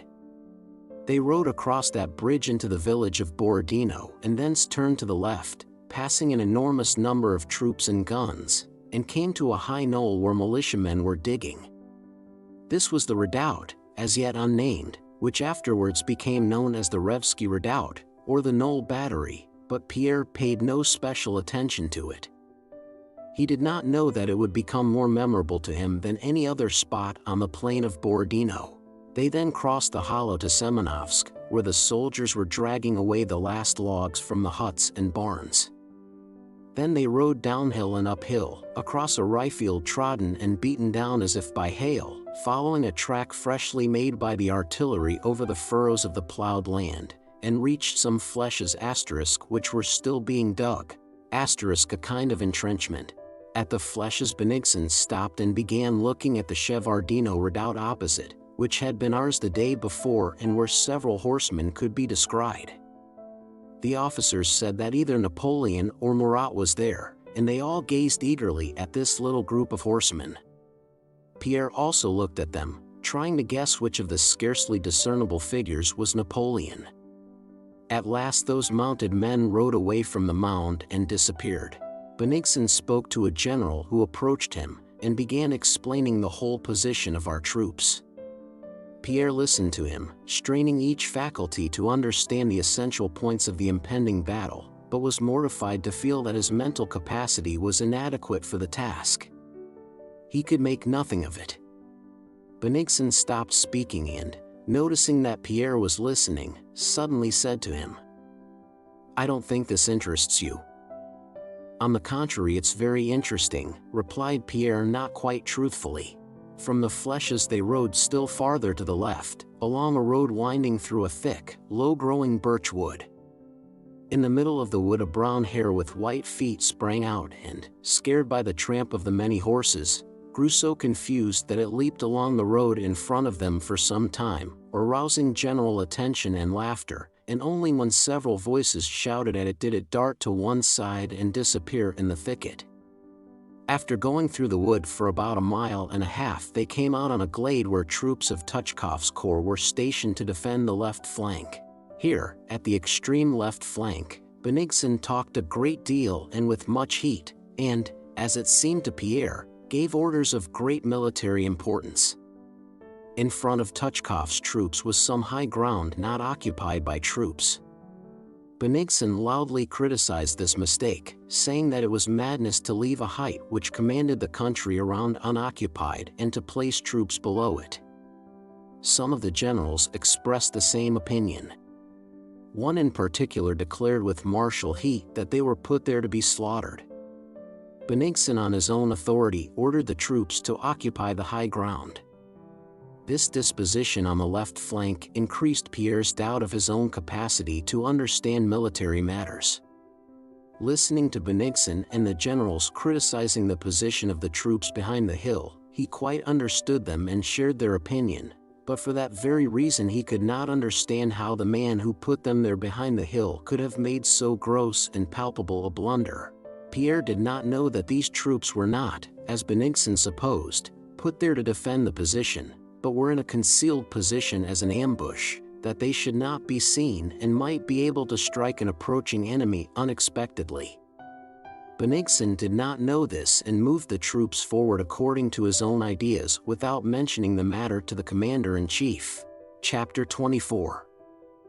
On that bright evening of August 25th, Prince Andrew lay leaning on his elbow in a broken-down shed in the village of Nyaskovo at the further end of his regiment's encampment. Through a gap in the broken wall he could see, beside the wooden fence, a row of 30-year-old birches with their lower branches lopped off, a field on which shocks of oats were standing, and some bushes near which rose the smoke of campfires, the soldiers' kitchens. Narrow and burdensome and useless to anyone as his life now seemed to him, Prince Andrew on the eve of battle felt agitated and irritable as he had done 7 years before at Austerlitz. He had received and given the orders for next day's battle and had nothing more to do. But his thoughts, the simplest, clearest, and therefore most terrible thoughts, would give him no peace. He knew that tomorrow's battle would be the most terrible of all he had taken part in, and for the first time in his life the possibility of death presented itself to him, not in relation to any worldly matter or with reference to its effect on others, but simply in relation to himself, to his own soul, vividly, plainly, terribly, and almost as a certainty. And from the height of this perception all that had previously tormented and preoccupied him suddenly became illumined by a cold white light without shadows, without perspective, without distinction of outline. All life appeared to him like magic lantern pictures at which he had long been gazing by artificial light through a glass. Now he suddenly saw those badly daubed pictures in clear daylight and without a glass. Yes, yes. There they are, those false images that agitated, enraptured, and tormented me, said he to himself, passing in review the principal pictures of the magic lantern of life and regarding them now in the cold white daylight of his clear perception of death. There they are, those rudely painted figures that once seemed splendid and mysterious. Glory, the good of society, love of a woman, the fatherland itself, how important these pictures appeared to me, with what profound meaning they seemed to be filled. And it is all so simple, pale, and crude in the cold white light of this morning which I feel is dawning for me. The 3 great sorrows of his life held his attention in particular, his love for a woman, his father's death, and the French invasion which had overrun half Russia. Love, that little girl who seemed to me brimming over with mystic forces. Yes, indeed, I loved her. I made romantic plans of love and happiness with her. Oh, what a boy I was, he said aloud bitterly. Ah me! I believed in some ideal love which was to keep her faithful to me for the whole year of my absence. Like the gentle dove in the fable, she was to pine apart from me. But it was much simpler, really. It was all very simple and horrible. When my father built Bald Hills, he thought the place was his land, his air, his peasants. But Napoleon came and swept him aside, unconscious of his existence, as he might brush a chip from his path, and his Bald Hills and his whole life fell to pieces. Princess Mary says it is a trial sent from above. What is the trial for, when he is not here and will never return? He is not here. For whom then is the trial intended? The fatherland, the destruction of Moscow. And tomorrow I shall be killed, perhaps not even by a Frenchman but by one of our own men, by a soldier discharging a musket close to my ear as one of them did yesterday, and the French will come and take me by head and heels and fling me into a hole that I may not stink under their noses, and new conditions of life will arise, which will seem quite ordinary to others and about which I shall know nothing. I shall not exist. He looked at the row of birches shining in the sunshine, with their motionless green and yellow foliage and white bark. To die, to be killed tomorrow. That I should not exist. That all this should still be, but no me. And the birches with their light and shade, the curly clouds, the smoke of the campfires, and all that was around him changed and seemed terrible and menacing. A cold shiver ran down his spine. He rose quickly, went out of the shed, and began to walk about. After he had returned, voices were heard outside the shed. "Who's that?" he cried. The red-nosed Captain Timokhin, formerly Dólokhov's squadron commander, but now from lack of officers a battalion commander, shyly entered the shed followed by an adjutant and the regimental paymaster. Prince Andrew rose hastily, listened to the business they had come about, gave them some further instructions, and was about to dismiss them when he heard a familiar, lisping voice behind the shed. "Devil take it," said the voice of a man stumbling over something. Prince Andrew looked out of the shed and saw Pierre, who had tripped over a pole on the ground and had nearly fallen, coming his way. It was unpleasant to Prince Andrew to meet people of his own set in general, and Pierre especially, for he reminded him of all the painful moments of his last visit to Moscow. "You? What a surprise," said he. "What brings you here? This is unexpected." As he said this, his eyes and face expressed more than coldness, they expressed hostility, which Pierre noticed at once. He had approached the shed full of animation, but on seeing Prince Andrew's face he felt constrained and ill at ease. "I have come, simply, come, it interests me," said Pierre, who had so often that day senselessly repeated that word interesting. "I wish to see the battle." "Oh yes, and what do the Masonic brothers say about war?"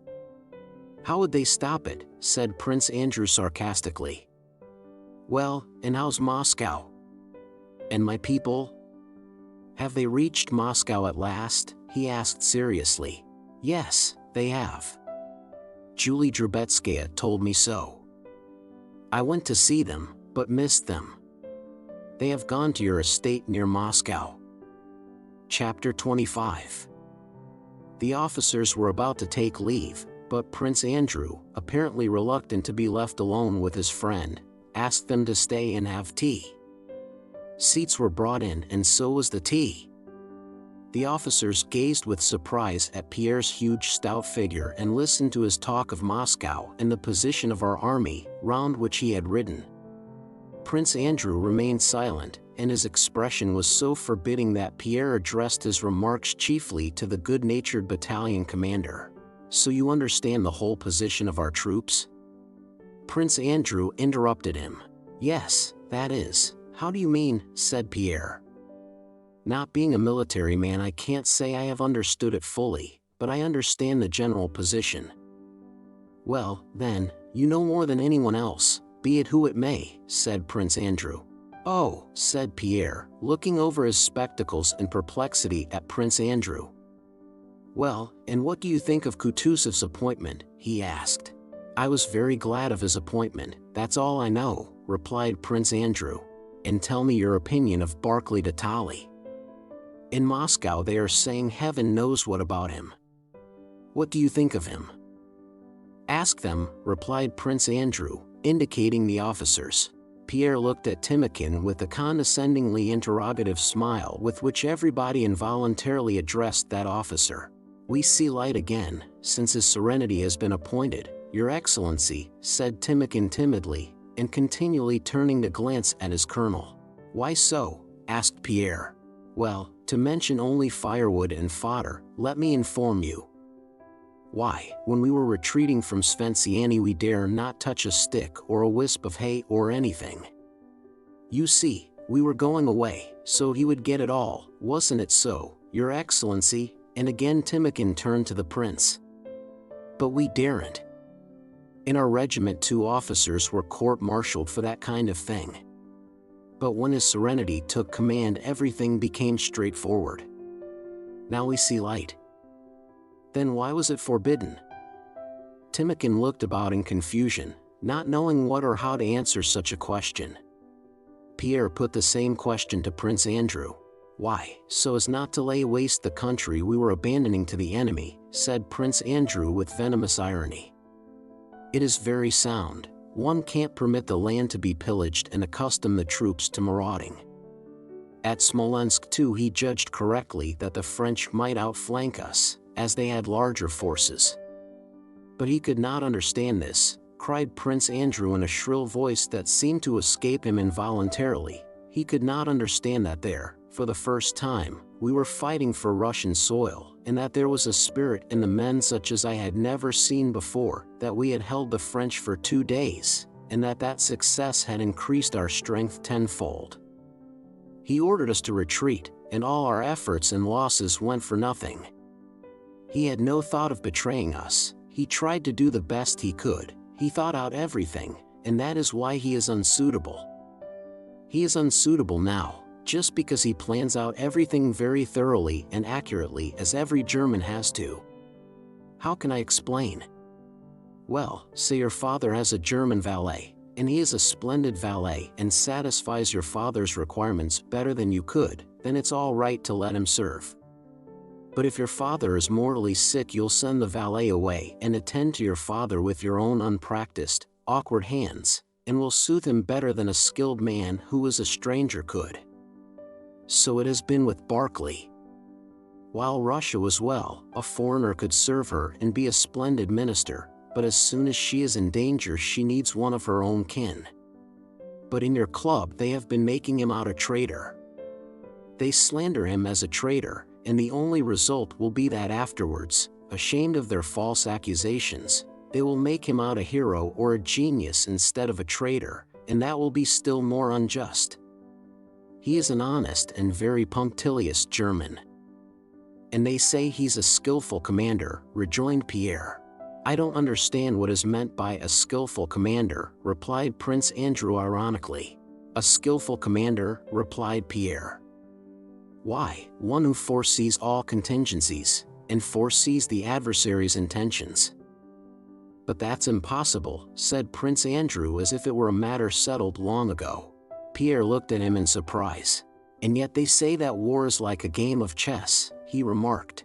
"Yes," replied Prince Andrew, "but with this little difference, that in chess you may think over each move as long as you please and are not limited for time, and with this difference too, that a knight is always stronger than a pawn, and 2 pawns are always stronger than 1, while in war a battalion is sometimes stronger than a division and sometimes weaker than a company.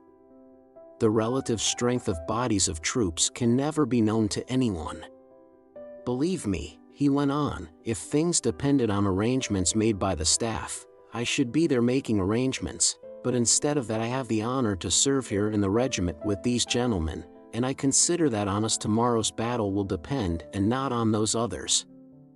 Success never depends, and never will depend, on position, or equipment, or even on numbers, and least of all on position.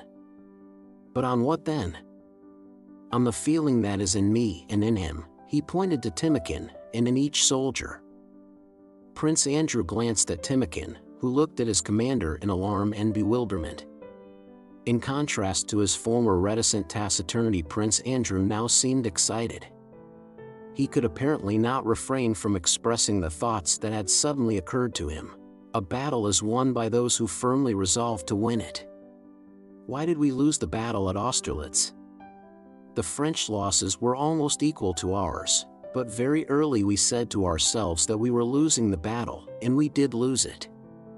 And we said so because we had nothing to fight for there. We wanted to get away from the battlefield as soon as we could. We've lost, so let us run, and we ran. If we had not said that till the evening, heaven knows what might not have happened. But tomorrow we shan't say it. You talk about our position, the left flank weak and the right flank too extended, he went on. That's all nonsense, there's nothing of the kind. But what awaits us tomorrow? 100 million most diverse chances which will be decided on the instant by the fact that our men or theirs run or do not run, and that this man or that man is killed, but all that is being done at present is only play. The fact is that those men with whom you have ridden round the position not only do not help matters, but hinder. They are only concerned with their own petty interests. At such a moment, said Pierre reproachfully. At such a moment. Prince Andrew repeated. To them it is only a moment affording opportunities to undermine a rival and obtain an extra cross or ribbon. For me tomorrow means this: a Russian army of 100,000 and a French army of 100,000 have met to fight, and the thing is that these 200,000 men will fight, and the side that fights more fiercely and spares itself least will win. And if you like, I will tell you that whatever happens and whatever muddles those at the top may make, we shall win tomorrow's battle. Tomorrow, happen what may, we shall win. There now, Your Excellency. That's the truth, the real truth, said Timokhin. Who would spare himself now? The soldiers in my battalion, believe me, wouldn't drink their vodka. It's not the day for that, they say. All were silent. The officers rose. Prince Andrew went out of the shed with them, giving final orders to the adjutant. After they had gone, Pierre approached Prince Andrew and was about to start a conversation when they heard the clatter of 3 horses' hoofs on the road not far from the shed, and looking in that direction Prince Andrew recognized Wolzogen and Clausewitz accompanied by a Cossack. They rode close by, continuing to converse, and Prince Andrew involuntarily heard these words. Der Krieg muss in Rom verlegt werden. Der Ansicht genich nicht genig Preis geben, *, said one of them. *, the war must be extended widely. I cannot sufficiently commend that view. Oh, ja, said the other, der Zweck ist nur den Fein zu schwachen, so kann man us nicht den Verlust der Privatpersonen in Achtung nehmen. *,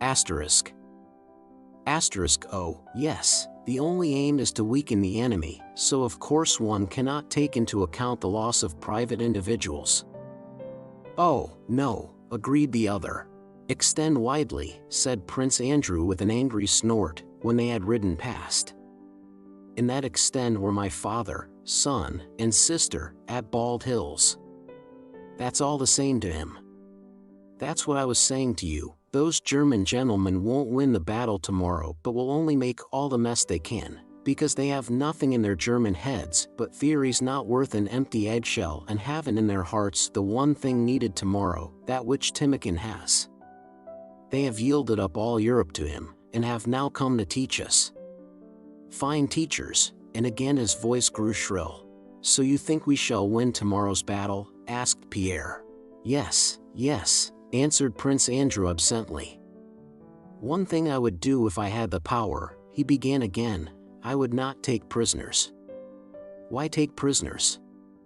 It's chivalry. The French have destroyed my home and are on their way to destroy Moscow. They have outraged and are outraging me every moment. They are my enemies. In my opinion, they are all criminals. and so thinks Timokhin and the whole army. They should be executed. Since they are my foes, they cannot be my friends, whatever may have been said at Tilsit." "Yes, yes," muttered Pierre, looking with shining eyes at Prince Andrew. "I quite agree with you." The question that had perturbed Pierre on the Mozhask hill and all that day now seemed to him quite clear and completely solved. He now understood the whole meaning and importance of this war and of the impending battle. All he had seen that day, all the significant and stern expressions on the faces he had seen in passing, were lit up for him by a new light. He understood that latent heat, as they say in physics, of patriotism which was present in all these men he had seen, and this explained to him why they all prepared for death calmly, and as it were light-heartedly.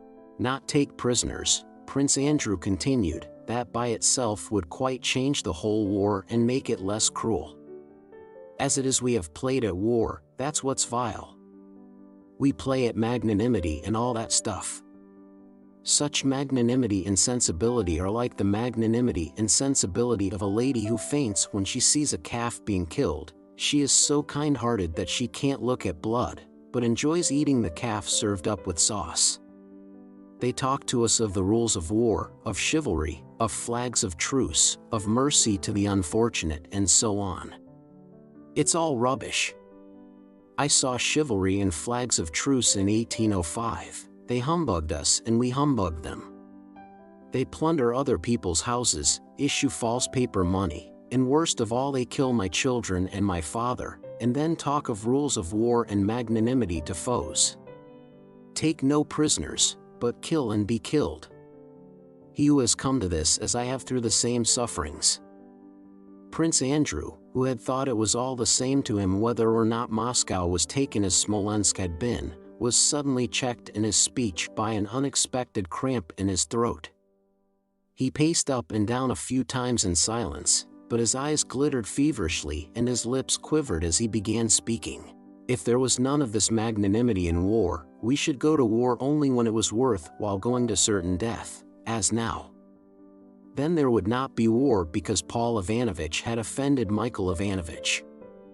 And when there was a war, like this one, it would be war. And then the determination of the troops would be quite different.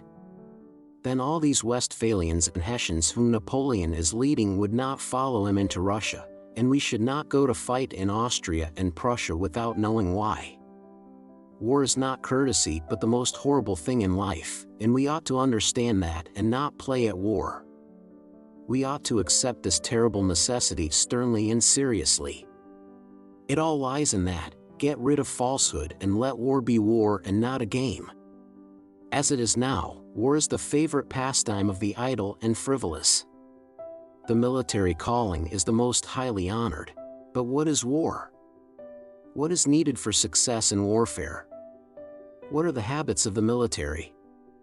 The aim of war is murder, the methods of war are spying, treachery, and their encouragement, the ruin of a country's inhabitants, robbing them or stealing to provision the army, and fraud and falsehood termed military craft.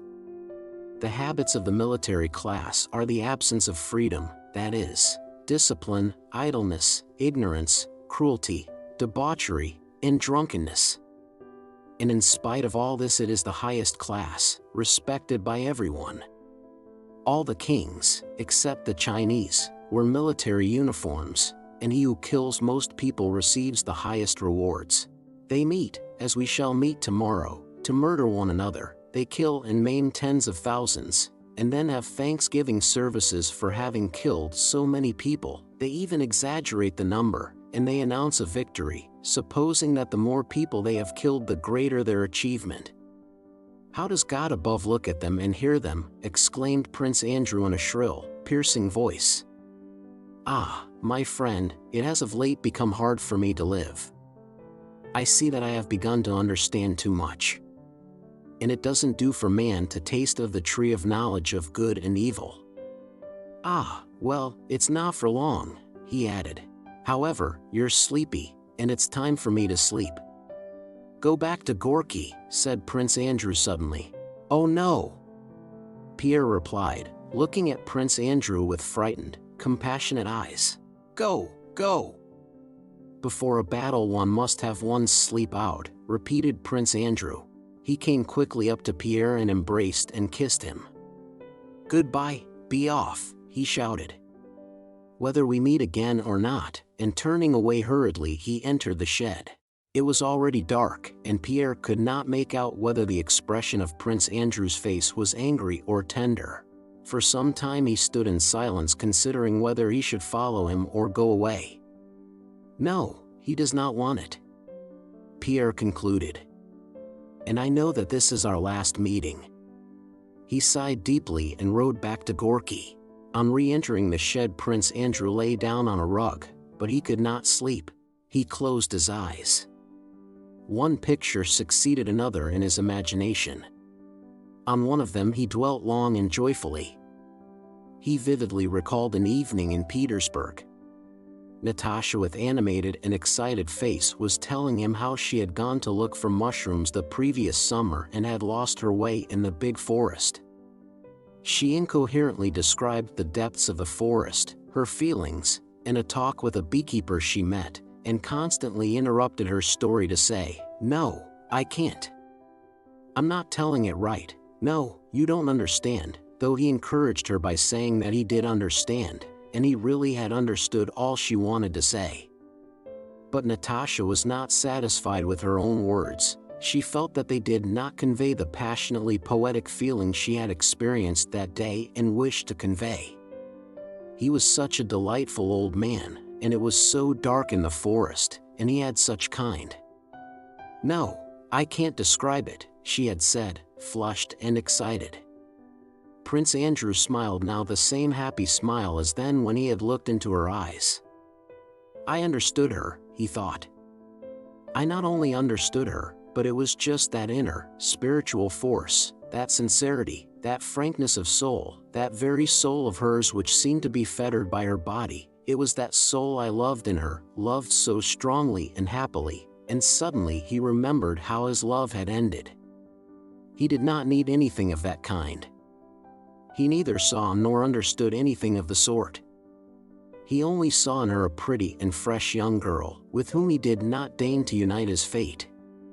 And he is still alive and gay. Prince Andrew jumped up as if someone had burned him, and again began pacing up and down in front of the shed. Chapter 26. On August 25th, the eve of the Battle of Borodino, M. de Busset, prefect of the French Emperor's palace, arrived at Napoleon's quarters at Valluevo with Colonel Fabvier, the former from Paris and the latter from Madrid.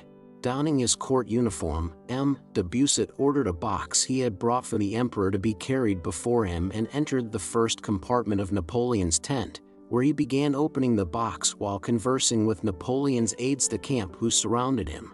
Fabvier, not entering the tent, remained at the entrance talking to some generals of his acquaintance. The Emperor Napoleon had not yet left his bedroom and was finishing his toilet. Slightly snorting and grunting, he presented now his back and now his plump hairy chest to the brush with which his valet was rubbing him down. Another valet, with his finger over the mouth of a bottle, was sprinkling eau de cologne on the emperor's pampered body with an expression which seemed to say that he alone knew where and how much eau de cologne should be sprinkled. Napoleon's short hair was wet and matted on the forehead, but his face, though puffy and yellow, expressed physical satisfaction. "Go on, harder, go on," he muttered to the valet who was rubbing him, slightly twitching and grunting. An aide-de-camp, who had entered the bedroom to report to the emperor the number of prisoners taken in yesterday's action, was standing by the door after delivering his message, awaiting permission to withdraw. Napoleon, frowning, looked at him from under his brows. "No prisoners," said he, repeating the aide-de-camp's words. "They are forcing us to exterminate them. So much the worse for the Russian army." "Go on, harder, harder," he muttered, hunching his back and presenting his fat shoulders. "All right.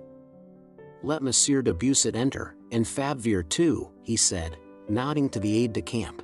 "Yes, sire," and the aide-de-camp disappeared through the door of the tent. 2 valets rapidly dressed His Majesty, and wearing the blue uniform of the guards he went with firm quick steps to the reception room. Debusit's hands, meanwhile, were busily engaged arranging the present he had brought from the Empress, on 2 chairs directly in front of the entrance. But Napoleon had dressed and come out with such unexpected rapidity that he had not time to finish arranging the surprise. Napoleon noticed at once what they were about and guessed that they were not ready. He did not wish to deprive them of the pleasure of giving him a surprise, so he pretended not to see Debussy and called Fabvier to him, listening silently and with a stern frown to what Fabvier told him of the heroism and devotion of his troops fighting at Salamanca, at the other end of Europe, with but one thought, to be worthy of their emperor, and but one fear, to fail to please him. The result of that battle had been deplorable. Napoleon made ironic remarks during Fabvier's account, as if he had not expected that matters could go otherwise in his absence. "I must make up for that in Moscow," said Napoleon. "I'll see you later," he added, and summoned Debussy, who by that time had prepared the surprise, having placed something on the chairs and covered it with a cloth. Debussy bowed low, with that courtly French bow which only the old retainers of the Bourbons knew how to make, and approached him, presenting an envelope. Napoleon turned to him gaily and pulled his ear. "You have hurried here. I am very glad." "Well, what is Paris saying?" he asked, suddenly changing his former stern expression for a most cordial tone. "Sire, all Paris regrets your absence," replied Debussy as was proper. But though Napoleon knew that Debussy had to say something of this kind, and though in his lucid moments he knew it was untrue, he was pleased to hear it from him. Again he honored him by touching his ear. "I am very sorry to have made you travel so far," said he. "Sire, I expected nothing less than to find you at the gates of Moscow," replied Debussy. Napoleon smiled and, lifting his head absent-mindedly, glanced to the right. An aide-de-camp approached with gliding steps and offered him a gold snuff-box, which he took. "Yes, it has happened luckily for you," he said, raising the open snuff-box to his nose. "You are fond of travel, and in 3 days you will see Moscow. You surely did not expect to see that Asiatic capital. You will have a pleasant journey." Debussy bowed gratefully at this regard for his taste for travel, of which he had not till then been aware. "Ha, what's this?" asked Napoleon, noticing that all the courtiers were looking at something concealed under a cloth. With courtly adroitness Debussy half turned and without turning his back to the emperor retired 2 steps, twitching off the cloth at the same time, and said, "A present to your Majesty from the Empress." It was a portrait, painted in bright colors by Gerard, of the son born to Napoleon by the daughter of the Emperor of Austria, the boy whom for some reason everyone called the King of Rome. A very pretty curly-headed boy with a look of the Christ in the Sistine Madonna was depicted playing at stick and ball. The ball represented the terrestrial globe and the stick in his other hand a scepter. Though it was not clear what the artist meant to express by depicting the so-called King of Rome spiking the earth with a stick, the allegory apparently seemed to Napoleon, as it had done to all who had seen it in Paris, quite clear and very pleasing. "The King of Rome," he said, pointing to the portrait with a graceful gesture. "Admirable." With the natural capacity of an Italian for changing the expression of his face at will, he drew nearer to the portrait and assumed a look of pensive tenderness. He felt that what he now said and did would be historical, and it seemed to him that it would now be best for him, whose grandeur enabled his son to play stick and ball with the terrestrial globe, to show, in contrast to that grandeur, the simplest paternal tenderness. His eyes grew dim, he moved forward, glanced round at a chair, which seemed to place itself under him, and sat down on it before the portrait. At a single gesture from him everyone went out on tiptoe, leaving the great man to himself and his emotion. Having sat still for a while he touched, himself not knowing why, the thick spot of paint representing the highest light in the portrait, rose, and recalled Debussy and the officer on duty. He ordered the portrait to be carried outside his tent, that the old guard, stationed round it, might not be deprived of the pleasure of seeing the King of Rome, the son and heir of their adored monarch. And while he was doing M. de Busset the honor of breakfasting with him, they heard, as Napoleon had anticipated, the rapturous cries of the officers and men of the old guard who had run up to see the portrait. Vive l'Empereur! Vive le Roi de Rome! Vive l'Empereur! Came those ecstatic cries. After breakfast, Napoleon, in de Busset's presence, dictated his order of the day to the army. Short and energetic, he remarked when he had read over the proclamation which he had dictated straight off without corrections. It ran, "Soldiers, this is the battle you have so longed for. Victory depends on you. It is essential for us. It will give us all we need, comfortable quarters and a speedy return to our country. Behave as you did at Austerlitz, Friedland, Vitebsk, and Smolensk. Let our remotest posterity recall your achievements this day with pride. Let it be said of each of you, he was in the great battle before Moscow." "Before Moscow," repeated Napoleon, and inviting M. de Busset, who was so fond of travel, to accompany him on his ride, he went out of the tent to where the horses stood saddled. "Your Majesty is too kind," replied de Busset to the invitation to accompany the emperor. He wanted to sleep, did not know how to ride, and was afraid of doing so. But Napoleon nodded to the traveler, and de Busset had to mount. When Napoleon came out of the tent, the shouting of the guards before his son's portrait grew still louder. Napoleon frowned. "Take him away," he said, pointing with a gracefully majestic gesture to the portrait. "It is too soon for him to see a field of battle." De Busset closed his eyes, bowed his head, and sighed deeply, to indicate how profoundly he valued and comprehended the emperor's words. Chapter 27. On the 25th of August, so as historians tell us, Napoleon spent the whole day on horseback inspecting the locality, considering plans submitted to him by his marshals, and personally giving commands to his generals. The original line of the Russian forces along the river Kolocha had been dislocated by the capture of the Shevardino redoubt on the 24th, and part of the line, the left flank, had been drawn back. That part of the line was not entrenched, and in front of it the ground was more open and level than elsewhere. It was evident to anyone, military or not, that it was here the French should attack. It would seem that not much consideration was needed to reach this conclusion, nor any particular care or trouble on the part of the emperor and his marshals, nor was there any need of that special and supreme quality called genius that people are so apt to ascribe to Napoleon. Yet the historians who described the event later and the men who then surrounded Napoleon, and he himself, thought otherwise. Napoleon rode over the plain and surveyed the locality with a profound air, and in silence, nodded with approval or shook his head dubiously, and without communicating to the generals around him the profound course of ideas which guided his decisions, merely gave them his final conclusions in the form of commands. Having listened to a suggestion from Davout, who was now called Prince d'Eckmühl, to turn the Russian left wing, Napoleon said it should not be done, without explaining why not. To a proposal made by General Campan, who was to attack the Flèches, to lead his division through the woods, Napoleon agreed, though the so-called Duke of Elchingen, nay, ventured to remark that a movement through the woods was dangerous and might disorder the division. Having inspected the country opposite the Shevardino redoubt, Napoleon pondered a little in silence and then indicated the spots where 2 batteries should be set up by the Moro to act against the Russian entrenchments, and the places where, in line with them, the field artillery should be placed.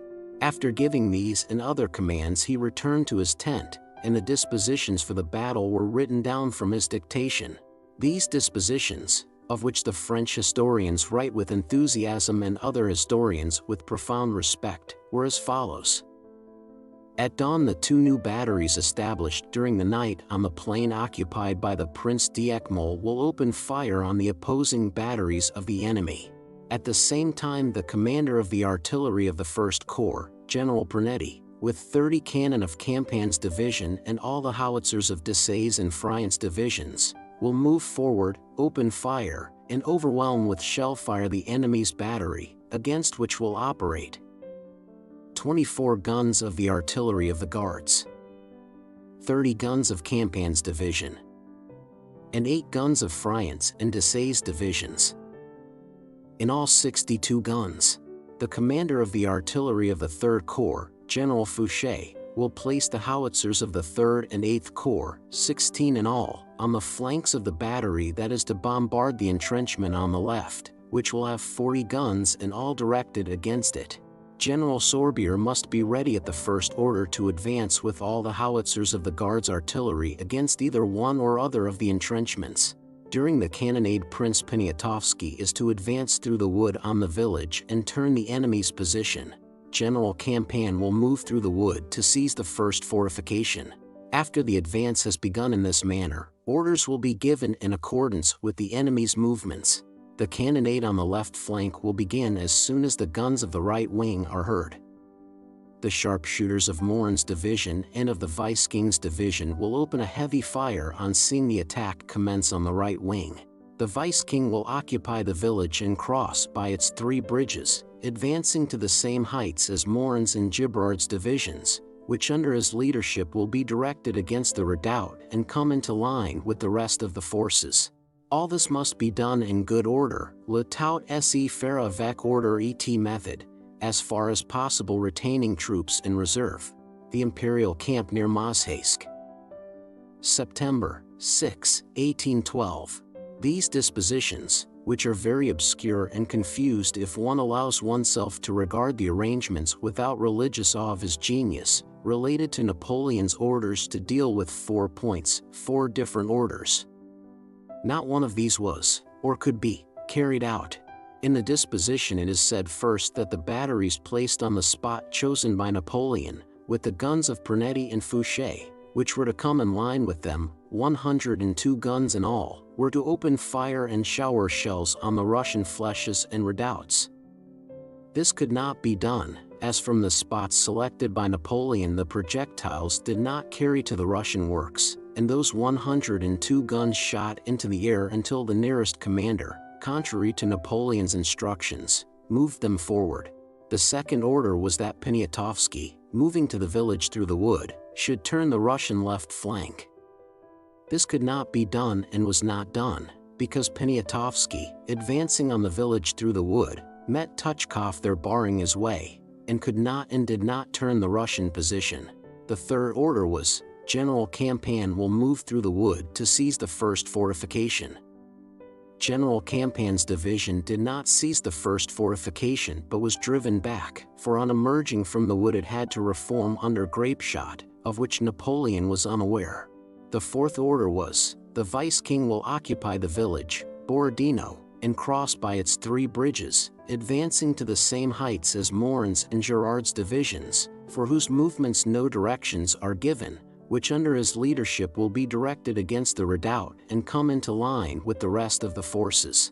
As far as one can make out, not so much from this unintelligible sentence as from the attempts the Vice-King made to execute the orders given him, he was to advance from the left through Borodino to the redoubt while the divisions of Morin and Girard were to advance simultaneously from the front. All this, like the other parts of the disposition, was not and could not be executed. After passing through Borodino, the Vice-King was driven back to the Kolocha and could get no farther, while the divisions of Morin and Girard did not take the redoubt but were driven back, and the redoubt was only taken at the end of the battle by the cavalry, a thing probably unforeseen and not heard of by Napoleon. So not one of the orders in the disposition was, or could be, executed. But in the disposition it is said that, after the fight has commenced in this manner, orders will be given in accordance with the enemy's movements, and so it might be supposed that all necessary arrangements would be made by Napoleon during the battle. But this was not and could not be done, for during the whole battle Napoleon was so far away that, as appeared later, he could not know the course of the battle and not one of his orders during the fight could be executed. Chapter 28. Many historians say that the French did not win the Battle of Borodino because Napoleon had a cold, and that if he had not had a cold the orders he gave before and during the battle would have been still more full of genius and Russia would have been lost and the face of the world have been changed. To historians who believe that Russia was shaped by the will of one man, Peter the Great, and that France from a republic became an empire and French armies went to Russia at the will of one man, Napoleon, to say that Russia remained a power because Napoleon had a bad cold on the 24th of August may seem logical and convincing.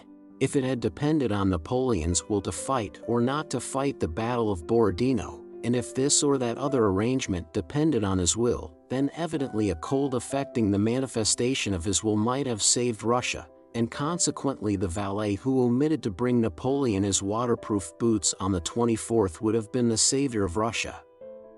Along that line of thought, such a deduction is indubitable as the deduction Voltaire made in jest, without knowing what he was jesting at, when he saw that the massacre of St. Bartholomew was due to Charles IX's stomach being deranged. But to men who do not admit that Russia was formed by the will of one man, Peter I, or that the French Empire was formed and the war with Russia begun by the will of one man, Napoleon, that argument seems not merely untrue and irrational, but contrary to all human reality. To the question of what causes historic events, another answer presents itself, namely, that the course of human events is predetermined from on high, depends on the coincidence of the wills of all who take part in the events, and that a Napoleon's influence on the course of these events is purely external and fictitious.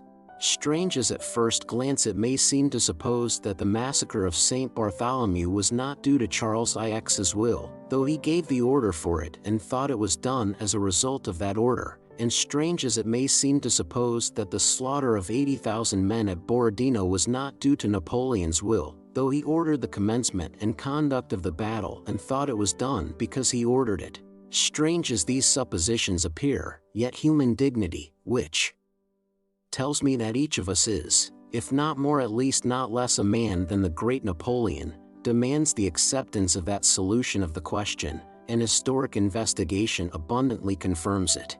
At the Battle of Borodino, Napoleon shot at no one and killed no one. That was all done by the soldiers. Therefore it was not he who killed people.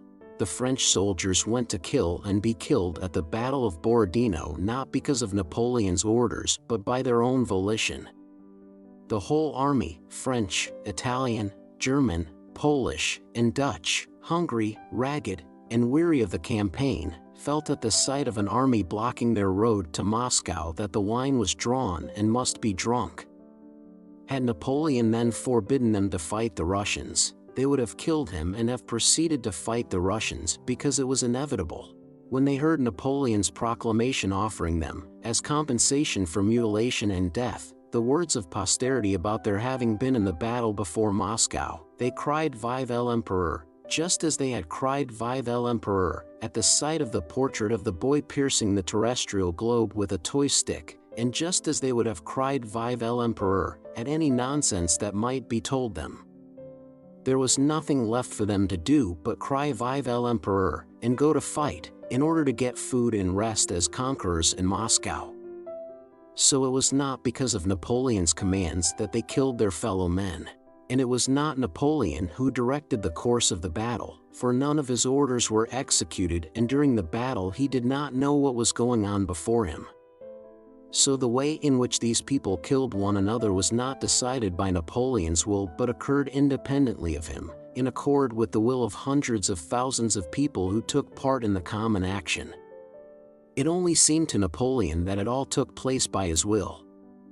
And so the question whether he had or had not a cold has no more historic interest than the cold of the least of the transport soldiers. Moreover, the assertion made by various writers that his cold was the cause of his dispositions not being as well planned as on former occasions, and of his orders during the battle not being as good as previously, is quite baseless, which again shows that Napoleon's cold on the 26th of August was unimportant. The dispositions cited above are not at all worse, but are even better, than previous dispositions by which he had won victories. His pseudo-orders during the battle were also no worse than formerly, but much the same as usual. These dispositions and orders only seem worse than previous ones because the Battle of Borodino was the first Napoleon did not win.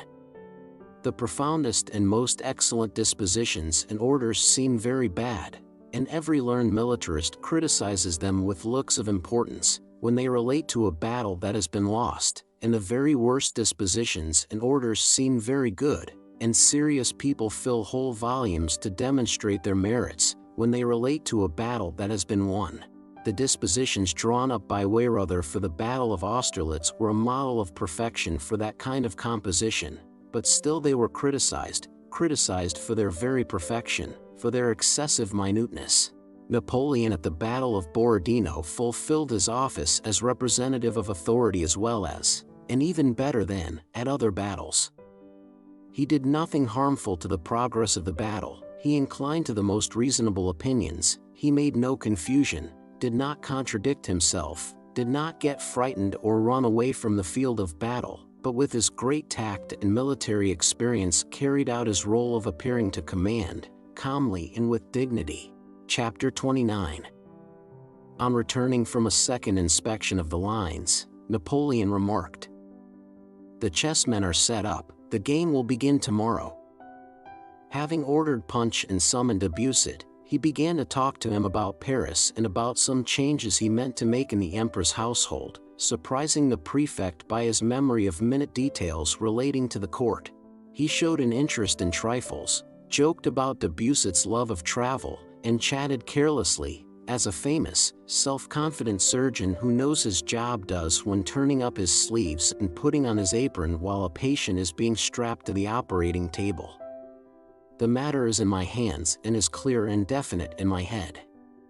When the time comes to set to work I shall do it as no one else could, but now I can jest, and the more I jest and the calmer I am the more tranquil and confident you ought to be, and the more amazed at my genius." Having finished his second glass of punch, Napoleon went to rest before the serious business which, he considered, awaited him next day. He was so much interested in that task that he was unable to sleep, and in spite of his cold which had grown worse from the dampness of the evening, he went into the large division of the tent at 3 o'clock in the morning, loudly blowing his nose. He asked whether the Russians had not withdrawn, and was told that the enemy's fires were still in the same places. He nodded approval. The adjutant in attendance came into the tent. "Well, Rapp, do you think we shall do good business today?" Napoleon asked him. "Without doubt, sire," replied Rapp. Napoleon looked at him.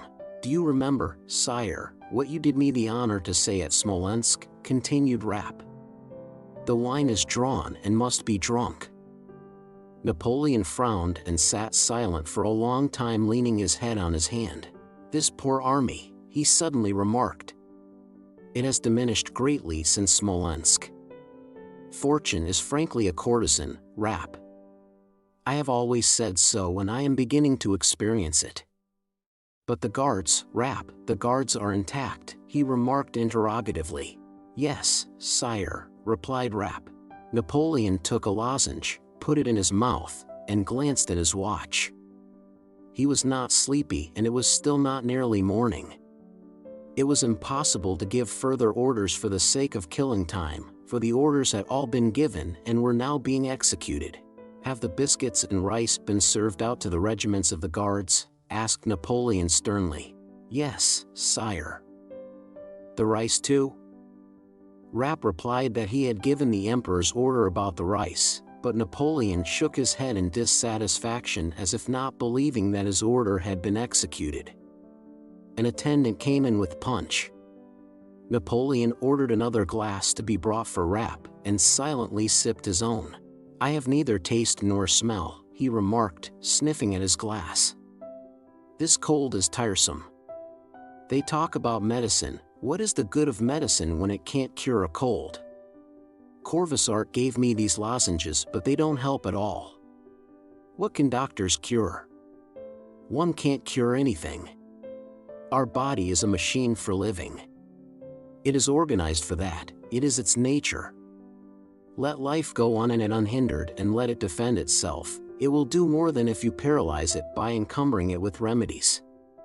Our body is like a perfect watch that should go for a certain time. The watchmaker cannot open it, he can only adjust it by fumbling, and that blindfold.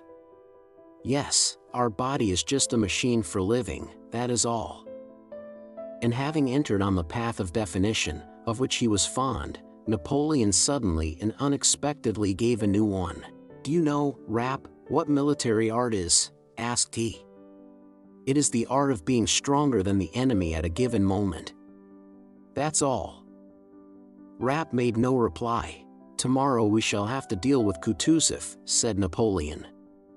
"We shall see. Do you remember at Braunau he commanded an army for 3 weeks and did not once mount a horse to inspect his entrenchments? We shall see." He looked at his watch. It was still only 4 o'clock. He did not feel sleepy. The punch was finished and there was still nothing to do. He rose, walked to and fro, put on a warm overcoat and a hat, and went out of the tent. The night was dark and damp, a scarcely perceptible moisture was descending from above. Nearby, the campfires were dimly burning among the French guards, and in the distance those of the Russian line shone through the smoke. The weather was calm, and the rustle and tramp of the French troops already beginning to move to take up their positions were clearly audible. Napoleon walked about in front of his tent, looked at the fires and listened to these sounds, and as he was passing a tall guardsman in a shaggy cap, who was standing sentinel before his tent and had drawn himself up like a black pillar at sight of the emperor, Napoleon stopped in front of him. "What year did you enter the service?" he asked with that affectation of military bluntness and geniality with which he always addressed the soldiers. The man answered the question. "Ah, one of the old ones. Has your regiment had its rice?" "It has, Your Majesty." Napoleon nodded and walked away. At 5:30 Napoleon rode to the village of Shevardino. It was growing light, the sky was clearing, only a single cloud lay in the east. The abandoned campfires were burning themselves out in the faint morning light. On the right a single deep report of a cannon resounded and died away in the prevailing silence. Some minutes passed.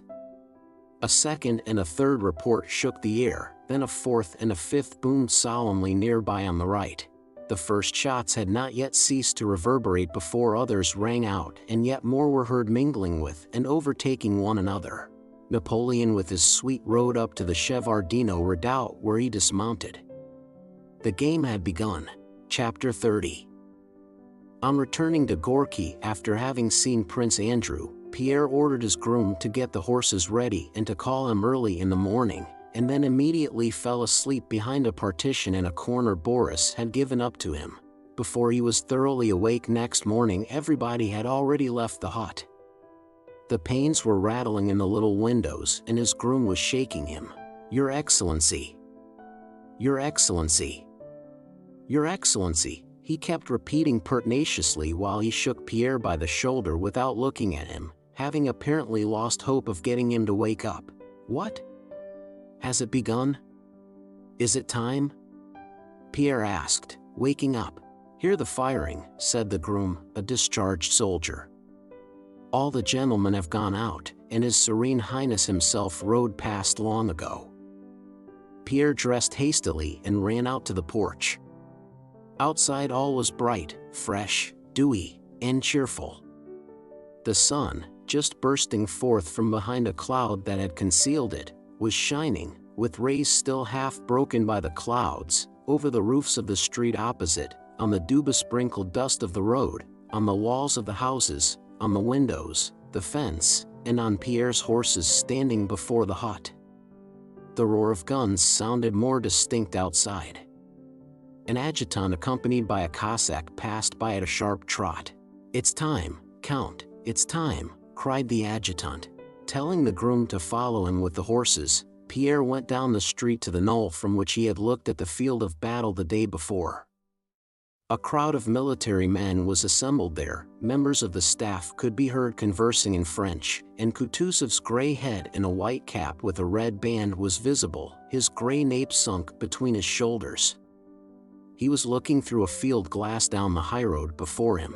Mounting the steps to the knoll, Pierre looked at the scene before him, spellbound by beauty. It was the same panorama he had admired from that spot the day before, but now the whole place was full of troops and covered by smoke clouds from the guns, and the slanting rays of the bright sun, rising slightly to the left behind Pierre, cast upon it through the clear morning air penetrating streaks of rosy, golden-tinted light and long dark shadows. The forest at the farthest extremity of the panorama seemed carved in some precious stone of a yellowish-green color. Its undulating outline was silhouetted against the horizon and was pierced beyond Valuevo by the Smolensk highroad crowded with troops. Nearer at hand glittered golden cornfields interspersed with copses. There were troops to be seen everywhere, in front and to the right and left. All this was vivid, majestic, and unexpected, but what impressed Pierre most of all was the view of the battlefield itself, of Borodino and the hollows on both sides of the Kolocha. Above the Kolocha, in Borodino and on both sides of it, especially to the left where the Voyna flowing between its marshy banks falls into the Kolocha, a mist had spread which seemed to melt, to dissolve, and to become translucent when the brilliant sun appeared and magically colored and outlined everything. The smoke of the guns mingled with this mist, and over the whole expanse and through that mist the rays of the morning sun were reflected, flashing back like lightning from the water, from the dew, and from the bayonets of the troops crowded together by the riverbanks and in Borodino. A white church could be seen through the mist, and here and there the roofs of huts in Borodino as well as dense masses of soldiers, or green ammunition chests and ordnance. And all this moved, or seemed to move, as the smoke and mist spread out over the whole space. Just as in the mist-enveloped hollow near Borodino, so along the entire line outside and above it, and especially in the woods and fields to the left, in the valleys and on the summits of the high ground, clouds of powder smoke seemed continually to spring up out of nothing, now singly, now several at a time, some translucent, others dense, which, swelling, growing, rolling, and blending, extended over the whole expanse. These puffs of smoke and, strange to say, the sound of the firing produced the chief beauty of the spectacle. Puff! Suddenly a round compact cloud of smoke was seen merging from violet into gray and milky white, and boom, came the report a second later. Puff! Puff! And two clouds arose pushing one another and blending together, and boom, boom, came the sounds confirming what the eye had seen. Pierre glanced round at the first cloud, which he had seen as a round compact ball, and in its place already were balloons of smoke floating to one side, and, puff, with a pause, puff, puff, 3 and then 4 more appeared, and then from each, with the same interval, boom, boom, boom, came the fine, firm, precise sounds in reply. It seemed as if those smoke clouds sometimes ran and sometimes stood still while woods, fields, and glittering bayonets ran past them. From the left, over fields and bushes, those large balls of smoke were continually appearing followed by their solemn reports, while nearer still, in the hollows and woods, there burst from the muskets small cloudlets that had no time to become balls, but had their little echoes in just the same way. Track-ta-ta-talk, came the frequent crackle of musketry, but it was irregular and feeble in comparison with the reports of the cannon. Pierre wished to be there with that smoke, those shining bayonets, that movement, and those sounds. He turned to look at Kutuzov and his suite, to compare his impressions with those of others. They were all looking at the field of battle as he was, and, as it seemed to him, with the same feelings. All their faces were now shining with that latent warmth of feeling Pierre had noticed the day before and had fully understood after his talk with Prince Andrew.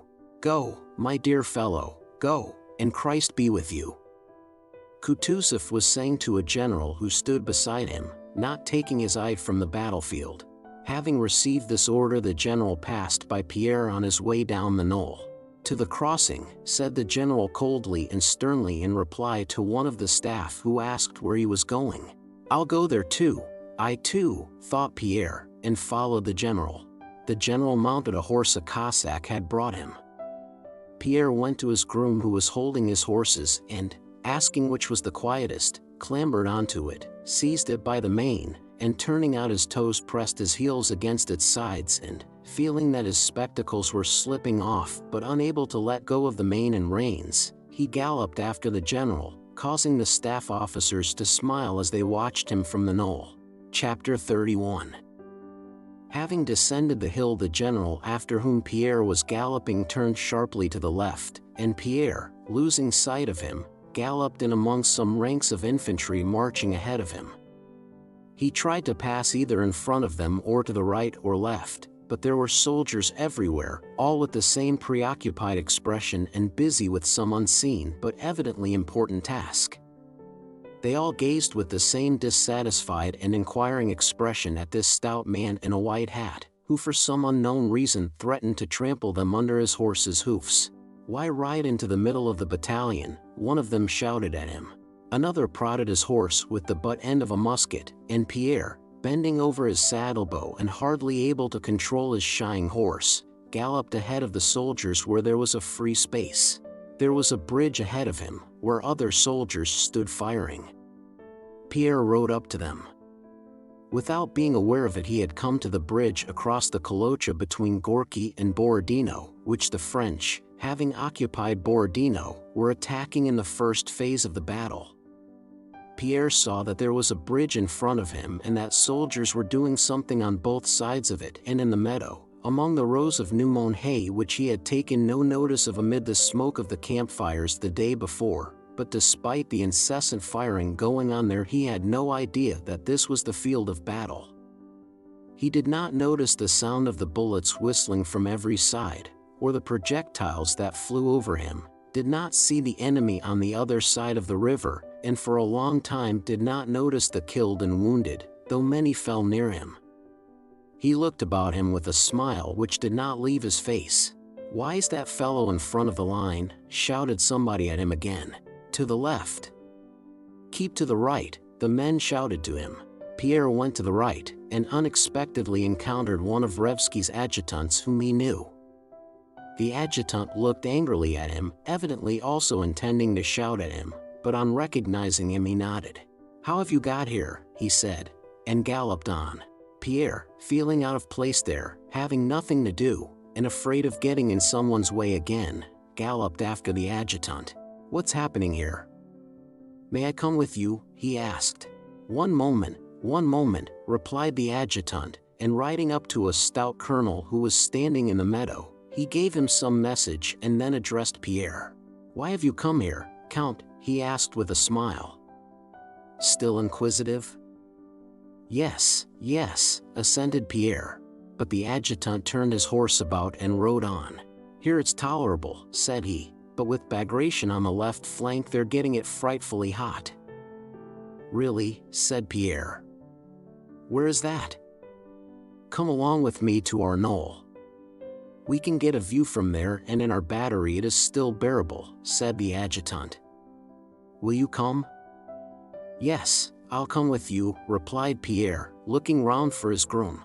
It was only now that he noticed wounded men staggering along or being carried on stretchers. On that very meadow he had ridden over the day before, a soldier was lying athwart the rows of scented hay, with his head thrown awkwardly back and his shako off. Why haven't they carried him away? Pierre was about to ask, but seeing the stern expression of the adjutant, who was also looking that way, he checked himself. Pierre did not find his groom and rode along the hollow with the adjutant to Revsky's redoubt. His horse lagged behind the adjutant's and jolted him at every step. "You don't seem to be used to riding, Count," remarked the adjutant. "No, it's not that, but her action seems so jerky," said Pierre in a puzzled tone. "Why, she's wounded," said the adjutant. "In the off foreleg above the knee. A bullet, no doubt. I congratulate you, Count, on your baptism of fire." Having ridden in the smoke past the 6th Corps, behind the artillery which had been moved forward and was in action, deafening them with the noise of firing, they came to a small wood. There it was cool and quiet, with a scent of autumn. Pierre and the adjutant dismounted and walked up the hill on foot. "Is the general here?" asked the adjutant on reaching the knoll. "He was here a minute ago but has just gone that way, someone told him," pointing to the right. The adjutant looked at Pierre as if puzzled what to do with him now. "Don't trouble about me," said Pierre. "I'll go up onto the knoll if I may." "Yes, do. You'll see everything from there and it's less dangerous, and I'll come for you." Pierre went to the battery and the adjutant rode on. They did not meet again, and only much later did Pierre learn that he lost an arm that day. The knoll to which Pierre ascended was that famous one afterwards known to the Russians as the Knoll Battery or Revsky's Redoubt, and to the French as La Grande Redoute, La Fatale Redoute, La Redoute du Centre, around which tens of thousands fell, and which the French regarded as the key to the whole position. This redoubt consisted of a knoll, on 3 sides of which trenches had been dug. Within the entrenchment stood 10 guns that were being fired through openings in the earthwork. In line with the knoll on both sides stood other guns which also fired incessantly. A little behind the guns stood infantry. When ascending that knoll, Pierre had no notion that this spot, on which small trenches had been dug and from which a few guns were firing, was the most important point of the battle. On the contrary, just because he happened to be there, he thought it one of the least significant parts of the field. Having reached the knoll, Pierre sat down at one end of a trench surrounding the battery and gazed at what was going on around him with an unconsciously happy smile. Occasionally he rose and walked about the battery still with that same smile, trying not to obstruct the soldiers who were loading, hauling the guns, and continually running past him with bags and charges. The guns of that battery were being fired continually one after another with a deafening roar, enveloping the whole neighborhood in powder smoke.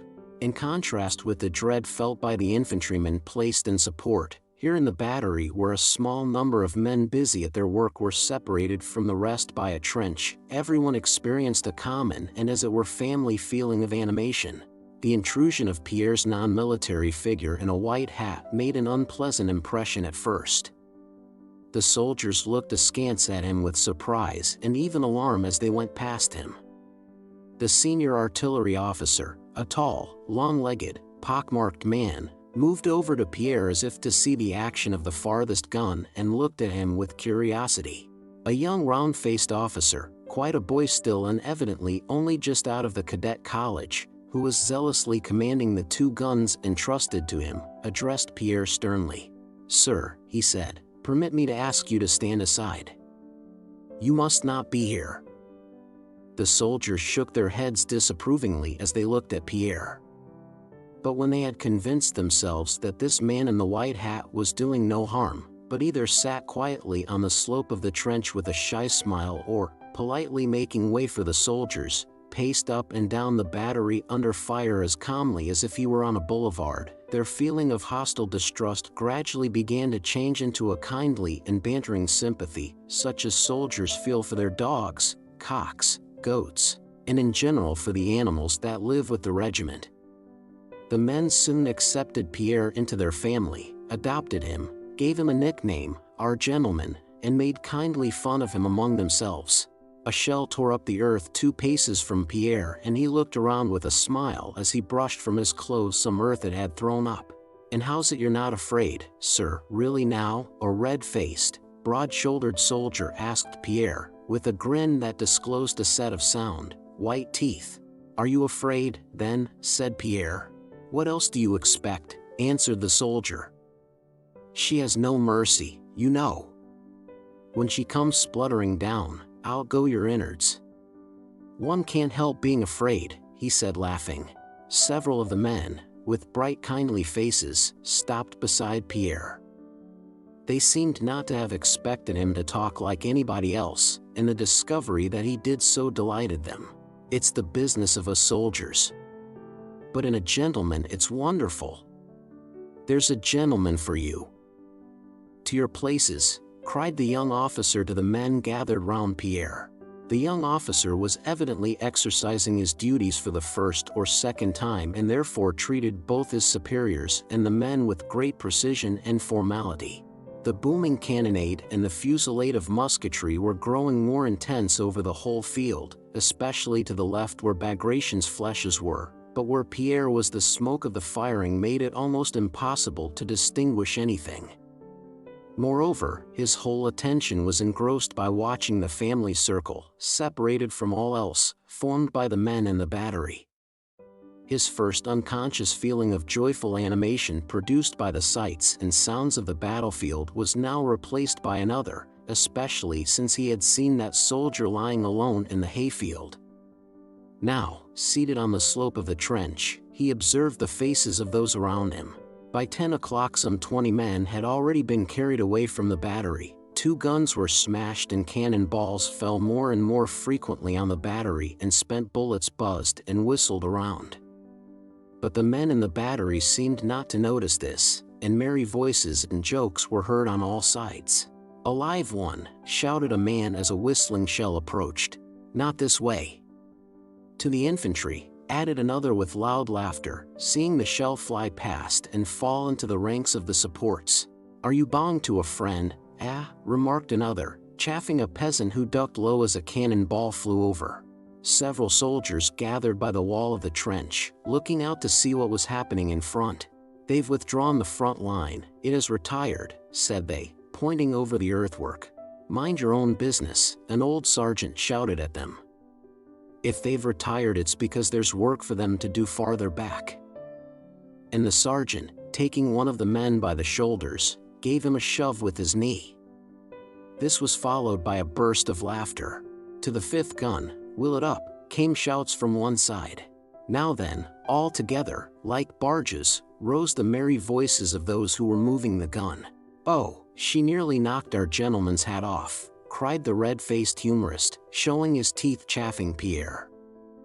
"Awkward baggage," he added reproachfully to a cannon ball that struck a cannon wheel and a man's leg. "Now then, you foxes," said another, laughing at some militiamen who, stooping low, entered the battery to carry away the wounded man. "So this gruel isn't to your taste? Oh, you crows! You're scared," they shouted at the militiamen who stood hesitating before the man whose leg had been torn off. "They're lads. Oh, they mimic the peasants, they don't like it at all." Pierre noticed that after every ball that hit the redoubt, and after every loss, the liveliness increased more and more. As the flames of the fire hidden within come more and more vividly and rapidly from an approaching thundercloud, so, as if in opposition to what was taking place, the lightning of hidden fire growing more and more intense glowed in the faces of these men. Pierre did not look out at the battlefield and was not concerned to know what was happening there. He was entirely absorbed in watching this fire which burned ever more brightly and which he felt was flaming up in the same way in his own soul. At 10 o'clock the infantry that had been among the bushes in front of the battery and along the Kamenka streamlet retreated. From the battery they could be seen running back past it carrying their wounded on their muskets. A general with his suite came to the battery, and after speaking to the colonel gave Pierre an angry look and went away again, having ordered the infantry supports behind the battery to lie down, so as to be less exposed to fire. After this, from amid the ranks of infantry to the right of the battery came the sound of a drum and shouts of command, and from the battery one saw how those ranks of infantry moved forward.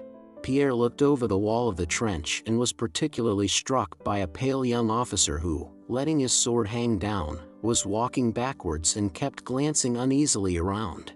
The ranks of the infantry disappeared amid the smoke, but their long-drawn shout and rapid musketry firing could still be heard. A few minutes later crowds of wounded men and stretcher-bearers came back from that direction. Projectiles began to fall still more frequently in the battery. Several men were lying about who had not been removed.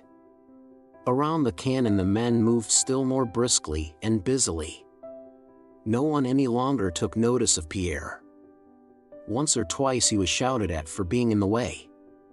The senior officer moved with big, rapid strides from one gun to another with a frowning face.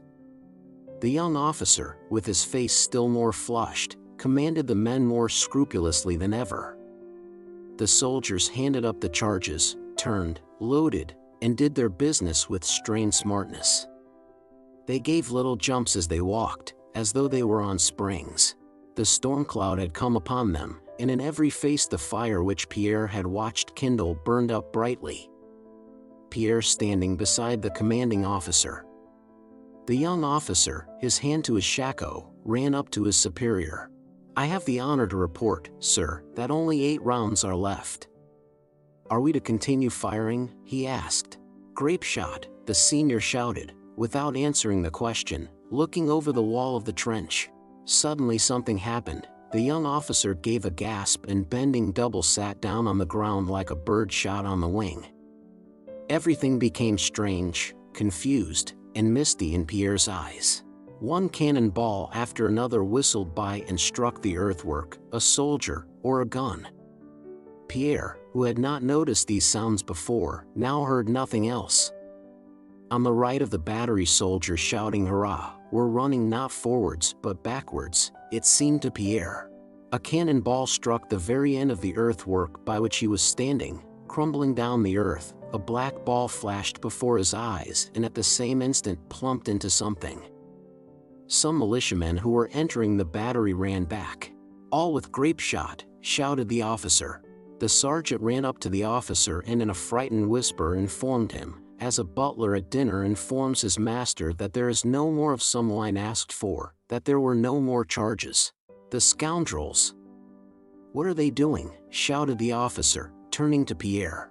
The officer's face was red and perspiring and his eyes glittered under his frowning brow. "Run to the reserves and bring up the ammunition boxes," he yelled, angrily avoiding Pierre with his eyes and speaking to his men. "I'll go," said Pierre. The officer, without answering him, strode across to the opposite side. "Don't fire." "Wait," he shouted. The man who had been ordered to go for ammunition stumbled against Pierre. Sir, this is no place for you," said he, and ran down the slope. Pierre ran after him, avoiding the spot where the young officer was sitting. One cannonball, another, and a third flew over him, falling in front, beside, and behind him. Pierre ran down the slope. "Where am I going?" he suddenly asked himself when he was already near the green ammunition wagons. He halted irresolutely, not knowing whether to return or go on. Suddenly a terrible concussion threw him backwards to the ground.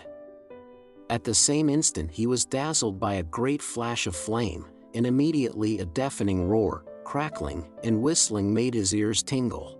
When he came to himself he was sitting on the ground leaning on his hands. The ammunition wagons he had been approaching no longer existed, only charred green boards and rags littered the scorched grass, and a horse, dangling fragments of its shaft behind it, galloped past, while another horse lay, like Pierre, on the ground, uttering prolonged and piercing cries. Chapter 32.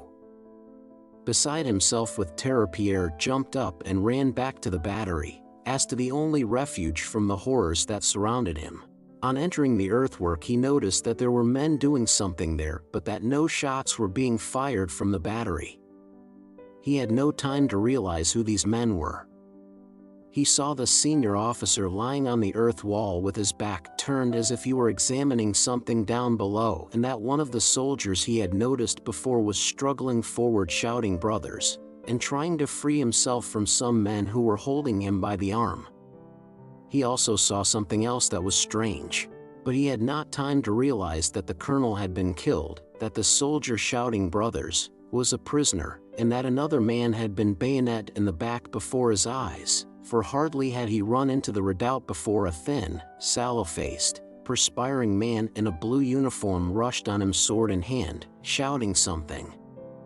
Instinctively guarding against the shock, for they had been running together at full speed before they saw one another, Pierre put out his hands and seized the man, a French officer, by the shoulder with one hand and by the throat with the other. The officer, dropping his sword, seized Pierre by his collar. For some seconds they gazed with frightened eyes at one another's unfamiliar faces, and both were perplexed at what they had done and what they were to do next. "Am I taken prisoner or have I taken him prisoner?" each was thinking. But the French officer was evidently more inclined to think he had been taken prisoner, because Pierre's strong hand, impelled by instinctive fear, squeezed his throat ever tighter and tighter. The Frenchman was about to say something, when just above their heads, terrible and low, a cannonball whistled, and it seemed to Pierre that the French officer's head had been torn off, so swiftly had he ducked it. Pierre too bent his head and let his hands fall. Without further thought as to who had taken whom prisoner, the Frenchman ran back to the battery and Pierre ran down the slope stumbling over the dead and wounded who, it seemed to him, caught at his feet.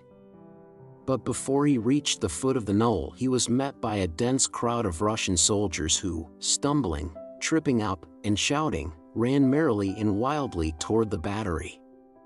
This was the attack for which Ermolov claimed the credit, declaring that only his courage and good luck made such a feat possible. It was the attack in which he was said to have thrown some St. George's crosses he had in his pocket into the battery for the first soldiers to take who got there.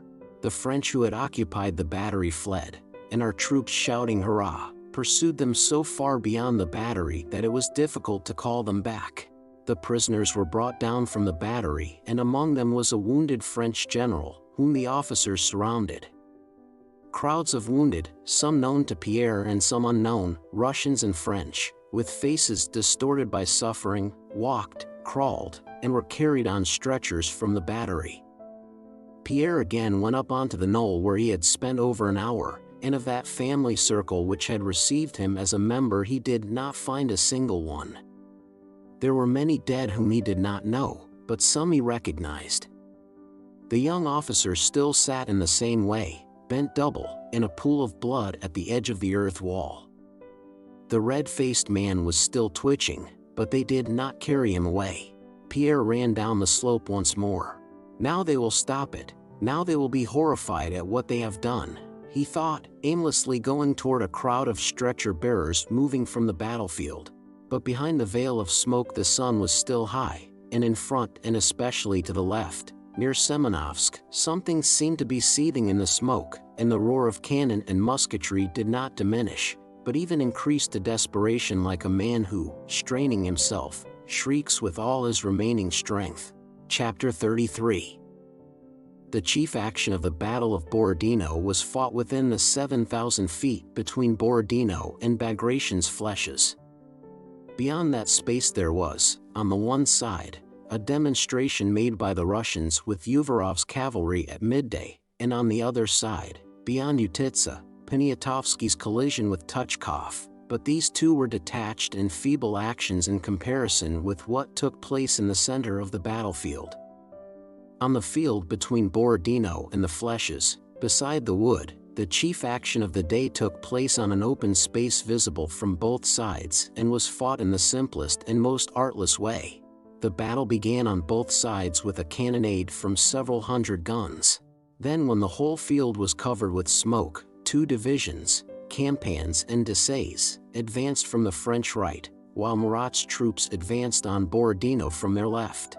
From the Shevardino redoubt where Napoleon was standing the flèches were 2/3 of a mile away, and it was more than a mile as the crow flies to Borodino, so that Napoleon could not see what was happening there, especially as the smoke mingling with the mist hid the whole locality. The soldiers of Desailles' division advancing against the flèches could only be seen till they had entered the hollow that lay between them and the flèches. As soon as they had descended into that hollow, the smoke of the guns and musketry on the flèches grew so dense that it covered the whole approach on that side of it. Through the smoke glimpses could be caught of something black, probably men, and at times the glint of bayonets. But whether they were moving or stationary, whether they were French or Russian, could not be discovered from the Shevardino redoubt.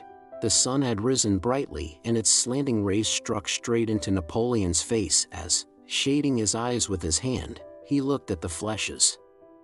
The smoke spread out before them, and at times it looked as if the smoke were moving, at times as if the troops moved. Sometimes shouts were heard through the firing, but it was impossible to tell what was being done there. Napoleon, standing on the knoll, looked through a field glass, and in its small circlet saw smoke and men, sometimes his own and sometimes Russians. But when he looked again with the naked eye, he could not tell where what he had seen was. He descended the knoll and began walking up and down before it. Occasionally he stopped, listened to the firing, and gazed intently at the battlefield. But not only was it impossible to make out what was happening from where he was standing down below, or from the knoll above on which some of his generals had taken their stand, but even from the flèches themselves, in which by this time there were now Russian and now French soldiers, alternately or together, dead, wounded, alive, frightened, or maddened. Even at those flèches themselves it was impossible to make out what was taking place. There for several hours amid incessant cannon and musketry fire, now Russians were seen alone, now Frenchmen alone, now infantry, and now cavalry, they appeared, fired, fell, collided, not knowing what to do with one another, screamed, and ran back again. From the battlefield adjutants he had sent out, and orderlies from his marshals, kept galloping up to Napoleon with reports of the progress of the action, but all these reports were false, both because it was impossible in the heat of battle to say what was happening at any given moment, and because many of the adjutants did not go to the actual place of conflict but reported what they had heard from others, and also because while an adjutant was riding more than a mile to Napoleon's circumstances changed and the news he brought was already becoming false. Thus an adjutant galloped up from Murat with tidings that Borodino had been occupied and the bridge over the Kolocha was in the hands of the French. The adjutant asked whether Napoleon wished the troops to cross it. Napoleon gave orders that the troops should form up on the farther side and wait. But before that order was given, almost as soon in fact as the adjutant had left Borodino, the bridge had been retaken by the Russians and burned, in the very skirmish at which Pierre had been present at the beginning of the battle.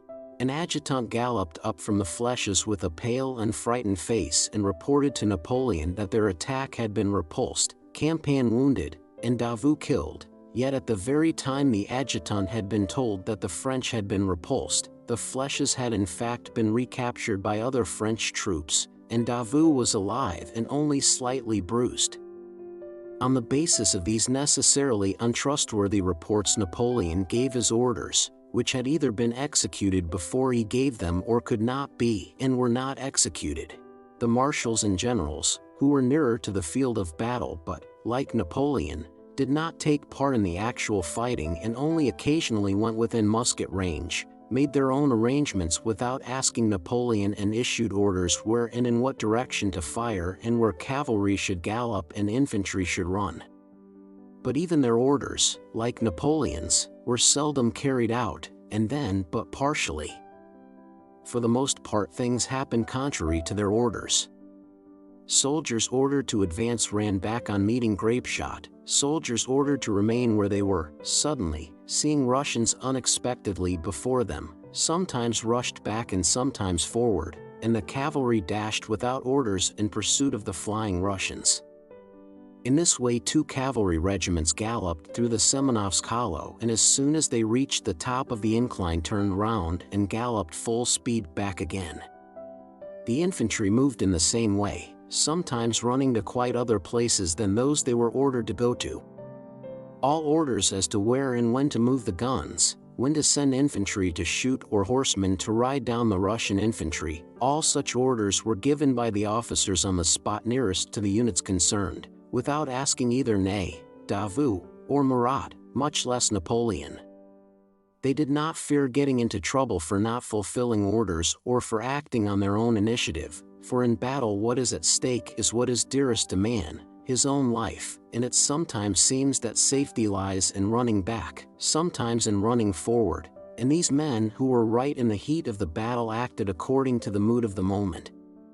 In reality, however, all these movements forward and backward did not improve or alter the position of the troops. All their rushing and galloping at one another did little harm. The harm of disablement and death was caused by the balls and bullets that flew over the fields on which these men were floundering about. As soon as they left the place where the balls and bullets were flying about, their superiors, located in the background, reformed them and brought them under discipline, and under the influence of that discipline led them back to the zone of fire, where under the influence of fear of death they lost their discipline and rushed about according to the chance promptings of the throng. Chapter 34. Napoleon's generals, Davout, Ney, and Murat, who were near that region of fire and sometimes even entered it, repeatedly led into it huge masses of well-ordered troops. But contrary to what had always happened in their former battles, instead of the news they expected of the enemy's flight, these orderly masses returned thence as disorganized and terrified mobs. The generals reformed them, but their numbers constantly decreased.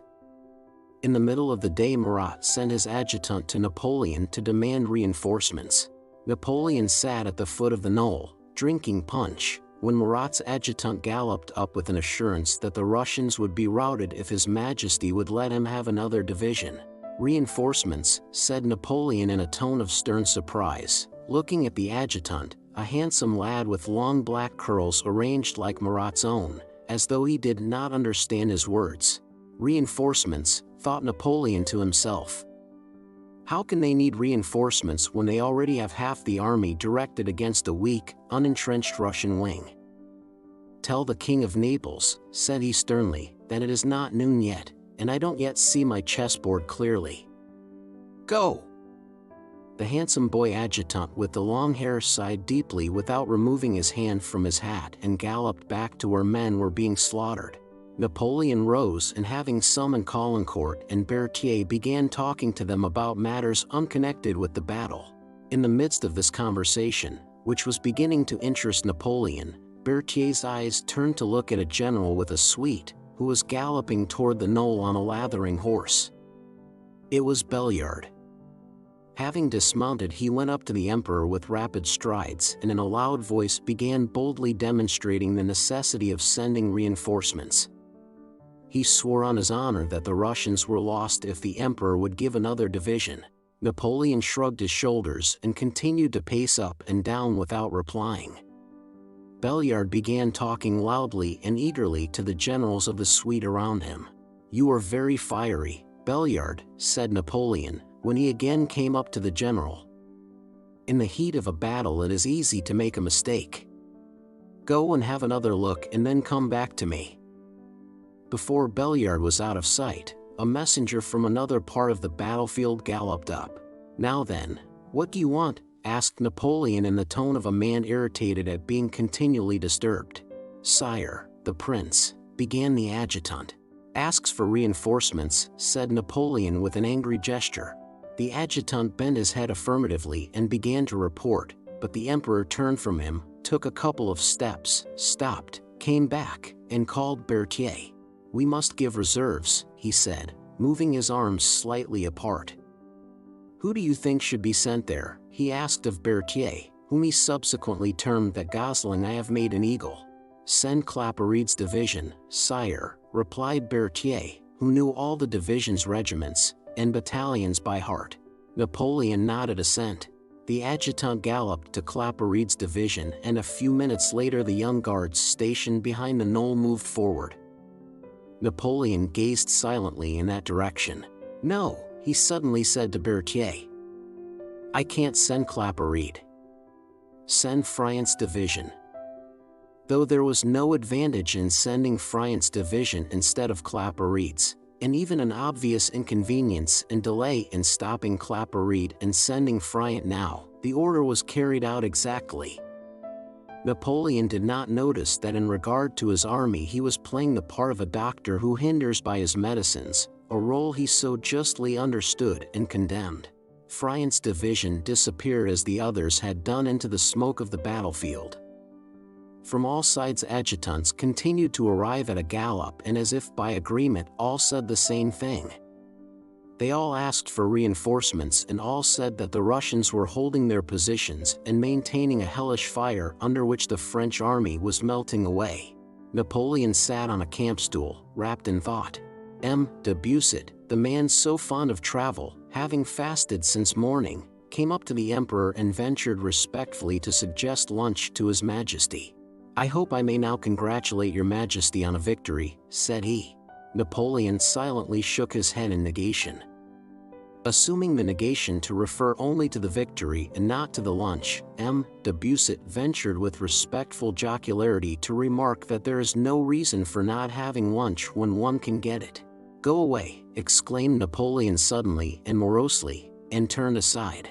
A beatific smile of regret, repentance, and ecstasy beamed on M. de Busset's face, and he glided away to the other generals. Napoleon was experiencing a feeling of depression like that of an ever-lucky gambler who, after recklessly flinging money about and always winning, suddenly, just when he has calculated all the chances of the game, finds that the more he considers his play, the more surely he loses. His troops were the same, his generals the same preparations had been made, the same dispositions, and the same proclamation court et énergique. He himself was still the same. He knew that, and knew that he was now even more experienced and skillful than before. Even the enemy was the same as at Austerlitz and Friedland, yet the terrible stroke of his arm had supernaturally become impotent. All the old methods that had been unfailingly crowned with success, the concentration of batteries on one point, an attack by reserves to break the enemy's line, and a cavalry attack by the men of iron, all these methods had already been employed, yet not only was there no victory, but from all sides came the same news of generals killed and wounded, of reinforcements needed, of the impossibility of driving back the Russians, and of disorganization among his own troops.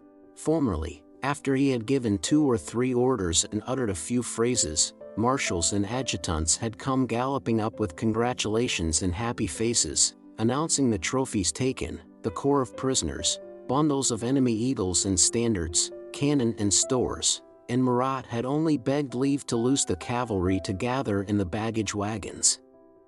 So it had been at Lodi, Marengo, Arcola, Jena, Austerlitz, Wagram, and so on. But now something strange was happening to his troops.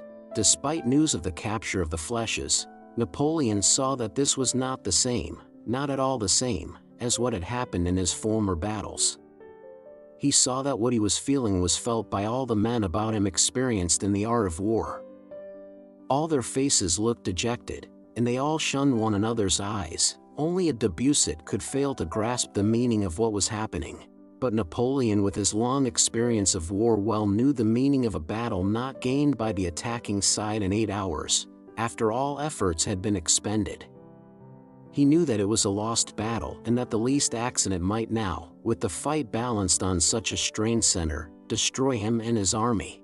When he ran his mind over the whole of this strange Russian campaign, in which not one battle had been won, and in which not a flag, or cannon, or army corps had been captured in 2 months, when he looked at the concealed depression on the faces around him and heard reports of the Russians still holding their ground, a terrible feeling like a nightmare took possession of him, and all the unlucky accidents that might destroy him occurred to his mind.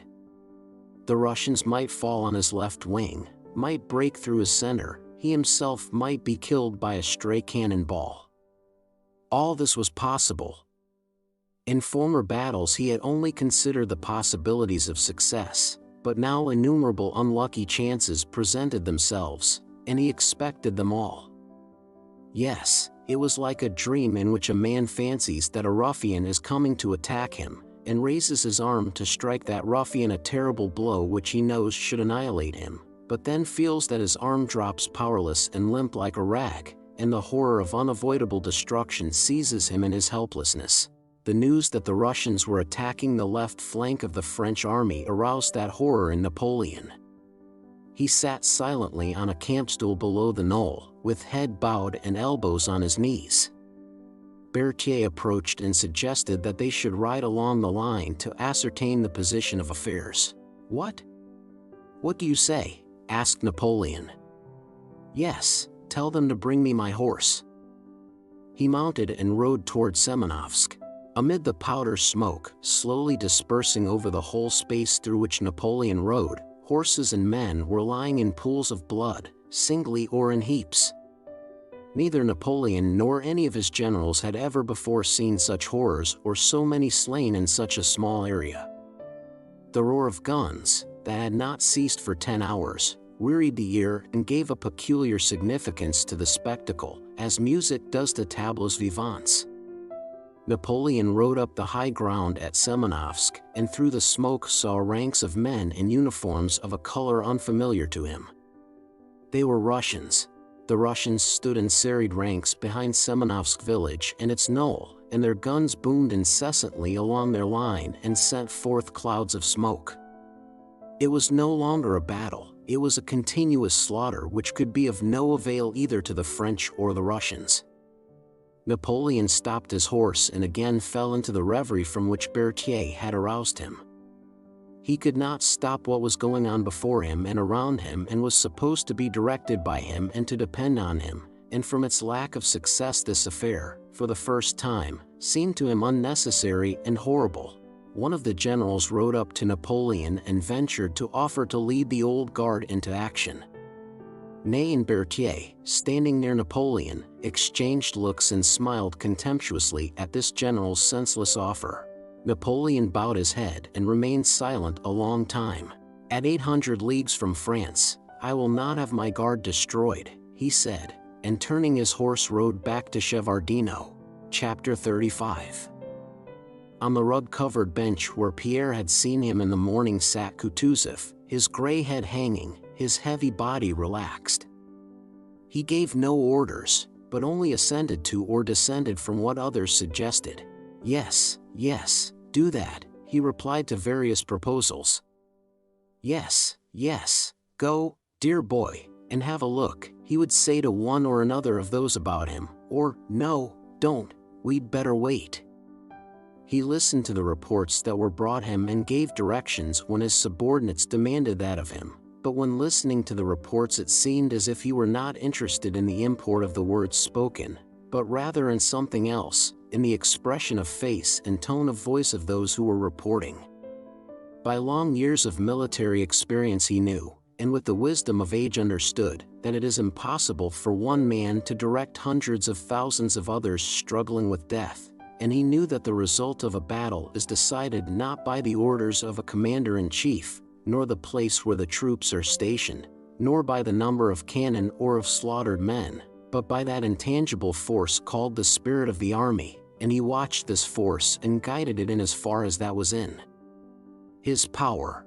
Kutuzov's general expression was one of concentrated quiet attention, and his face wore a strained look as if he found it difficult to master the fatigue of his old and feeble body. At 11 o'clock they brought him news that the flèches captured by the French had been retaken, but that Prince Bagration was wounded. Kutuzov groaned and swayed his head. "Ride over to Prince Peter Ivanovich and find out about it exactly," he said to one of his adjutants, and then turned to the Duke of Württemberg who was standing behind him. "Will your Highness please take command of the First Army?" Soon after the Duke's departure, before he could possibly have reached Semenovsk, his adjutant came back from him and told Kutuzov that the Duke asked for more troops. Kutuzov made a grimace and sent an order to Dokturov to take over the command of the First Army, and a request to the Duke, whom he said he could not spare at such an important moment, to return to him. When they brought him news that Murat had been taken prisoner, and the staff officers congratulated him, Kutuzov smiled. "Wait a little, gentlemen," said he. "The battle is won, and there is nothing extraordinary in the capture of Murat. Still, it is better to wait before we rejoice." But he sent an adjutant to take the news round the army.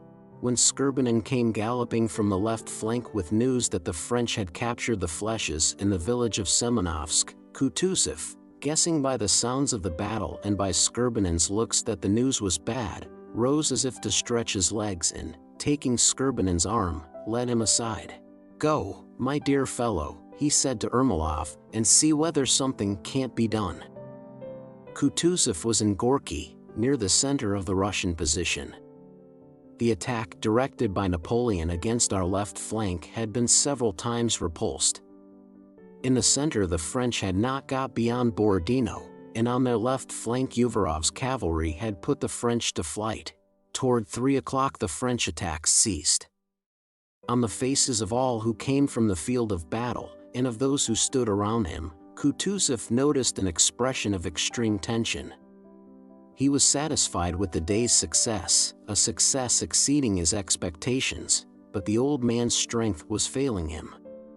Several times his head dropped low as if it were falling and he dozed off. Dinner was brought him. Adjutant General Wolszygin, the man who when riding past Prince Andrew had said, "The war should be extended widely," and whom Bagration so detested, rode up while Kutuzov was at dinner. Wolszygin had come from Barclay de Tolly to report on the progress of affairs on the left flank.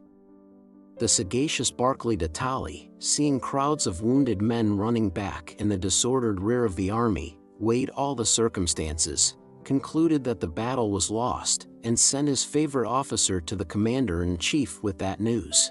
Kutuzov was chewing a piece of roast chicken with difficulty and glanced at Wolszygin with eyes that brightened under their puckering lids. Wolszygin, nonchalantly stretching his legs, approached Kutuzov with a half-contemptuous smile on his lips, scarcely touching the peak of his cap. He treated His Serene Highness with a somewhat affected nonchalance intended to show that, as a highly trained military man, he left it to Russians to make an idol of this useless old man, but that he knew whom he was dealing with. Der Altier, as in their own set the Germans called Kutuzov, is making himself very comfortable, thought Wolszygin, and looking severely at the dishes in front of Kutuzov he began to report to the old gentleman the position of affairs on the left flank as Barclay had ordered him to and as he himself had seen and understood it. "All the points of our position are in the enemy's hands and we cannot dislodge them for lack of troops. The men are running away and it is impossible to stop them," he reported. Kutuzov ceased chewing and fixed an astonished gaze on Wolszygin, as if not understanding what was said to him. Wolszygin, noticing the old gentleman's agitation, said with a smile, "I have not considered it right to conceal from your Serene Highness what I have seen. The troops are in complete disorder." "You have seen? You have seen?" Kutuzov shouted. Frowning and rising quickly, he went up to Wolszygin. How dare you?" he shouted, choking and making a threatening gesture with his trembling arms. "How dare you, sir, say that to me? You know nothing about it. Tell General Barclay from me that his information is incorrect and that the real course of the battle is better known to me, the commander-in-chief, than to him." Wolszygin was about to make a rejoinder, but Kutuzov interrupted him. "The enemy has been repulsed on the left and defeated on the right flank. If you have seen amiss, sir, do not allow yourself to say what you don't know. Be so good as to ride to General Barclay and inform him of my firm intention to attack the enemy tomorrow," said Kutuzov sternly. All were silent, and the only sound audible was the heavy breathing of the panting old general. "They are repulsed everywhere, for which I thank God and our brave army. The enemy is beaten, and tomorrow we shall drive him from the sacred soil of Russia," said Kutuzov, crossing himself, and he suddenly sobbed as his eyes filled with tears. Wolszygin, shrugging his shoulders and curling his lips, stepped silently aside, marveling at the old gentleman's conceited stupidity.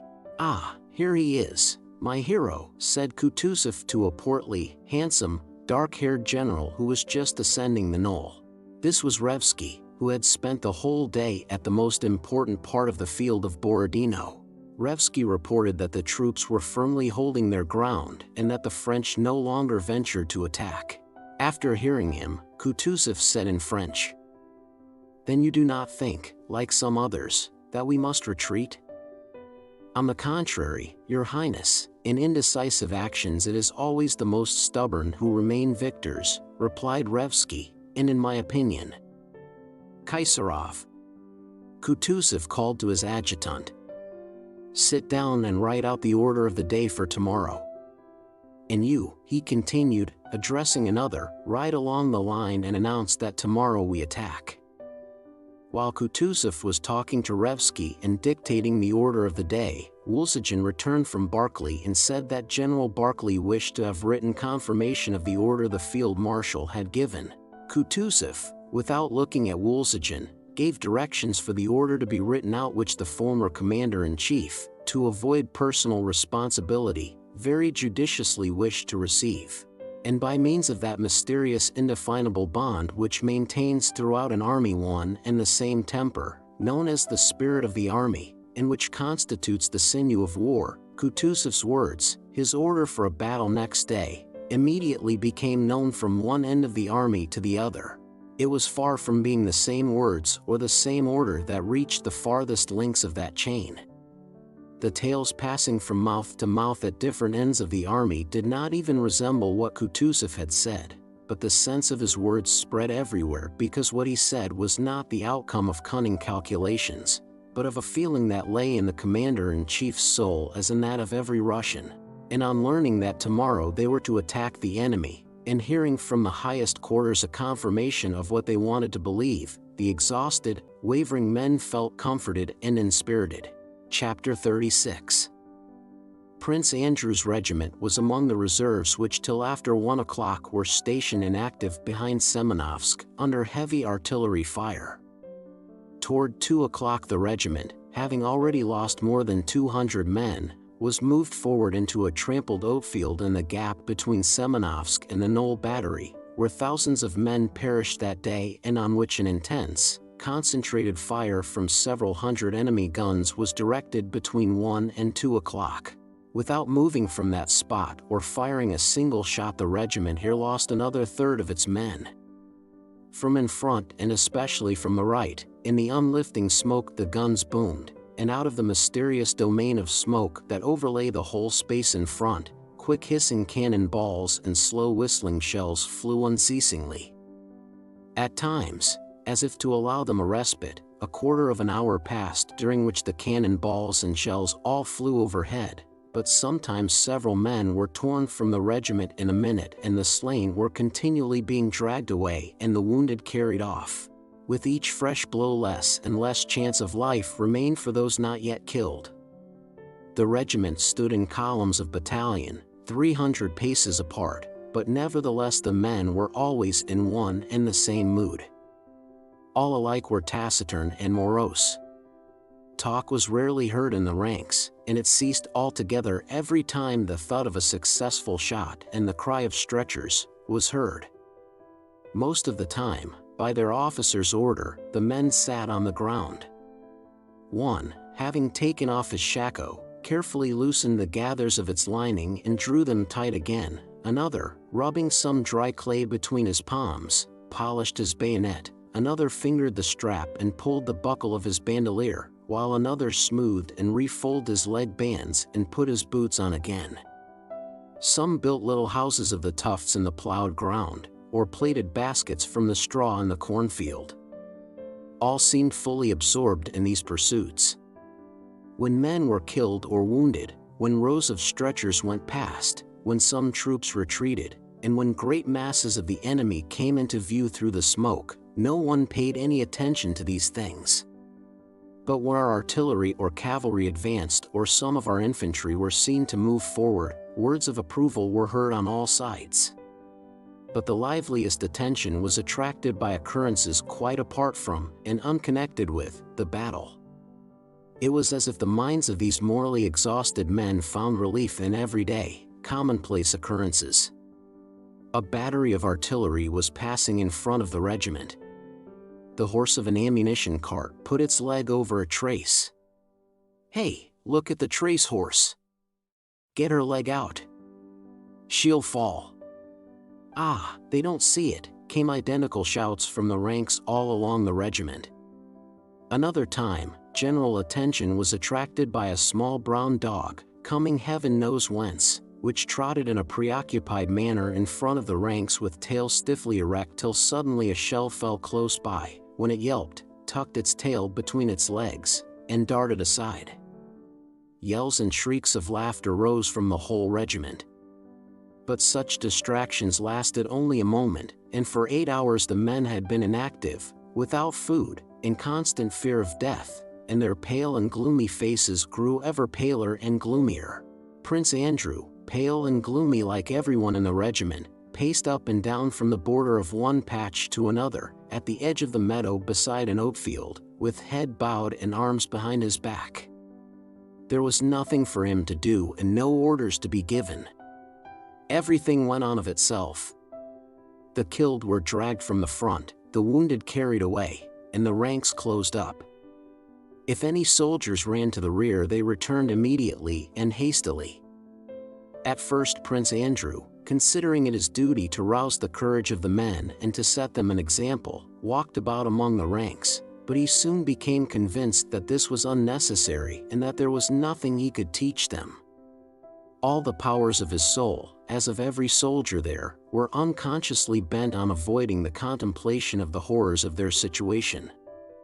He walked along the meadow, dragging his feet, rustling the grass, and gazing at the dust that covered his boots. Now he took big strides trying to keep to the footprints left on the meadow by the mowers. Then he counted his steps, calculating how often he must walk from one strip to another to walk a mile. Then he stripped the flowers from the wormwood that grew along a boundary rut, rubbed them in his palms, and smelled their pungent, sweetly bitter scent.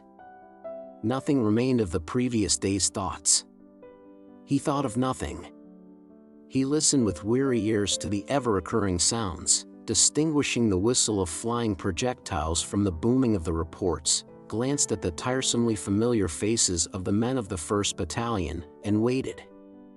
Here it comes. This one is coming our way again, he thought, listening to an approaching whistle in the hidden region of smoke. One, another. Again. It has hit. He stopped and looked at the ranks. No, it has gone over. But this one has hit.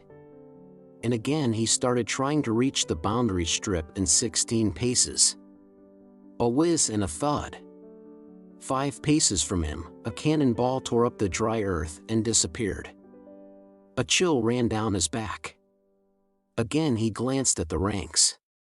Probably many had been hit. A large crowd had gathered near the 2nd Battalion. "Adjutant," he shouted. "Order them not to crowd together." The adjutant, having obeyed this instruction, approached Prince Andrew. From the other side a battalion commander rode up. "Look out," came a frightened cry from a soldier, and, like a bird whirring in rapid flight and alighting on the ground, a shell dropped with little noise within 2 steps of Prince Andrew and close to the battalion commander's horse. The horse first, regardless of whether it was right or wrong to show fear, snorted, reared almost throwing the major, and galloped aside. The horse's terror infected the men. "Lie down," cried the adjutant, throwing himself flat on the ground. Prince Andrew hesitated. The smoking shell spun like a top between him and the prostrate adjutant, near a wormwood plant between the field and the meadow. "Can this be death?" thought Prince Andrew, looking with a quite new, envious glance at the grass, the wormwood, and the streamlet of smoke that curled up from the rotating black ball. I do not wish to die. I love life, I love this grass, this earth, this air." He thought this, and at the same time remembered that people were looking at him. "It's shameful, sir," he said to the adjutant. "What?" He did not finish speaking. At one and the same moment came the sound of an explosion, a whistle of splinters as from a breaking window frame, a suffocating smell of powder, and Prince Andrew started to one side, raising his arm, and fell on his chest. Several officers ran up to him. From the right side of his abdomen, blood was welling out, making a large stain on the grass. The militiamen with stretchers who were called up stood behind the officers. Prince Andrew lay on his chest with his face in the grass, breathing heavily and noisily. "What are you waiting for? Come along." The peasants went up and took him by his shoulders and legs, but he moaned piteously and, exchanging looks, they set him down again. "Pick him up, lift him, it's all the same," cried someone. They again took him by the shoulders and laid him on the stretcher. "Ah, God! My God! What is it? The stomach? That means death. My God!" Voices among the officers were heard saying. "It flew a hair's breadth past my ear," said the adjutant. The peasants, adjusting the stretcher to their shoulders, started hurriedly along the path they had trodden down, to the dressing station. "Keep in step." "Ah, those peasants," shouted an officer, seizing by their shoulders and checking the peasants, who were walking unevenly and jolting the stretcher. "Get into step, Fedor." "I say, Fedor," said the foremost peasant, "Now that's right," said the one behind joyfully, when he had got into step. "Your Excellency."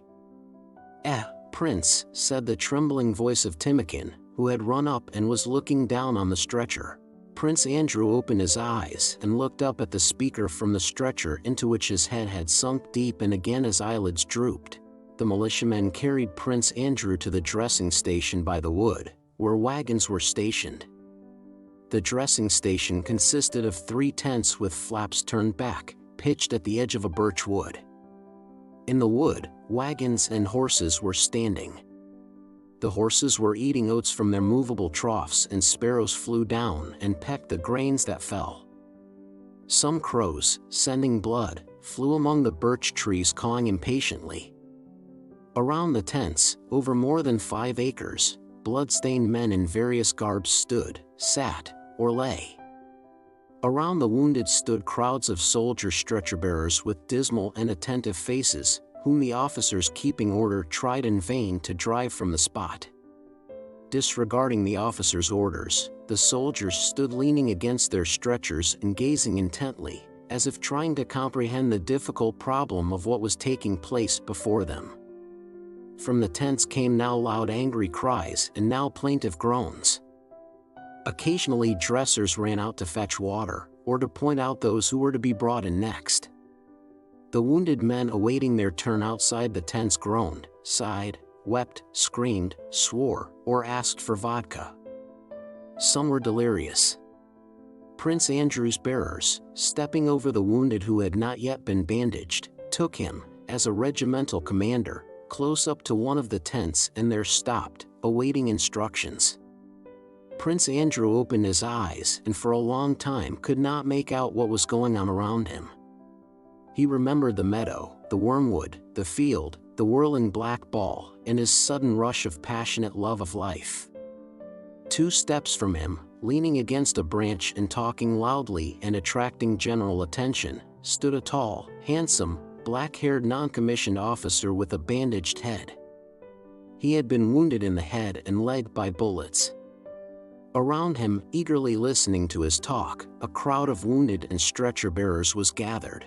"We kicked him out from there so that he chucked everything. We grabbed the king himself," cried he, looking around him with eyes that glittered with fever. "If only reserves had come up just then, lads, there wouldn't have been nothing left of him. I tell you surely." Like all the others near the speaker, Prince Andrew looked at him with shining eyes and experienced a sense of comfort. "But isn't it all the same now?" thought he. "And what will be there, and what has there been here? Why was I so reluctant to part with life? There was something in this life I did not and do not understand." Chapter 37. One of the doctors came out of the tent in a blood-stained apron, holding a cigar between the thumb and little finger of one of his small blood-stained hands, so as not to smear it. He raised his head and looked about him, but above the level of the wounded men. He evidently wanted a little respite. After turning his head from right to left for some time, he sighed and looked down. "All right, immediately," he replied to a dresser who pointed Prince Andrew out to him, and he told them to carry him into the tent. Murmurs arose among the wounded who were waiting. "It seems that even in the next world only the gentry are to have a chance," remarked one. Prince Andrew was carried in and laid on a table that had only just been cleared and which a dresser was washing down. Prince Andrew could not make out distinctly what was in that tent. The pitiful groans from all sides and the torturing pain in his thigh, stomach, and back distracted him. All he saw about him merged into a general impression of naked, bleeding human bodies that seemed to fill the whole of the low tent, as a few weeks previously, on that hot August day, such bodies had filled the dirty pond beside the Smolensk road. Yes, it was the same flesh, the same Cherok cannon, the sight of which had even then filled him with horror, as by a presentiment. There were 3 operating tables in the tent. 2 were occupied, and on the 3rd they placed Prince Andrew. For a little while he was left alone and involuntarily witnessed what was taking place on the other 2 tables. On the nearest one sat a Tartar, probably a Cossack, judging by the uniform thrown down beside him. for soldiers were holding him, and a spectacled doctor was cutting into his muscular brown back. "Ooh, ooh, ooh," grunted the Tartar, and suddenly lifting up his swarthy snub-nosed face with its high cheekbones, and baring his white teeth, he began to wriggle and twitch his body and utter piercing, ringing, and prolonged yells. On the other table, round which many people were crowding, a tall, well-fed man lay on his back with his head thrown back. His curly hair, its color, and the shape of his head seemed strangely familiar to Prince Andrew. Several dressers were pressing on his chest to hold him down. One large, white, plump leg twitched rapidly all the time with a feverish tremor. The man was sobbing and choking convulsively. Two doctors, one of whom was pale and trembling, were silently doing something to this man's other, gory leg. When he had finished with the Tartar, whom they covered with an overcoat, the spectacled doctor came up to Prince Andrew, wiping his hands. He glanced at Prince Andrew's face and quickly turned away. "Undress him." "What are you waiting for?" he cried angrily to the dressers. His very first, remotest recollections of childhood came back to Prince Andrew's mind when the dresser with sleeves rolled up began hastily to undo the buttons of his clothes and undressed him. The doctor bent down over the wound, felt it, and sighed deeply. Then he made a sign to someone, and the torturing pain in his abdomen caused Prince Andrew to lose consciousness. When he came to himself, the splintered portions of his thigh bone had been extracted, the torn flesh cut away, and the wound bandaged. Water was being sprinkled on his face. As soon as Prince Andrew opened his eyes, the doctor bent over, kissed him silently on the lips, and hurried away. After the sufferings he had been enduring, Prince Andrew enjoyed a blissful feeling such as he had not experienced for a long time. All the best and happiest moments of his life, especially his earliest childhood, when he used to be undressed and put to bed, and when leaning over him his nurse sang him to sleep and he, burying his head in the pillow, felt happy in the mere consciousness of life, returned to his memory, not merely as something past but as something present. The doctors were busily engaged with the wounded man, the shape of whose head seemed familiar to Prince Andrew. They were lifting him up and trying to quiet him. "Show it to me." "Oh, ooh. Oh. Oh, ooh." His frightened moans could be heard, subdued by suffering and broken by sobs. Hearing those moans, Prince Andrew wanted to weep. Whether because he was dying without glory, or because he was sorry to part with life, or because of those memories of a childhood that could not return, or because he was suffering and others were suffering and that man near him was groaning so piteously, he felt like weeping childlike, kindly, in almost happy tears. The wounded man was shown his amputated leg stained with clotted blood and with the boot still on. "Oh. Oh, ooh," he sobbed, like a woman. The doctor, who had been standing beside him, preventing Prince Andrew from seeing his face, moved away. "My God! What is this? Why is he here?" said Prince Andrew to himself.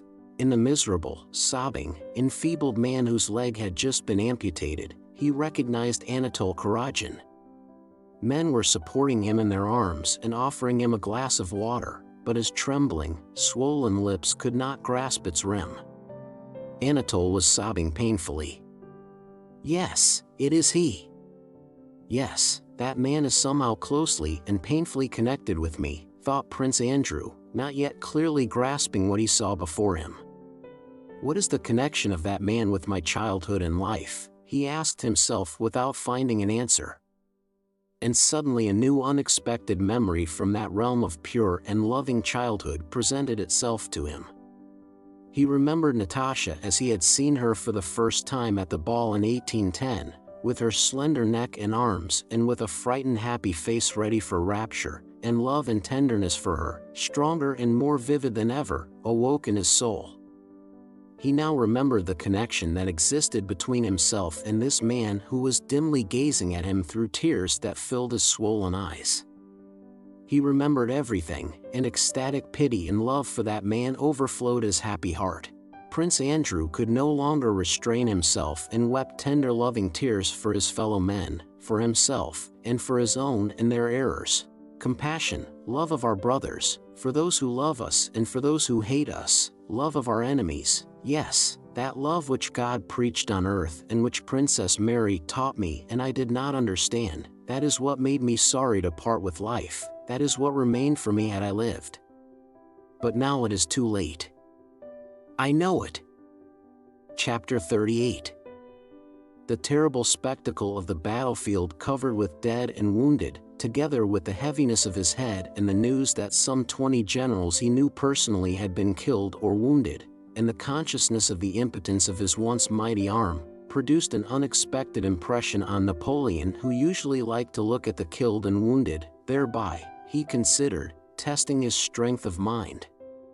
This day the horrible appearance of the battlefield overcame that strength of mind which he thought constituted his merit and his greatness. He rode hurriedly from the battlefield and returned to the Shevardino knoll, where he sat on his camp stool, his sallow face swollen and heavy, his eyes dim, his nose red, and his voice hoarse, involuntarily listening, with downcast eyes, to the sounds of firing. With painful dejection he awaited the end of this action, in which he regarded himself as a participant and which he was unable to arrest. A personal, human feeling for a brief moment got the better of the artificial phantasm of life he had served so long. He felt in his own person the sufferings and death he had witnessed on the battlefield. The heaviness of his head and chest reminded him of the possibility of suffering and death for himself. At that moment he did not desire Moscow, or victory, or glory. What need had he for any more glory? The one thing he wished for was rest, tranquility, and freedom. But when he had been on the Semenovsk heights, the artillery commander had proposed to him to bring several batteries of artillery up to those heights to strengthen the fire on the Russian troops crowded in front of Nyazkovo. Napoleon had ascended and had given orders that news should be brought to him of the effect those batteries produced. An adjutant came now to inform him that the fire of 200 guns had been concentrated on the Russians, as he had ordered, but that they still held their ground. Our fire is mowing them down by rows, but still they hold on, said the adjutant. They want more, said Napoleon in a hoarse voice. Sire, asked the adjutant who had not heard the remark. They want more, croaked Napoleon frowning. Let them have it. Even before he gave that order, the thing he did not desire, and for which he gave the order only because he thought it was expected of him, was being done. And he fell back into that artificial realm of imaginary greatness, and again, as a horse walking a treadmill thinks it is doing something for itself, he submissively fulfilled the cruel, sad, gloomy, and inhuman role predestined for him. And not for that day and hour alone were the mind and conscience darkened of this man on whom the responsibility for what was happening lay more than on all the others who took part in it. Never to the end of his life could he understand goodness, beauty, or truth, or the significance of his actions, which were too contrary to goodness and truth, too remote from everything human, for him ever to be able to grasp their meaning. He could not disavow his actions, belauded as they were by half the world, and so he had to repudiate truth, goodness, and all humanity.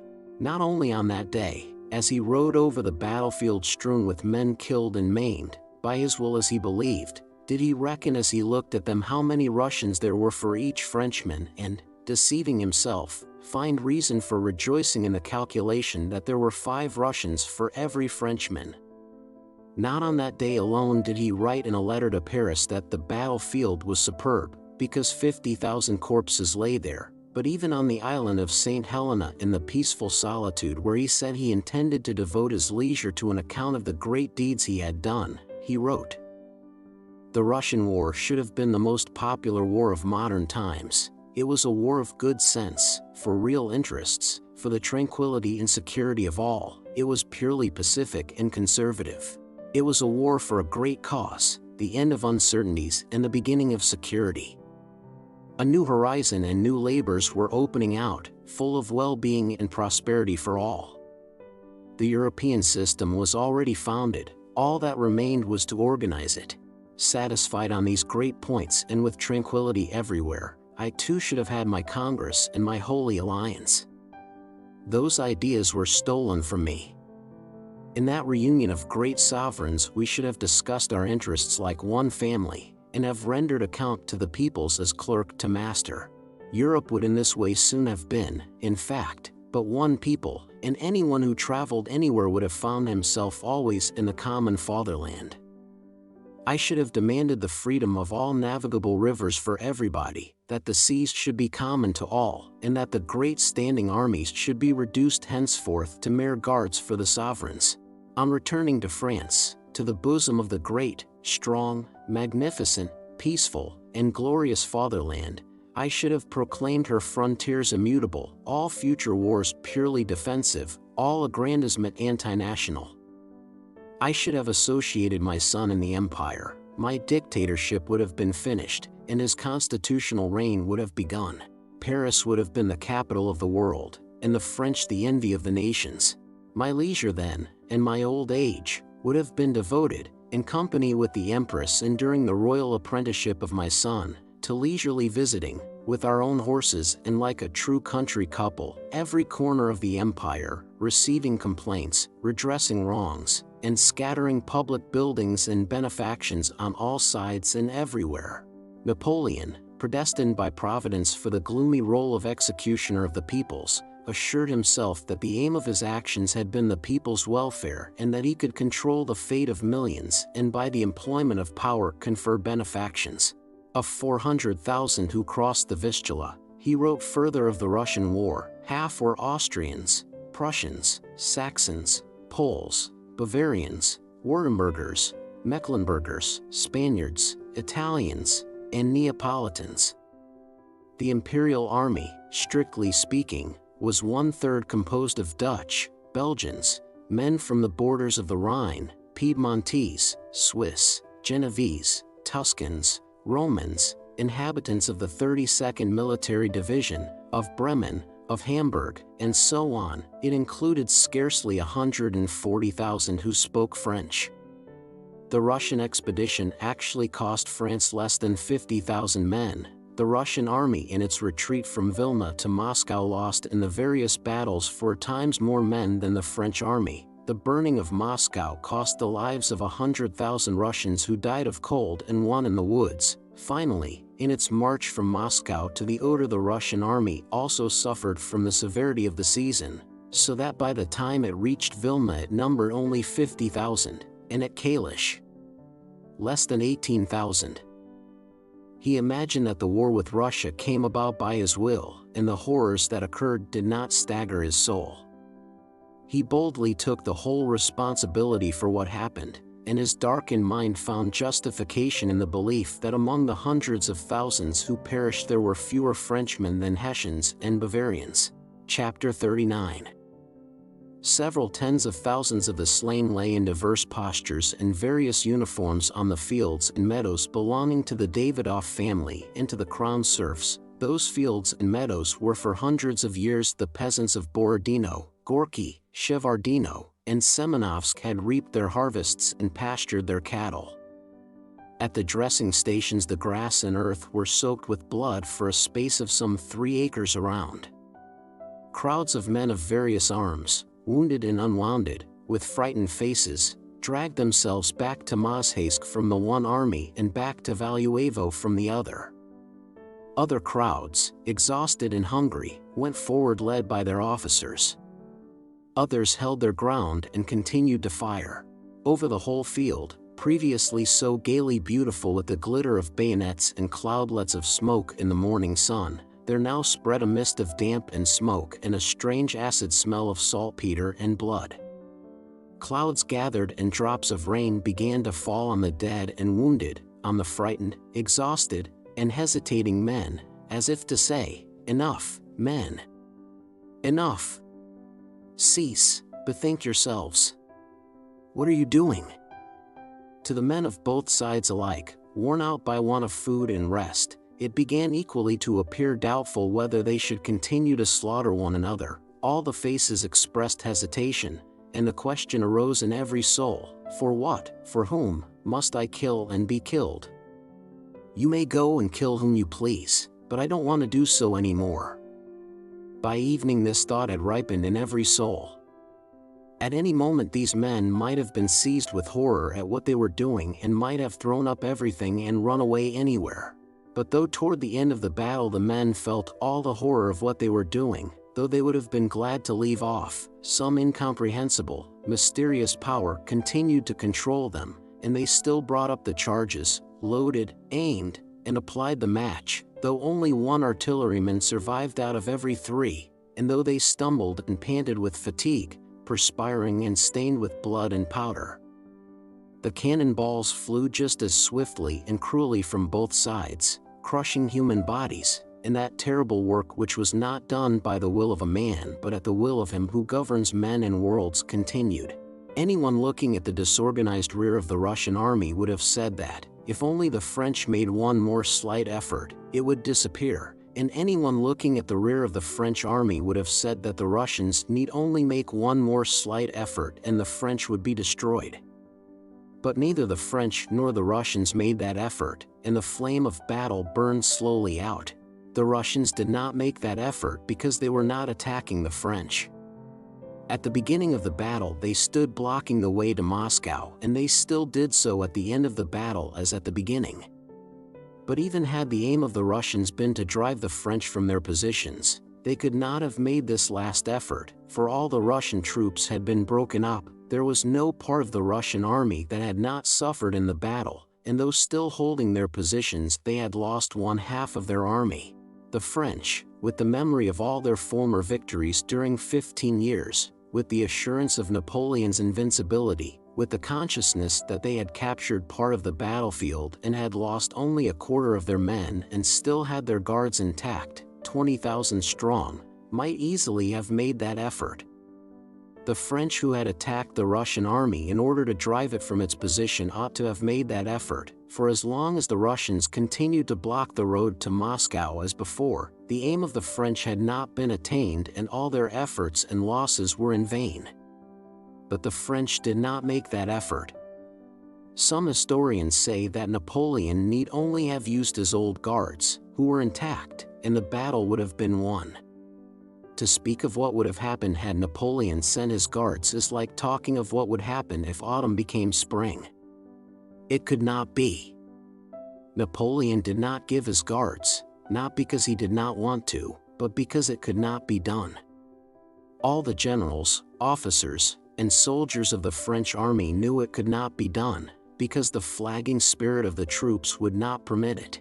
It was not Napoleon alone who had experienced that nightmare feeling of the mighty arm being stricken powerless, but all the generals and soldiers of his army, whether they had taken part in the battle or not, after all their experience of previous battles, when after 1/10 of such efforts the enemy had fled, experienced a similar feeling of terror before an enemy who, after losing half his men, stood as threateningly at the end as at the beginning of the battle. The moral force of the attacking French army was exhausted. Not that sort of victory which is defined by the capture of pieces of material fastened to sticks, called standards, and of the ground on which the troops had stood and were standing, but a moral victory that convinces the enemy of the moral superiority of his opponent and of his own impotence was gained by the Russians at Borodino. The French invaders, like an infuriated animal that has in its onslaught received a mortal wound, felt that they were perishing, but could not stop, any more than the Russian army, weaker by 1/2, could help swerving. By impetus gained, the French army was still able to roll forward to Moscow, but there, without further effort on the part of the Russians, it had to perish, bleeding from the mortal wound it had received at Borodino. The direct consequence of the Battle of Borodino was Napoleon's senseless flight from Moscow, his retreat along the old Smolensk road, the destruction of the invading army of 500,000 men, and the downfall of Napoleonic France, on which at Borodino for the first time the hand of an opponent of stronger spirit had been laid.